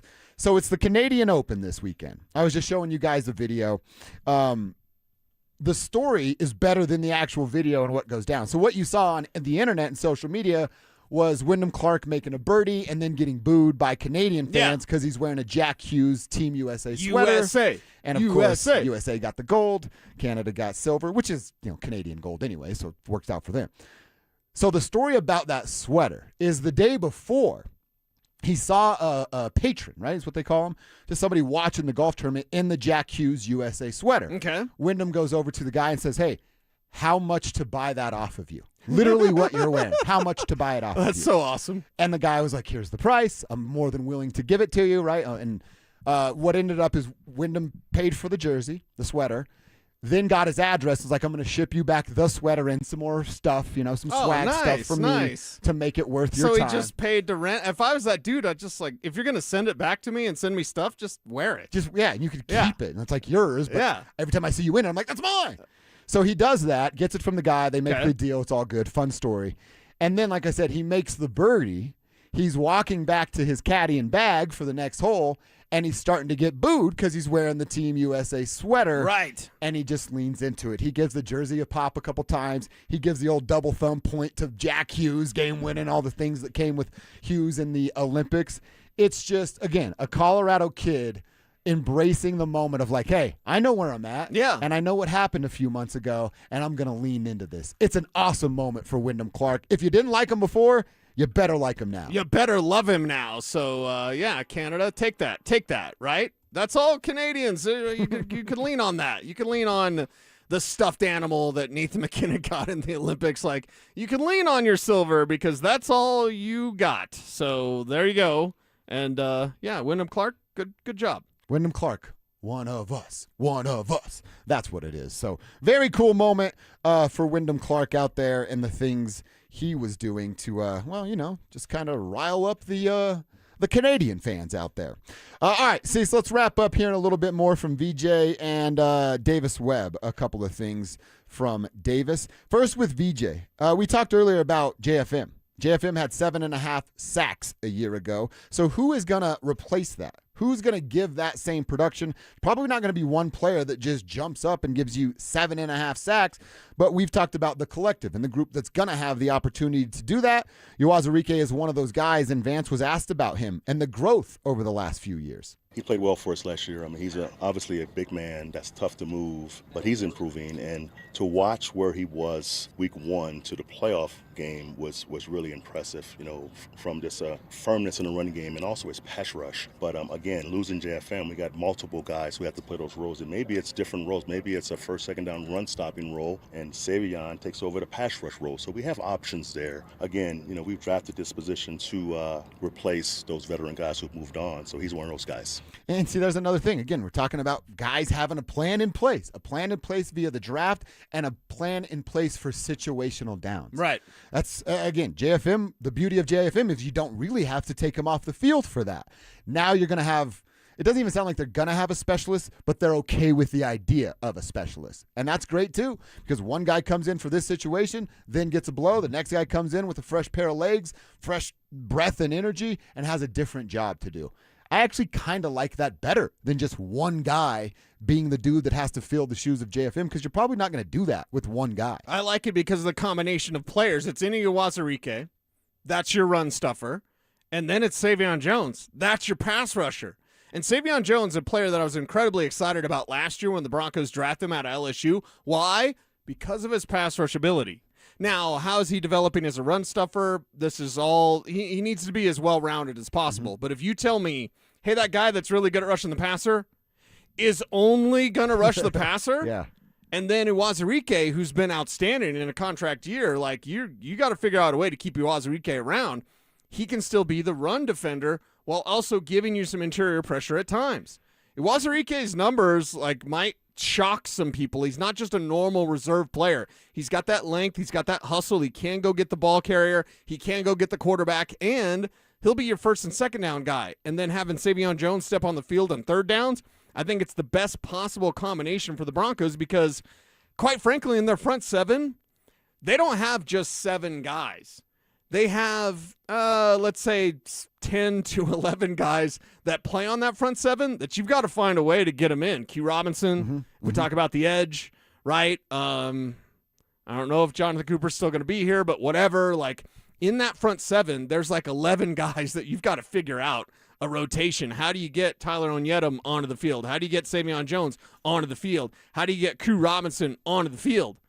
The Broncos are now figuring that out. How do you get Jonah Ellis more onto the field? Yeah. The Broncos are now figuring that out. So the front seven is jam-packed, chock full of talent, and that talent includes Ini Uwazurike and Savion Jones, both replacing JFM. And while it's not a one-for-one, because there really is no one-for-one for JFM. Not right now. Collectively, if those guys can produce those 7.5 sacks, they got to come from somewhere. And it doesn't mean Uwazurike and Jones are the only place it can come from. Sure. But if you get those 2 guys to replace one guy, it sounds like a pretty good plan. The Q Robinson conversation as well, which we talked about. We see him late in the season, kind of like he's out there in a very important moment. VJ was asked what he saw out of him last year. I tell you again, after the season, watching the cut-ups again, when Q played, he played really well. And, it looked like a guy who can be a future starter for us, So it's our job to keep improving with Q and get him more reps. And last year he didn't dress a lot of games. He dressed a handful of games, but when he did dress, he played well for Coach Rizzi and for me. So obviously it's a year later, and he's ready to for the next step as far as playing more defensive snaps and playing more team snaps. Oh, there's the other thing. Teams, you're going to play both. Play good on one, you're going to get the opportunity on defense to go out and make some plays. But I'm telling you, I had the moment of Q Robinson on the field in very important moments of damn, they already trust this dude. Yeah. To just not make a major mistake and cost them a play. Yeah, and that's the thing with Q Robinson is he's created this problem because he's been so good. He's been more than just a special teams guy, and that's where when they drafted him, I was so very wrong because I'm like, Q Robinson didn't get on the field till Nick Saban left. And Q Robinson, and at the time I said he's a 4-phaser on special teams, and it's a big unknown what he is on defense. I think that's more of a known now. It's great vision, I'll use Sean Word, great vision from the Broncos to see that from Q because you didn't see it on film in college at Alabama. Again, he only got out there when Nick Saban was gone. Why was that? Well, that really doesn't matter now because what he's doing is he's shining every single moment he gets that opportunity. So he's more than just a 4-phaser on special teams, which, by the way, full stop, like, if you get a 4-phaser on special teams as a day 3 pick, you did a great job. Right. You're just hoping the guy can play one special team unit, not all 4. Q Robinson can play all 4, plus VJ's right. He looks like a starter out there. What's a better compliment for a reserve player or a special teams player than, like, you look like a starter, man. Q Robinson, if Q Robinson was one of your edges with Nick Benito, you'd be like, that's awesome. They got a great pass rushing duo. Robinson's their 5th guy. Yeah. Not their 2nd. That's why you said it last week, like, yo, Jonathan Cooper, there's so many things going against you, and now you make this bed to have to lie in? Exactly. Very, very strange decision-making from a pass rusher that was looked at as a starter, and now there are opportunities for him to lose that job entirely, lose his NFL opportunity entirely, obviously, if things get south here and go the wrong way. So good stuff hearing from those guys. Tomorrow, mandatory minicamp starts. We're going to get the answers to yay or nay about what Bo is or is not doing. We have made the declaration that neither of us are going to freak out if he's not out there because it is June, and we're still very confident in what Bo is going to be come September when they lace him up and do this dance for real. So tomorrow we'll be all over it. Our man Kevin's going to be out there taking care of stuff, getting sounds and sights for us at mandatory minicamp because it's 3 days of work, maybe 3 days of work, and then we have officially entered the offseason. But I'm fired up for tomorrow, Cease, to find out what we learn about the Broncos. Yeah, very fired up because it's mandatory minicamp. The most important part of the Broncos offseason happens this week. In 2 days, I expect the 3rd day to be canceled, but in 2 days, what does this team look like? How will they start training camp? I think the best thing about mandatory minicamp, 1, it's mandatory. 2, you have to get a jump start on August. You can do that with really good work right now. It sounds crazy. It's the middle of June, but right now you put in the right amount of work. That'll help you get off on the right start. I don't want this team getting into the swing of things come the middle of August. I want them to look pretty sharp almost at the beginning. Like when the first day of pads comes on, you're like 4 days into camp in August, you better look really sharp. I mean, to that point, a team that is running it back, sorry, Sean, and has core pieces locked up, there should be no learning curve or a knock Ramp the up. rust off kind of thing. You should be locked and loaded, ready to roll from day one. Money. Yeah, right exactly on the money. Right. It's KKFN and KKFN HD1 Longmont, Denver. Plus, we never forget about our friends up in Laramie at KARS-FM. Laramie on 102.9. We appreciate you guys rocking with us. Hopefully your weekend treated you right. All right, as we wait for the drive to get in here, you know what I now need from the Tribe? Tribe Helps Tribe. Yeah. Tweet me, Instagram, Facebook, whatever, however you can get a hold of us. Text line tomorrow when we're back at it. I need new shows. Sports are over, right? It's just baseball. I'm going to take in the Rockies from time to time, and when they get bad and boring or upset me, I'll turn them off, and I'll need shows to watch. So now I need good show suggestions from the Tribe. Star Wars. Okay.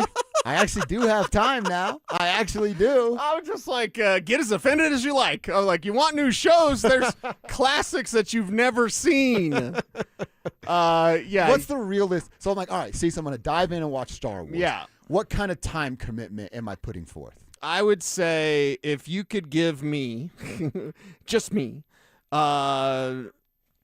hours. Oh, that's not too bad. 8 hours. Okay. You need to watch 3 movies. You need to watch the original trilogy. You need to watch A New Hope, Empire Strikes Back, and Return of the Jedi. I watched 2 movies yesterday. So I was almost there. I watched 2 movies back-to-back The yesterday. time for you to not understand my Star Wars reference needs to quickly come to pass. So, yes, I think they can give you new shows out there. I think, what's the one on Apple TV with the lady from Better Call Saul? Is that what you were talking about, Kevin? Not paralysis. whatever the name is. It's Vince Gilligan's other show on Apple TV, and it's fantastic. Okay. It's absolutely fantastic. I don't even have Apple TV, but I watched it on the plane when I was out at San Francisco, and I got 5 episodes of it in, and I love Better Call Saul. I think it's better than Breaking Bad, which is hot take. I like that guy. Whatever. I can't remember the guy's name. Well, Vince Gilligan's the writer. Okay. And so she was Kim in Better Call Saul, the blonde. Yep. She now has a different role, and it's an amazing movie. Or excuse me, an amazing series. So if you have Apple TV, whatever the name of it is, I don't know. I'm scared. It's like Pluribus, I think. Pluribus, Is what it says, it's but I was Pluribus. like, is that correct pronunciation? Yeah, it's Pluribus. Pluribus is the name. Okay. Yeah, Pluribus. All right. You want a new show? You don't want Star Wars? Pluribus. I don't know if I just like. I don't know if I want to understand your references. Yeah. But it's also your thing. Yeah. But at what cost? Yeah, exactly. Yeah, At what it's cost? also your Is that thing what- to be the I didn't watch Star Wars guy. So do you want to continue being the I never watched Star Wars guy? It's a choice you have to make yourself. Okay. Now that sports are over, for the most part, but we're treated to some baseball, some, of course, college World Series baseball on the tube right now. We're treated to some World Cup. I'm going to give the Rockies some more time, but if Okay. they give me another 8-win month, I will turn that off and play video games or watch television. Yeah, and did you see those World Cup numbers? Yeah. People are watching. Monster People numbers. are watching and Monster numbers. Gargantuan. Mhm. And I feel like this weekend, it's Friday night again, right? It's Friday evening Friday versus again. Australia. Friday evening. So, I mean, I think it's going to get surpassed because I think, like, the awareness period happened this weekend of, like, like, yeah, and this the World is Cup's on. happening. Like, this is, like, obviously We still had sports NBA fans- Finals. We still had Stanley Cup yeah. Final. You know what I mean? Totally. But I think sports fans know what's going on. Obviously, soccer fan is knee deep in it, but casual fans who feel like they're missing out if they don't know what's going on, those people jump on board this weekend. I'm expecting the number to be even bigger because what was it, 26 million? I think it was. That's insane. And I am that guy. I'm barely casual soccer guy. I don't know anything about soccer. Our dude Alex gave us a sweet preview on Friday about like what everything meant and how cool the opening ceremonies were. I heard and then that, I just actually. went and watched it and really got good. into it based off what he told me, and it was a great, hour and a half, 2 hours of entertainment on a Friday night. I ended up watching other games that I didn't see for Oh, myself. Really? Yeah, like a Saturday morning, Sunday morning, got up and watched Germany play, and put $25 on the game, sat there with some coffee. I saw some German fans that I liked. Oh yeah, I saw some Brazilian fans that I liked. Yeah. They sure know how to party, don't they? It's a party. That's what we call it now. Yeah. No. But you were up Sunday morning. I guess the Knicks won, so I was like, Sunday was. I've been kind of out of it today. Dover will tell you. I'm still feeling it from Saturday night. Well, with young kids, I mean, I got 7 and 4. Like my kids are crawling on me at 6:30. What's the wake up call? 6:30? Yeah, oftentimes, sometimes we'll tell my son because he'll if we don't tell him, like he'll get up at 5 o'clock in the morning, go down and knock out a movie before anyone realizes That's he's. what Fifth is doing right now, man. And it's pissing like, my wife off. Dude, it's like you can't. You have to stay in your room until 6 o'clock. If it's got a 5 on the clock, like you're not allowed to leave your room. So by 10 we've been up for hours and I'm laying action and drinking coffee and enjoying the hell out of it. So yeah, that's awesome. Yeah. You Phil, Oh, you watch it this that, weekend? that's exactly the same thing, man. The U.S. game was fun to watch. If it's your first time ever watching a soccer game, it's like, hey, you're cheering for U.S. and you get to watch the game that was going on Friday. Right. I mean, come on, man. You had goals after goals after goals. It was a fun one to watch. Well, they didn't score. What would you say earlier? They didn't score. Because they scored 4 goals. Yeah. In the entirety of the World Cup 4 years ago, they scored 3 goals. Crazy. Team USA. And they had a chance for 5. They had a 2-on-1 in front of the goaltender and didn't score on that one. Yeah. And got one called back. It was offside. Oh, that's right. So honestly, they could have scored 5 goals. Always locking into the drive, but I certainly hope there's a conversation today about what the Knicks have that the Nuggets do not have. Because I asked him straight up, and he had the answer. Pointed right here. Yeah. They got heart. That's They what care. you saw. They wanted it. Analytically, Nuggets have a hole in you their know, heart. Wemby's a big baby. Wemby's a dirty player and a total baby. Damn. And the whole, what, you think he's not dirty? I didn't say he was No. dirty. He's dirty. No, He's a dirty Wemby's a player, and he's a competitor, huge man. baby. I'd use the dump button the first segment because that's what I said about Wemby. It was not good. He's a big baby, big crybaby, so you never, like, okay, I'm going to go have some freedom fries right after the show and enjoy it, Frenchie. You going to take that? And take that L? So analytically, like, because he said it literally into a Baby though, microphone. man, 23 years Wemby, old. yeah, big old baby. Wemby, 7-foot baby. He said it into a microphone like we dominated them most of the series. Like, dude, you got gentlemen swept. So but it's the heart. Analytics wise, yeah, I was gonna say, you can look at it. I was going to say because I read and you're right, because I don't look, you lose. I mean, we had the same conversations about the Avalanche. Like, well, it wasn't that bad. Well, you got swept, so it was bad. It can't be a close sweep, Brian Windhorst. But it's take that. But I did read going into the last game that they had led for 70% of the series. Yeah, I think it was 73% at the end. But it was a 73%. I think so, and yeah. that makes sense because they were in control for so much. But it doesn't matter. Like, and I've made this quote or referenced this quote from my college basketball coach, Brian Bury, New York State Hall of Famer, great coach, who said, it's not about who's better. It's about who's better longer. Yeah. If you can't sustain your best, it doesn't matter. Even if you're at your peak, and if you're at your peak and they're at their peak, you're better. It doesn't matter. The game's 48 minutes long, and they showed over and over. And this is why I talk about the accumulation of scars. Boy, you got one now.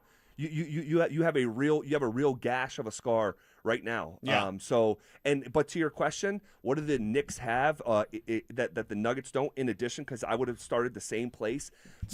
There's a heart and a toughness to New York that is so incredibly unique. It's championship makeup, but I would also say the size, the physicality, the togetherness. There were some possessions throughout the last month of Knicks basketball that extended beyond the finals. And I came in here and said it to you, Phil. I said, that reminds me of the 2023 Nuggets. The connectivity, basketball is a game based on connection and flow. And that group was so connected in the way that the ball would fire around, but they also had a superstar to lean on when, like in the closeout game, no one had it going offensively. And there's Brunson. Yep. And so there's a lot the Nuggets don't have. What did the Nuggets lose in 6, right? They lost in 6 in the first round. Yep. So think about how far they are away. You needed 16 wins to have a parade, and the Denver Nuggets won 2 postseason games. Ouch. I told Cecil, like, if you put the tiers of the playoff teams, and then you get the Cavs and the Knicks on the East for the finals, and the Spurs and the Thunder on the West for the finals, they're obviously the top tier. I can't put the Nuggets on the top of that second tier. No. I don't know if they're even on the second tier. Josh, they don't belong there. They don't. You cannot lose to backup players in the first round, and then that team goes on to get embarrassed. That can't happen. They don't belong in the second tier, because who they were this year is going to be better than who they are this coming year, unless something unforeseen happens and like someone just comes out of nowhere, which kind of happened with Tim Hardaway, who was on a rookie minimum and just made the second most threes in the history of the Nuggets, and that still didn't impact the team on a bigger picture. So I didn't think about it like that in terms of, but they're probably not a second-tier team. They're probably not. This is the easiest the Spurs will get beat for the near future. Right. And I use the air quotes easy because it was not easy for the Knicks, no matter how it turned out, and they win at 4-1 or whatever. But going forward, especially if they turn Wemby into a monster, if he stops being a baby, he'll still be dirty. But if they turn that team into a monster, like that sole focus, he's gonna be just fine. He's going to get there, man. They're going to win and win a lot of championships. The Spurs will. I agree. I mean, I'd say start with 3. I mean, this Maybe is the most 3 out of ahead the of next schedule 4 team we've ever seen. They look like the next dynasty. Literally, they look like the next dynasty. But we also did just say that with Oklahoma City. Well, and I was going to say, you got to pay the piper at some point. Vessel, Castle, some of their bench role players. Yep. Somebody's going to come and knocking, and it's going to be hard for those guys to say no to a big, big deal with more responsibility on a new team. Well, you got the Spurs that seem like they're not going anywhere. OKC has a bunch of first-round draft picks coming around. I mean, they're So not does San going Antonio. anywhere. San Antonio and That's Oklahoma right. City have the most draft picks in the entire I mean, NBA. come That's on. right. And then That's you right. got the Nuggets that seems like the window is shut, and now you just locked it, and it sucks for us because it's like, where do we go from here? If you're Jokic, what do? You have the opportunity to sign a very lucrative deal. Do you do that now? I mean, there's a lot on that man's mind that we just think, oh, he's going to sign it. But if he wants to win championships, is it here in Denver? He's not going to win championships here in Denver. He's not. Like with the S on the end, like multiple championships, like beyond this one that they won. No, not with the information that I have, not with the landscape. Just give me one then. Give me a ship. Well, another one. Of course, but here's the thing. It's like, I'm sure you guys talked about it today. The Denver Nuggets are 28-1 to win the championship. This time last year, They were 12-1 going into this season. That the odds makers are telling you that it is twice as unlikely plus some, right? Because if it was twice as unlikely, you'd go from 12-1 to 24-1. They on DraftKings, they are 28-1. They're officially like close to like a lottery ticket. Like, and this is how top heavy the NBA is right now, because the Nuggets, along with the Pacers and the Lakers, have the 5th best odds. So 5th best odds, but you are 28-1, and it's just this is where we're at. This is the landscape, and before you can fix a problem, you need to acknowledge that you have one. And the Nuggets have a massive problem. They're not close. They don't have assets, and they're probably going to tear down the roster in an effort to lighten their luxury tax bill. So that's the cold hard facts of where we're at. All right, shifting gears, an NHL champion has been crowned. I want to talk about where the Avs are at here and why the same rules don't apply to the Colorado Avalanche as some of the other teams in town. We'll get to that next. You asked for it. You got it. Backed by popular